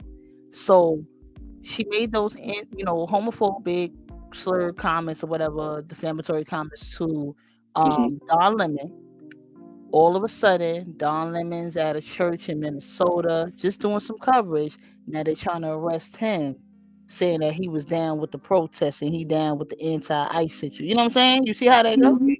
Yeah, You see yeah. how that go? And that's why she over there with Chester Cheeto, talking about Chester Cheetah, whatever his name is, talking about some, yo, bro, what you got from me? Tell me something good. All she gotta do is serve up a couple of ops, serve a couple of her people. And you know what I'm saying? And then she gonna get in where she fit in. But it's crazy work, I'm trying to tell you. Yeah, they was trying to get Don Lemon. They was trying to arrest him. They was actually Trump was like, oh, give him jail time and give him 30 years. It was something like I forgot what they were trying to, what the crime was, but it was something like against protesting, or he was actively involved in the protest, but he actually just went to that church to ask the parishioners some questions, and they let him know we're about to protest, or we're in here. Something about, they let him know that they were about to protest or they were under a protest, but he did not actively participate in it. Thank God he was streaming live on his Facebook, and that's how they heard. He said, I'm not a part of this protest, I'm just here to ask some questions and how they feel about what's going on in Minnesota. And they really tried to throw the book at him and arrest him and send him to jail. That's why I asked you that, Rose T, the other day when you was like, why do we care? Like, why are you asking about Don Lemon? I was like, I'm just checking on, make sure he ain't in jail. So that's why I was asking. Exactly. Well, sure, you just gotta make sure, you never know what's going on. Yeah. But when I saw that, I was just like, I said, see now, Nicki trying to bait him, kind of trying to rage bait him into, flipping out, saying something off brand, saying something out of character, so they can go see what he said and da da da. Instead of you get those ICE agents that off that, unfortunate that young man and off that lady in that car. Instead of you go persecute them and get them, you trying to get Don Lemon and trying to attack his freedom of speech and freedom of press. Like, come on. Now we trampling on rights. Yeah, we trampling on civil, the First Amendment rights. Like, what are we doing? Like, it's crazy work. Fourth Amendment rights been broken. People been getting illegally searched and seized and whatnot. It's wild out here. I just saw that video with that young man when he was beating him up. Then he just unloaded on him. I said, oh my God. I said, okay. That's crazy word. And not to even be funny, they getting real vigilante, because I hate to say it, God forgive me, and you know what I'm saying, but they starting to off their own people, their own people that look like them. They don't even care about the color no more. Right, to make it seem like it's not a depopulation attempt. Right. But I'm telling you now, if they taking out our counterparts in their own, and when they shoot, I just seen a Mexican. Know what they do for us. I just seen a Mexican in blackface Mel, and I couldn't believe the shit. But Lord, listen, they had locks. When you gotta act like a Black American to remain calm and neutral and to keep what you got and maintain what you got, this country is doomed. It's sad work. They run from us. They don't want to be us at all. At all. They want our rhythm, but they don't want our blues. And this time they feeling the blues. Our counterparts near and far, but it's really deeper. It's really about humanity, and I'm trying to F with citizens and our human rights. And we all should be able to have human rights decency that doesn't get infringed upon. That part, only they're trying to make these things military states and all this type of situation. We're not used to that. Like, we're not a country that's used to tanks or, the martial law and shit. Martial law and all that, National Guards all on the scene and all. We're not used to that. We're used to seeing our troops, go on, sail off the seas or whatever, or go at the docks or something, or take off, or go into basic training. But we're not used to just seeing a strong military presence in the middle of the street, in the middle of the day. Like, what is, no warnings, no nothing. I'm like, I don't know. I just And then don't know. slaining them at that. That part. That's Causing it. bloodshed in these people's Right. communities. And I I mean, mean, no compassion for children. You just yanking them, swiping them, picking them up, arresting the parents in front of them, or either taking the kids in the detention centers as well. That's not to be funny. That's something like we gotta stay prayed up because it's a lot going on out here, and unfortunately, it has to get worse before it gets better. that's the truth. It's unfortunate, and it's like it's a lot every day to wake up and consume this and see like another person was unalive at the hands of ICE agents, and then they don't even have to reveal their identities. We don't know who they are. People are impersonating them. All you got to buy is a Pooh Shiesty mask and a vest and some cargo pants, and you fit the bill with that. Like, Don't forget the shiesty. Okay, get the Shiesty, son. Man, I'm but about to remove them. Shiesty. Nicki solidified her gold card. And for Yeah. those who don't know what a gold card is, it's the new green card. Right. And listen, the difference between the two is that you get to stay with the gold card like indefinitely, if I'm not mistaken, and you have to donate $1 million to the U.S. government. Right, and it's like, and again, who is that really for? It's more so with the money, but who in the world got $1 million to donate? Celebrities. All right, so who is that really for? That's for them, because again, this has no extra. So $1 million, unlimited freedom or unlimited citizenship, I should say. Sad work.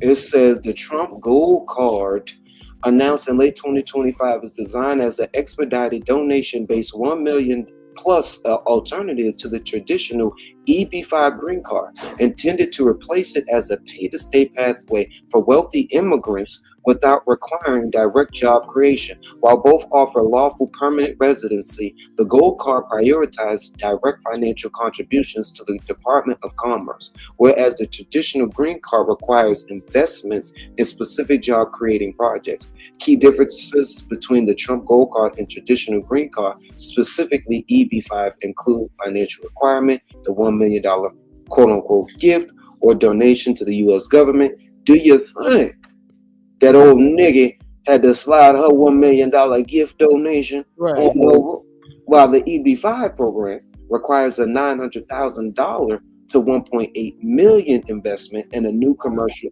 enterprise? Job creation, gold cards do not require the 10 employee job. Wait a minute, 10 employee job creation. Oh, okay. I was about to say you get 10 citizens on the motherfucker on the green card. I was about to say, hold up. 10 for the price of one. Right. It's a 10 for one sale. The gold card acts as a cash for Visa. Do you see this?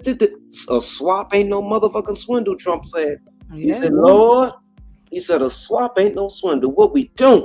And again, these people that have the means to donate or have to donate, or meet the requirement to donate that 1 million to 1.8 million or whatever it is, they're not SNAP recipients. They're not Section 8 tenants. That part. They're not Medicaid and Medicare recipients. These are people in the upper echelon, the well-to-do. Everyday people. Come on. So ain't talking about the everyday people. They talking about the talking about the everyday people, the average citizen. The millionaires are a small percentage, make up a small percentage in this country. So you're not talking to the everyday average middle class, which I feel they're trying to get rid of. But you're not talking to the average middle class American or middle class family. So who are you really talking to? So you're gonna get rid of all of them just to keep your friends in place and in position. Yeah. So that's what I'm getting from it, but I don't know. This is for all those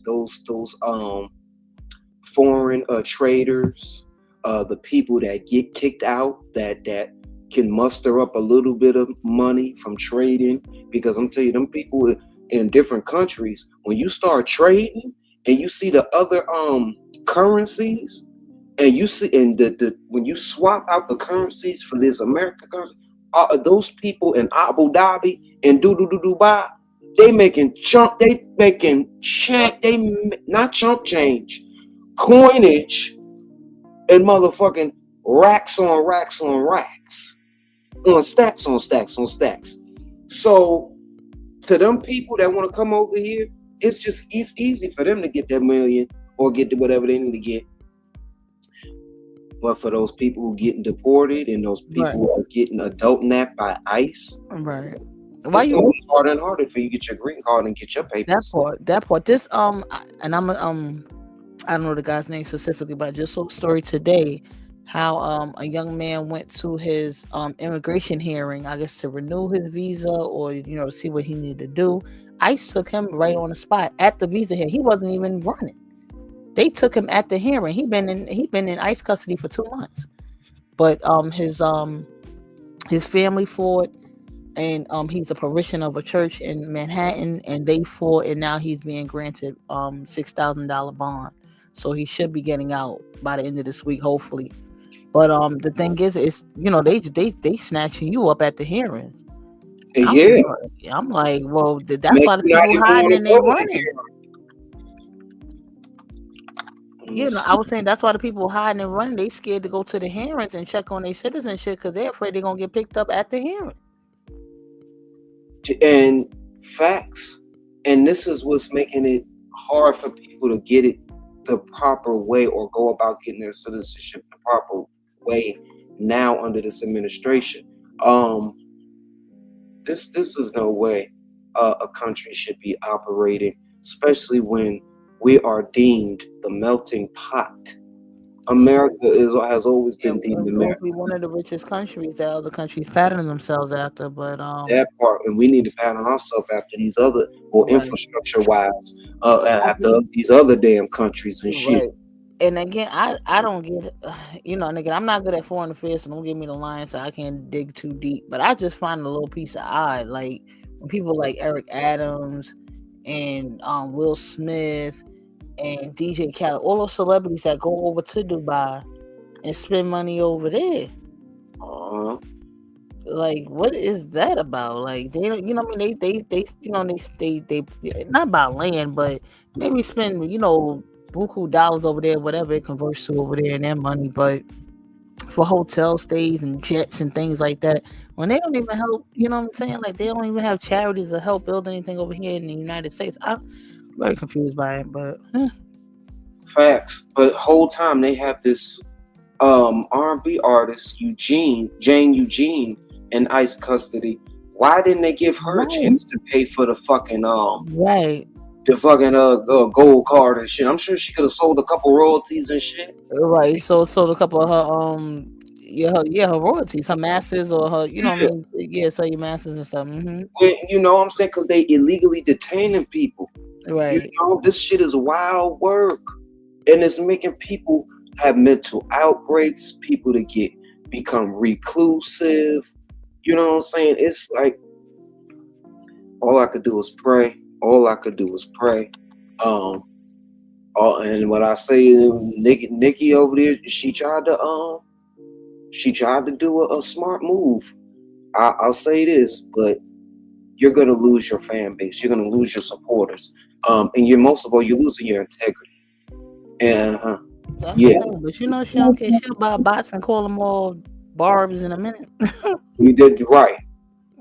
She don't care. Been doing all this other stuff. Right. And my thing is, not to be funny, what's the difference between Nicki Minaj coming out now and supporting Trump, and people are just like, oh my God, cancel Nicki, deport her, this is so disheartening, this is disappointing.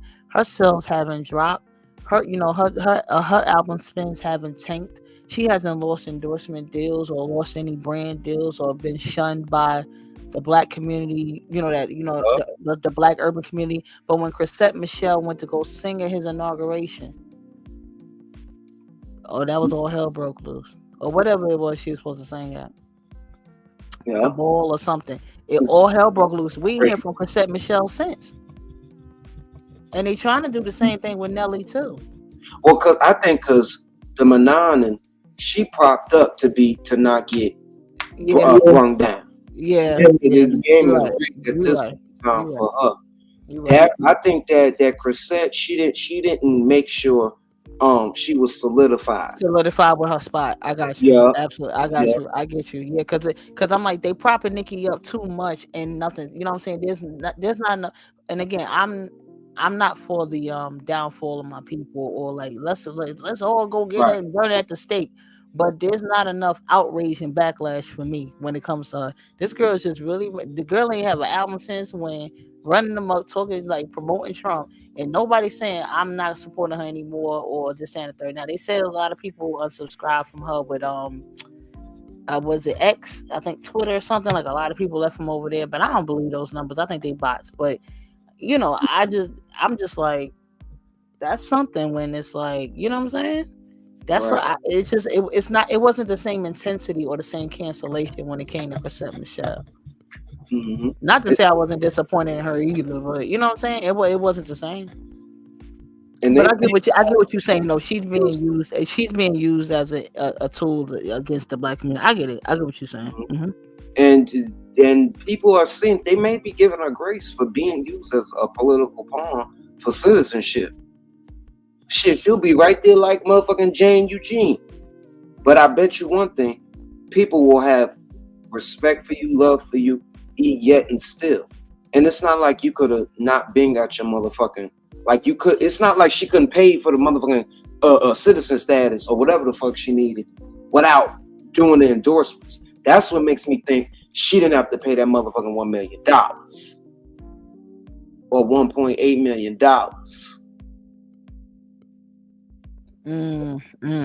But let's be real, Clyde. Sometimes that stuff ain't even for the, for the sheer having to pay it. It's for the clout. It's for the clicks and the views. True. It's for the relevance. You know what I'm saying? Not to be funny. Like she could have, you know what I'm saying? She could have did it. You know what I'm saying? Or say, okay, that or whatever. Well, get what's her name? What's the other lady name that's in ICE custody? Jane Eugene. Like she could have been like, okay, well, what can we do for her? Nope, it's all about her and self-preservation and save mother. You know what I'm saying? Like she not even to be funny. If we going, and I hate to say it this way, I have to say shit real the way I say it. If we gonna dance with the devil, you know what I'm saying? Get something else. You know what I'm saying? Help somebody else. Reach out and help somebody else out the deal. Like I hate to say it, but I believe from the Caucasus Mountains of Caucasoids, I believe they would have helped somebody else. They would have helped their people. But like, nah, bring them too. I'm not moving till you get one of them too. Like shit, this girl ain't even trying to help nobody else. Or at least trade up for 3 like Mexicans or something. You know what I mean? Some no names or something that nobody don't know. I don't know. Like I said, I don't know how all this stuff works. So I try not to delve into it too much.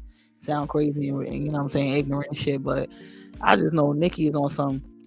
I know she gonna be on that apology tour come next year. I'll tell you that. She gonna be on her Kanye West type tip. All while on the sly dissing them, talking about some, did y'all get hating me for loving Trump? It's not gonna make me not like him even more. Please, you barbs better keep that same energy and hold a motherfucking broke back foot and broke back BBL to the fire. My question is, when did she become so political? When the hell did this happen? When did this transition happen? Was sending motherfuckers back. Oh, okay. Because I'm so confused. It had to be. Right, and I didn't even know she wasn't born in America. I said, oh snap, she's not even American. That's crazy word. Right, exactly. And her trying to do that song, it was hey yeah. It was nothing patriotic about that song. So I don't know but why is that song even they keep playing the song, they playing it in the White House, they keep putting it on the airwaves. It's not catchy. And I'm tired of these people propping her up. I'm so tired of it. It don't even make no sense. Shout out to Jane Eugene and shout out to the American people who have been giving back and who have been pouring into one another, just citizens and humans, because that's all we could do, pour into one another and keep our head and try to stay afloat, because this shit is crazy. Let's take a listen to the gold card for wealthy immigrants. You want to say something, Mel? My fault. Oh no, I was just saying that part. Yeah, I was agreeing with you. Mm-hmm. Okay. And we're gonna exit stage left because I think we cultivated a lot of clarity on a lot of things. And then I'm actually wait a minute, I should ask you about RayJ's lying ass. Child, I know one thing. He if he first of all he confessing this craziness on himself and confessing his demise and all this type of stuff and giving himself a timeline again. The power of life and death is in the tongue. Out of the abundance of the heart, the mouth speaks. Where's your faith? He needs to get some help. That's another one that do a lot of stuff for clicks and views and clout. And it's really, really sad and it's unfortunate. Now I really see why Brain and the rest of his family just kind of like leave him to the side. Because again, like I was speaking about on my live yesterday with Tracy Morgan, some people got to hit rock bottom before they really want to change. Because again, I do understand if he was in the hospital. I did see that report. They did show pictures of him in the hospital bed or whatever. And but they give pacemakers and shit. Right, that's the thing. They give pacemakers, they give stents and all that. You one of them bitches in a minute, you better get that surgery. But see, this is the thing. Does he want to stop doing what he's doing? Remember, allegedly, they giving, he drink, he take pills, he do them drugs and all that. So you have to stop doing it. You cannot party like a rock star. Yeah, and then want to be 40-something years old, and it's almost like, I guess I'm just gonna give it up. My kids is good. How your kids good? And they like 5 and 8, and 3. And you have young kids. You supposed to be here to raise them. And your body sure will give out and shut down. It's gonna tell on you. That's what I think he doesn't want to stop. That's the thing. My thing is, if you got a report from the doctor, and they let him, they released him or whatever like that. They give you like a plan. They give you a regimen. They give you instructions on what to do going forward. Cut this out. Cut that out. Stop this. This, that, third. Change your plan. You're RayJ. You can hire a private chef to cook you all the good herbs and all the good, elements and, vegetables and things like that. Fruits and things that we've never even heard of, or this was imported from Peru and this is agave from Mexico. You can get all access to that shit. You ain't going to Whole Foods and Trader Joe's like I am and Stop and Shop. You can get all that shit imported with, with what you've been doing.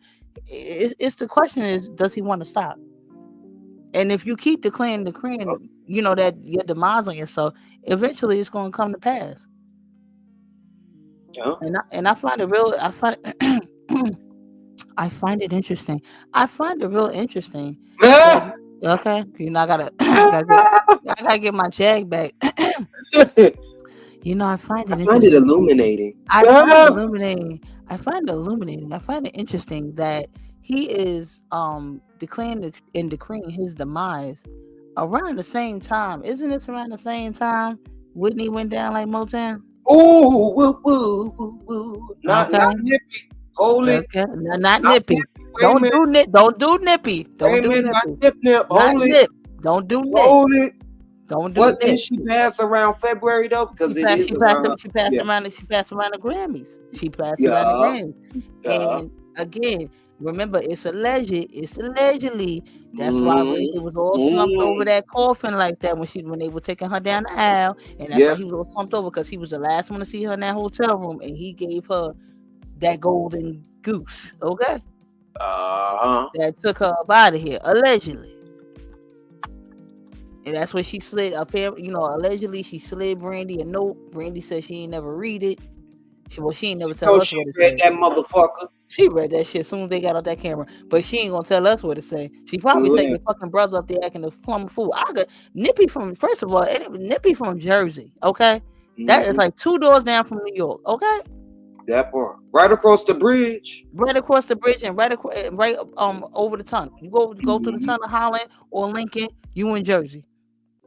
So Whitney Houston wasn't no punk. Now she definitely had a great voice. Definitely had a golden voice, but Nippy wasn't. I'm telling you, she wasn't no punk. She hoodie. Yeah. She fought them people off, but when they drug you allegedly, and they sent on assignment, RayJ allegedly. Now this when they took her out the hotel. This when they took her out of there, and they said RayJ was there too. Y'all see how they getting him up out of there? Look at her getting him up out of there. And that looked like RayJ too. Some people that was him. Yeah, some people try to say, "Oh, that's Nick Gordon." That ain't no fucking Nick Gordon. Nah, That's that was RayJ. that's RayJ. That's And this RayJ. was posted almost 12 years ago. Yeah. Look, wait a minute, hold up. Is that Pat? Where I is know it? that ain't no fucking Pat. Make it bigger. Wait a minute. I know that ain't Pat Houston. Hold In the up. motherfucking... Listen, Lord. if you ask me, Pat down with the shits too. She sure is. She ain't even a real motherfucking. She was married into it, and she was who brother? Which one? Not the light skinned one. That's Gary White. Yup. And it was set in the contract, the estate or whatever, that once Bobby Christina turned a certain age, she would get the rest of Nippy's money. Right, and that's what who that money went to before Bobby Christina turned a certain age. Right. Ask me who the money was gonna go to before if Bobby Christina died before a certain age. Who was the money supposed to go to? Her manager, Pat. I told Pat don't rub me right. I'm trying to tell you. Yeah. Pat don't rub me. Her and that husband don't rub me right. Yeah. Not at all. I ain't trusting no Pat. I ain't trusting. Unfortunately, Whitney Houston had some ain't shit brothers. I ain't being funny.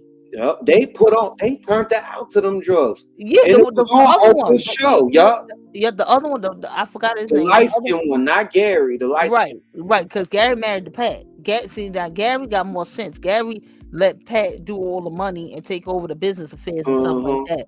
But the other one put her on to the drugs. It be your own people. They said they was jealous of Whitney's voice. I bet they was. I bet they was. Chad, now you know. Now I gotta get now, Chad. Cal, we gotta get into this one time when around her anniversary. We gonna be a little piece of messy. Sorry in advance, y'all. But did you hear? I forgot the lady name. That singer that's supposedly allegedly Whitney real mama. Because they said Sissy not her real mama. Oh, you talking about the artist? That artist. Yes, and they got her up out the way. She do look like Whitney though. Teresa Graves. Child, we gotta do a deep dive into that. I do believe that. I believe it too. She looked like Whitney. I ain't gonna lie. She looked like that girl. She do look just like her. And what you call it? But I will say this: Leola Brown. Excuse me. Leola is Bobby Brown's sister. She was the one that was telling. Yeah. What they was doing, y'all. Oh, we gotta find them videos too, Kyle. We gotta find they them. still on YouTube. I will subscribe to her and everything. I love me some Leola because she kept it real. She was keeping it real. That white. Yep, she was telling it. Or is she the one that took the videos and the pictures and sent them to the Sun and all them, the tabloids and all them with the Whitney bathroom looking all disheveled and crazy with the paraphernalia everywhere? No, I don't think that was her. I don't think that was her. Oh, I thought that was her. She sold it. One of them. Excuse me. That was Bobby's other sister. Right. Not the one that was on drugs. Okay. The one that was on drugs took the pictures and sold it. But Leola not on no damn drugs. Got you right. Because I knew it was one of his sisters that did it. Because she was like, I was trying to get her some help, and Whitney wouldn't get no help. I said, Chad, they wouldn't share with you. You took them pictures for that money. She sold them to the National Enquirer and the Sun and all them other. Before it was the Shade Room and TMZ. Yeah. All you youngsters out there in the neighborhood talk, we had something called publications. They were actual newspapers called the National Enquirer and the Sun, and they gave you all the nasty tea, but you had to read. You didn't chat GPT. You had to read it. So that's what it was in that flying print. It was a column. But if you got a picture, they'll blast that motherfucking picture. They'll blast it. Because shit, we got a few of them magazines. Just like they blasted Whitney, and I hated that for her. They blasted that picture with her in the casket. I felt bad about that. They said it was one of the family members. I don't know if it's Bobby's sister or what, but one of the family members, they took it and they sold it to the tabloids. Crazy work, sad work. I think Kai, you on mute. Oh shit! Oops. We should call it. It sure was though. I do remember that.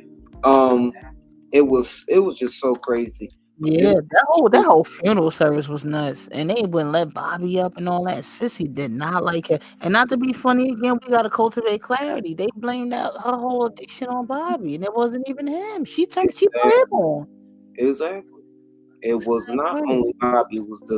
It was her brothers. It was her own brothers. And when Sissy heard that shit, I gotta see that damn video. Child, did you see her face when the brother when that brother he said, I put her on, I got her on him, and it wasn't even from count on me to thick and thin. It was from How Will I Know If He Really Loves Me. It was from the 80s, yo. Yeah. When crack was running rampant. I said, oh my God. My Lord today. I said, and shoot, that's when it progressed in the crack. It progressed in the crack. I think it started off as cocaine, allegedly. Well, I think it started off as crack, and I think she started sprinkling in her weed or something like that. They said, I don't know. Don't give me the line. I'll tell you. I don't know about the crack academics or the crack epics or nothing. I don't know nothing about that stuff. I got allergies. Anything started lighting up by me.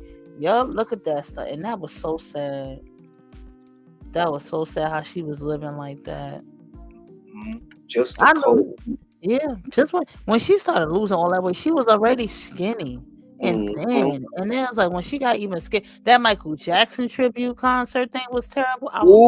If you can't beat the baby, then don't have the baby. Yeah. I was like, I was like, no. I was like, no. Get it wrong. Bad enough, Mike was looking like the ghost of Christmas past. Exactly. Like, Mike even wanted to pull the plug. Mike wanted to pull the plug. Yeah. But and Sissy get one of them black Southern mothers that don't tell nothing. Don't go to counseling. Just keep it in the house and don't tell nobody nothing. Yeah. You gonna play it? You better lay low. But let's take a trip down memory lane. He said, "You better lay low." She showed that. I love you, Bobby Brown. I was like, "Oh my God!" The king of the king of R&B. The king of R&B. Yo, she had everybody like, nah, bitch, you crazy now. I'll be with you, so I'm not calling you a bitch, but you really, not for nothing. She seemed like a good time. Right. She seemed like the life of the party, like you would really have a time with her. But you know what I think at least for me, while I was so mesmerized by her, because she had such a good girl polished image. So I can't see Whitney smoking cigarettes. I can't see her smoking weed, bugging out, drinking, acting a fool. That was like Brandy when she lied about that whole, father and the husband. I was like, Brandy, who's that? Brandy's brother. Like, what the fuck? I said, oh, come on, y'all. Lord, remember when she ran over them people and she was over here crying and shit? Yeah. Lord, they said that was her sacrifice. That was her sacrifice, and again, I hate to say it, but it's like her brother's taking that issue on. Because I'm trying to tell you, like she came through unscathed. She didn't get no jail time, no nothing, and now her brother's suffering mentally with drug abuse and substance abuse and addiction. I don't know. They say when you in that industry, you gotta sacrifice something. You gotta sacrifice a relative, allegedly, something or someone, whether that's someone, direct them or shit. I don't know, your family, your prized possessions, something. Look at the poor young man from he on life support from The Blind Side. Like, what the hell is that about? Why is all of a sudden he just passing out? Now he on life support with a blood infection. The young man that played the Michael Orr. Oh damn. Yeah, he on life support, but they saying like he's pulling through, he's getting better. But they're saying like he may be like wheelchair bound for a while. Yep, he had like some sort of blood infection that made him collapse and pass out. Crazy work. I'm like, Sandra Bullock over there in the cauldron doing some crazy work. Is she a Scientologist? I don't trust them people. Lord, the Scientology, you know they get down with the Scientology down there. Shit. Between her and Will Smith, I'm over them. Find that man wife, then y'all tell me y'all not a cult. See, I don't believe the Bobby Brown family sent this one. I believe this was an inside job, because how the fuck was she? It was not that many people that around her. But this just re-imprints me. It irks me. It saddens me. Right. And they could have got Whitney a lot more help. They chose to exploit her constantly and continuously. And I gotta go back to Sissy. Sissy told her daughter not to do it, not to get into show business. Why you think Sissy was good with floating notes in the background? God damn it! Why you think she was fine with being a session singer? Damn it! She said, "Oh no, you won't be killing me. Oh, excuse me, you two. You won't be taking me out." But I personally think, and I could be wrong, I personally think Sissy was jealous of her own daughter. It does happen. It does happen with mothers, and it happens with mothers and daughters. I think Sissy was jealous of Whitney because she really wanted that fame and notoriety and wanted to be in the limelight. Because Sissy used to be a background singer, I believe, for Dionne Warwick, one of them or something. I know Dionne Warwick is like her cousin or something. She was in a group with them. She was in a group with them. And then she sung background for Aretha Franklin doing that "Ain't No Way." Right. But you Sissy just didn't have that it factor. She did. She didn't have that look either. She didn't have the look either. That's what I say. She's like a garden gnome, and I'm like, girl, you just don't have that it factor. You just don't have the all around total package. Some people do have the talents and the gifts, but they don't have the look, and that's why I'm a firm believer in playing your position. You could have wrote many songs for Whitney. You could have helped guide her career, help advise her and guide her with what you would have done with your own career, or how to, you've been in the business before, so you know what they're about. But for you to just let your daughter get served up like that and by her own brother, and then you tried to spin it and kept putting it on Bobby, and I was like, damn, lady. I'm sorry. To me, Sissy was jealous of Whitney, but that's just my opinion. Allegedly. But that's just my opinion. I always thought, see, the conspiracy side. So it's a conspiracy side, and then it's the what they tell the public. Right. See, the conspiracy side was Whitney was what's her husband? What's Mr. Houston? John was John's outside baby. Oh, love child. Mm-hmm. Yeah, love child. Sissy raised the love child. She cultivated her gift and whatnot, but it's not far-fetched to believe that she seen the gift within her, and she seen that the gift was greater than her gift, and she just wanted to withhold. She didn't want to release that. We'll never know because we weren't there. But it's so many. There's so many theories. Yeah, so many theories with it. And I also believe, I'm not even being funny, I also believe, because she did have Whitney in the church choir. Everybody saw, mostly R&B singers, they started from the church choir. The ones of yesterday, because these ones can't sing. Yeah. Well, these are all TikTok and Vine stars now. Right. You know what I'm saying? They ain't no more in the church no more, because everything is zooming online. But but I truly think I also think Sissy didn't bank on Whitney being as big as she would as she was. You know what I'm saying? Like, I think she thought she was just gonna be like, for the talent shows, for the this, for that. Like, I'm not being funny.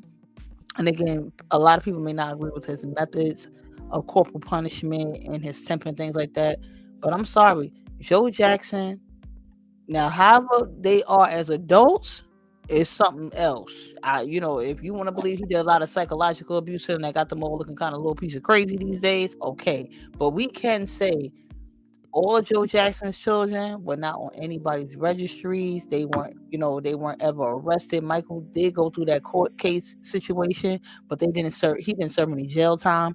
He doesn't have any felon children, any, baby mamas and this, that, and the third. He don't have those type of kids. And again, maybe his methods weren't traditional or to everyone's likeness, but he really don't have like no crazy. I mean, it's besides their looks, because I think they just, went to plastic surgery to cope with whatever they got going on. But as far as that goes, you can't say he raised like criminals or degenerates and things like that. For me, it's like Sissy just didn't really. I don't think she banked on Whitney in her full potential, and that's just my opinion. And when Whitney really soared and took over and really propelled, and her career just took off and skyrocketed, I think Sissy was looking like, oh, y'all really like this a little bit, like this, you know what I'm saying? Like on some hating shit. I ain't gonna lie, I don't know why I get that vibe from her. I don't know why I get that vibe from her, but I do. I just think that's her spirit, that's her demeanor. But I think you're on to something correct. I really do, because just how she. But I do think she knew the business as well. I do think she knew how it got down and how it operated. Because you got to remember, Sissy's family was already famous before Whitney was famous. Before Whitney was born. That's what I'm saying. How can you not see the signs of your daughter, dabbling in drugs or, having drug issues and things like that? How do you not, okay, we're gonna get you some help, or I'm cutting you off, or I'm gonna go public with it or something, anything to save her image and help her. It's like you kind of let her run amok. And then they say allegedly. Now allegedly they say Sissy was a little piece of mad because she really wanted to be with that girl. What's that girl name? The lesbian coat. The coochie coat? Wait a minute, which one? The lesbian coat, the real one she wanted to be with. They said she got what they made her go with Bobby to just make her look straight, and so she could have a baby and be the all-American girl. But she really wanted to be Robin. She wanted to be with Robin. Yeah, she did want to be with Robin. See, you said coat. I started thinking Scientology, coochie coat. The lesbian coat. Wait a minute. Whoa, wait a minute. Now, I felt like that was puppy love. That was genuine puppy love. You know what I'm saying? She could confide in old things. She could get a little rock on. Go ahead. I'm sorry. But I'm saying, but back, remember those times, it wasn't cool to be a lesbian. You know what I'm saying? Now everybody either transgender or poly. So now it's cool. You could be anything you want to be. I could be a trash can tomorrow. Hey, true that. So, but back in them days, it wasn't cool to be no lesbian. How's she gonna be the old American girl and sing the national anthem with a wife? That part. You know what I'm saying? So, before the cancel. Right. So I guess she, they said she really, really, really wanted to be with Robin, and Sissy wasn't having it. And I guess Sissy was like, you know what? I done fought the good fight for us, and you gonna go up there. And then once she realized Whitney was on to something, she realized that cash cow, she wasn't letting Whitney fuck that up for them. Whitney damn near carried her whole family. I'm sorry, but she did. She did. She supported them. And those people were, just to your point, were her own worst. They were her own worst enemy in a sense, because they only thought about themselves till the day that she died. They seen her as a cash cow and not as a human being who had feelings and who had emotions and who had a temple that needed to be nourished. That's why when you're motivated by money, you better be careful. That's why I tell y'all. I tell my cultivators, be careful of them big buck echo chambers and shit that extort you. But listen here, we're gonna get into a little bit of this. Because I tell you, this is all the American. It's an American phenomenon, if you will. The rise and fall of old Nicki. The fact that they found drugs in her system, was that a big shock to you? No, not really. Not really. No, but she didn't have a lot. She had barbiturates and something else she had in there, but the report she had didn't say. Xanax, marijuana, cocaine in her system. Well, they said that wasn't what killed her. She had a heart attack. And obviously had a heart attack, fell in the bed, in the water. Were you somewhere in... Now, what caused the heart attack, though? Her being attacked? If the drugs didn't cause the attack, what the hell caused the heart attack? Her being scared to death? Your spirit at all prepared to one day hear or get that phone call? Were you anywhere in your spirit? No, because I expected her to recover, to get herself together. That was my hope and that was my prayer. And she promised me that she was doing it.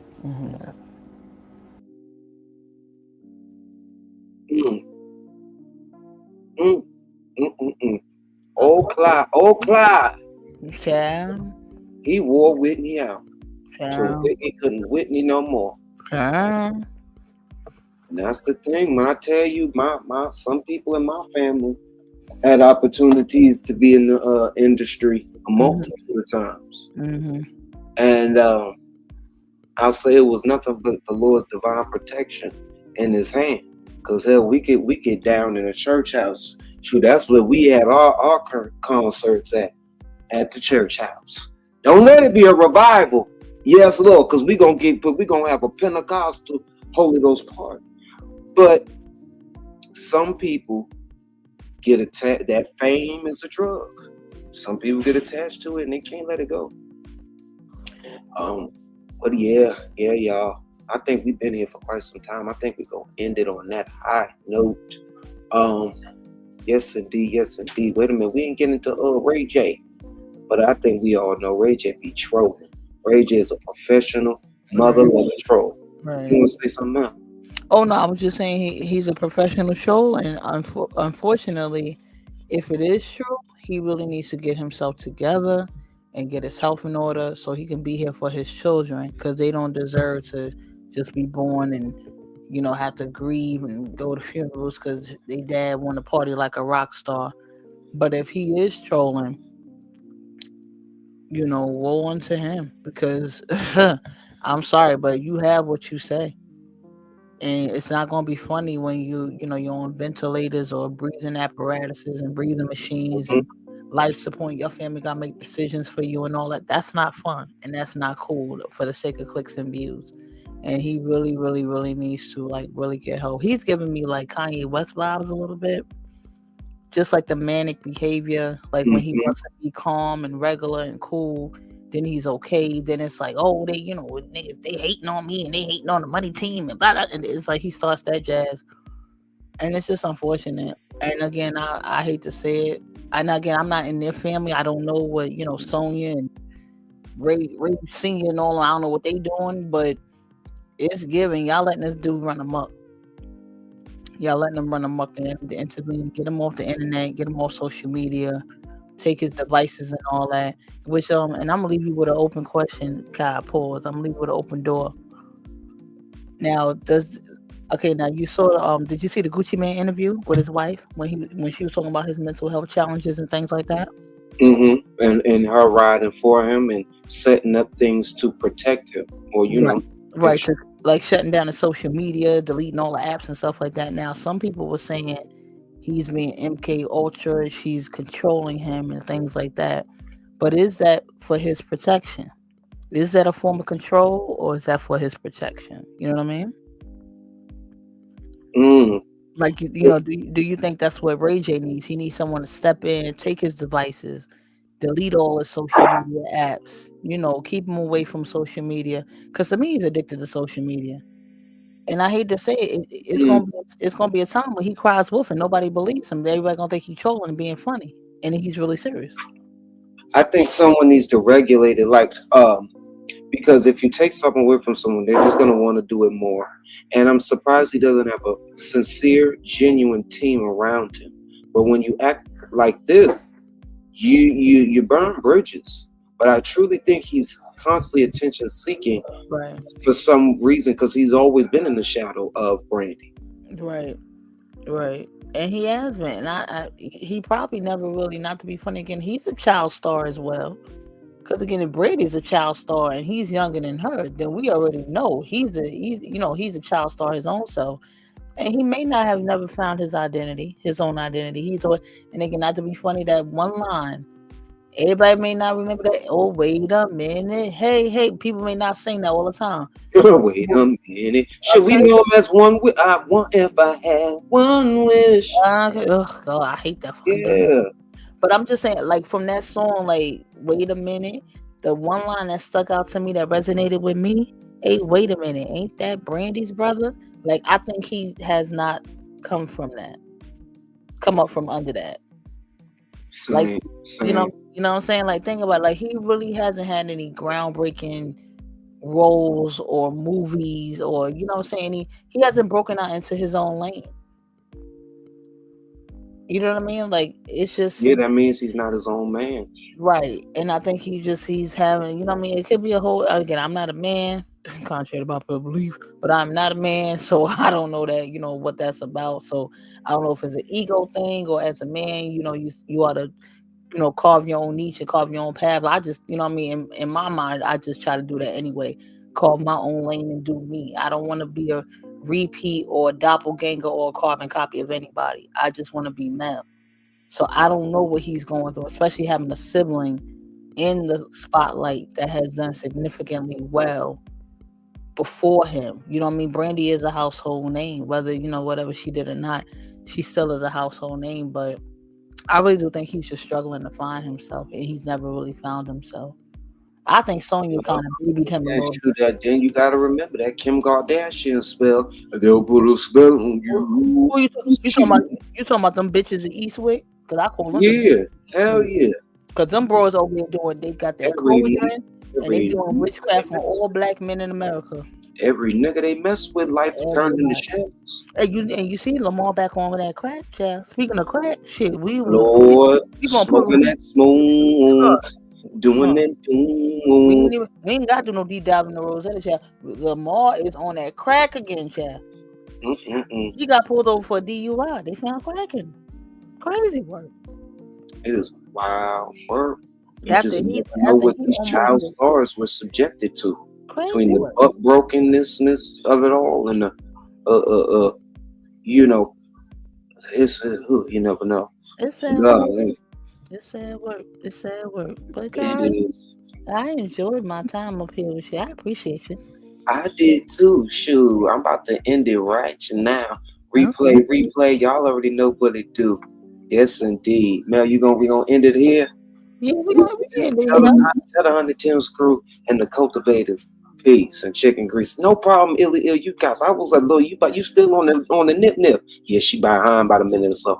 But I was like, what happened? But Lord, we about to end it right here.